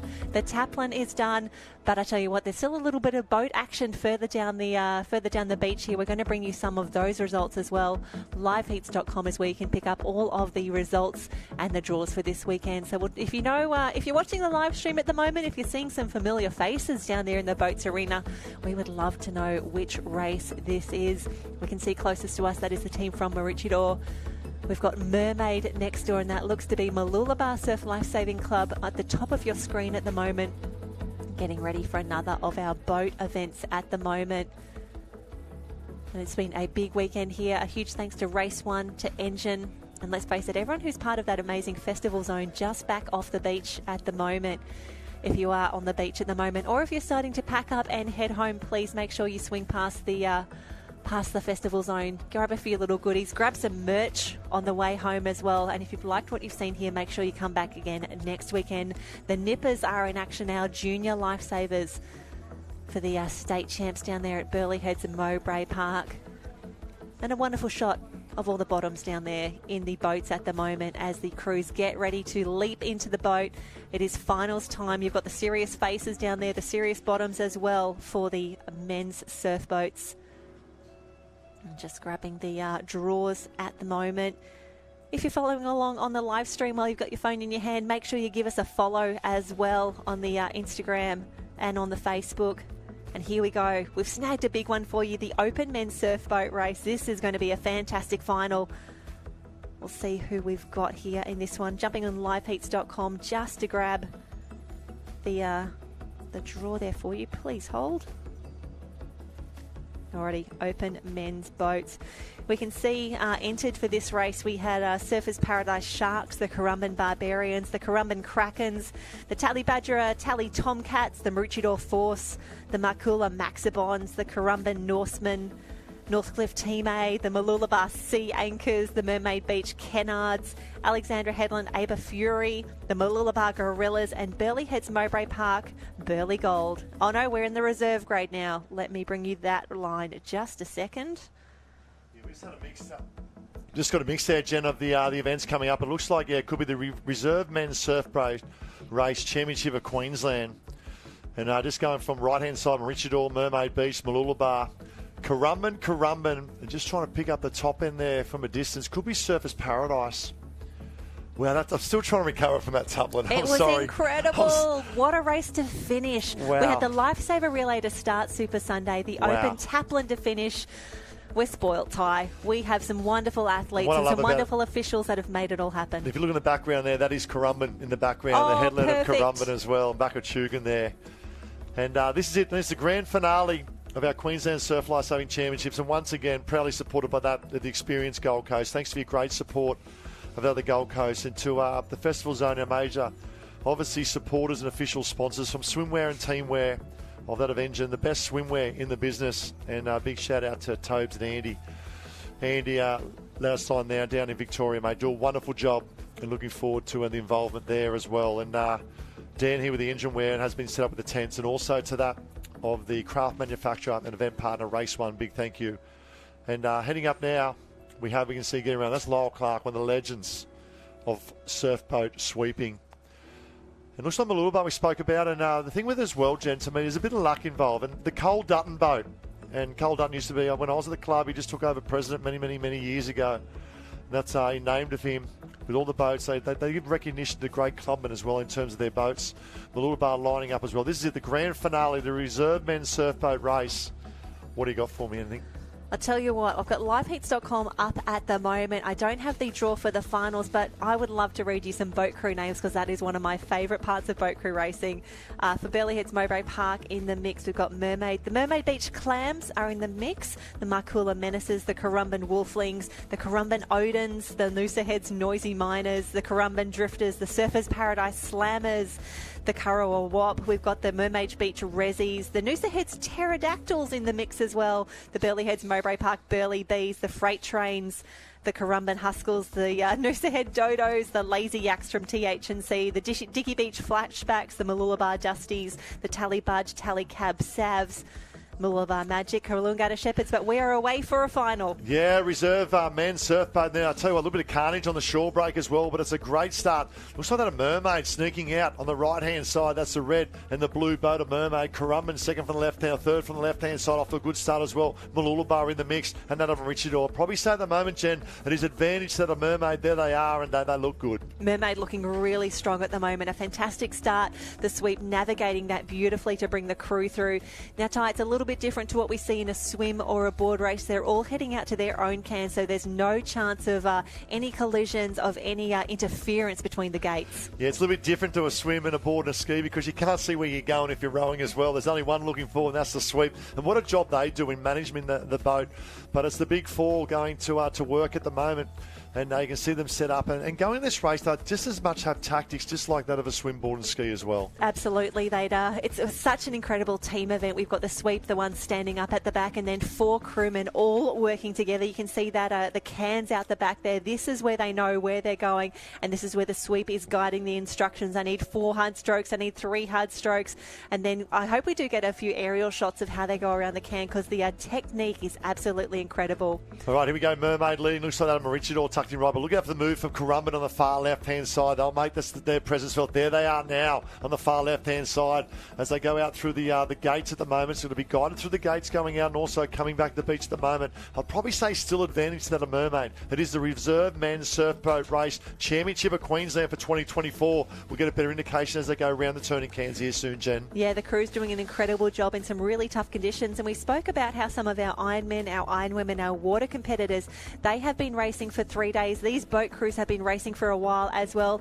It looks to be a few crews out the back now coming into shot. They could be challenging for the lead. Yeah, Currumbin, second from the left-hand side, go round, and I'd say that's Mermaid as well. Mooloolaba having a little bit of a bow peak in third. But the mighty Vikings, what a day they have had. Unbelievable day. I'll tell you what, the cream rises in competition. Lifesaver relay, taplin relay, boats on now. Over 20, I think Lyle said 24 crews they have. What about that competing at the Aussie titles coming up? Mermaid now fight back on the right-hand side. It is the Vikings. They're on one. I think the Vikings have picked up something small in the ocean left-hand side. Mermaid fighting back on the right. But the Vikings, is that the wave to victory? Oh, that is a beautiful wave there. You can see the sweep just putting everything into it at the moment to keep them strong. And you can see he'll start giving the calls in a moment of this is when we go. Now we get the rating up and that team working perfectly in unison. He says, give it to me, boys. Give me 10 of the best to pull out the top of this one because I want that gold medal round my neck for show and tell at work tomorrow. And it's Mermaid trying to fight back in second. But as we see the Skyscapers, as we look at experienced Gold Coast, they'll experience the state titles because Currumbin, whoever's potentially going to go back-to-back, keep it straight there, champion. You'll go back-to-back from the open male taplin to the reserve men's surf boat race championship. Oh, that is an incredible shot there. They held that absolutely beautifully. And we can see Mermaid trying to come down now. It is going to depend where those finishing flags are, who has the boat speed as they come through. But it looks to be Currumbin. We think that they have it wrapped up with maybe Maroochydore coming in for third as we come through. Yeah, that's interesting because they're snuck up inside that of Mooloolaba. We'll get an update of them very shortly. I'll probably say it'll be Currumbin in 1, Mermaid 2 and Richardor there in 3. But One thing I love about surfboat racing is, won the race, but I love the fraternity. Watch them get around their crews now. They'll come down and get around, because this wraps up. In terms of team sports, this is one of the best you can witness. Oof. And to be a part of our surf sports program as well. They do a phenomenal job. There's Chucky Wildman as well, I think, in the back of that boat. Absolute legend in terms of sweeping.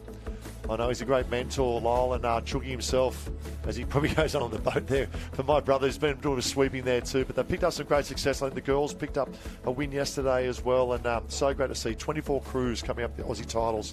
And the fraternity, if we go to Jared's camera, you see the fraternity just getting around the rest of the crews there in their boats.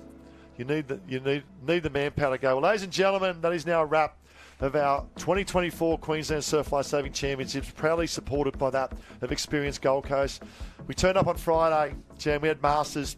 We had that of Opens as well. Over 1,600 competitors, covered 329 events. It has been a phenomenal event. And on behalf of Jenny Parry and myself, and a big thank you to all the sponsors, in particular to that of the live stream crew, a big thank you to all the commentators involved as well. That is now a wrap from North Kira Beach, and a huge thank you also to the Curra Surf Lifesaving Club. On behalf of all the team, Surf Lifesaving Queensland and Surf Sports, a big thank you for watching that on live stream. Joining next time for what will be Surf Sports live action from Surf Lifesaving Queensland. Enjoy your afternoon, and thank you.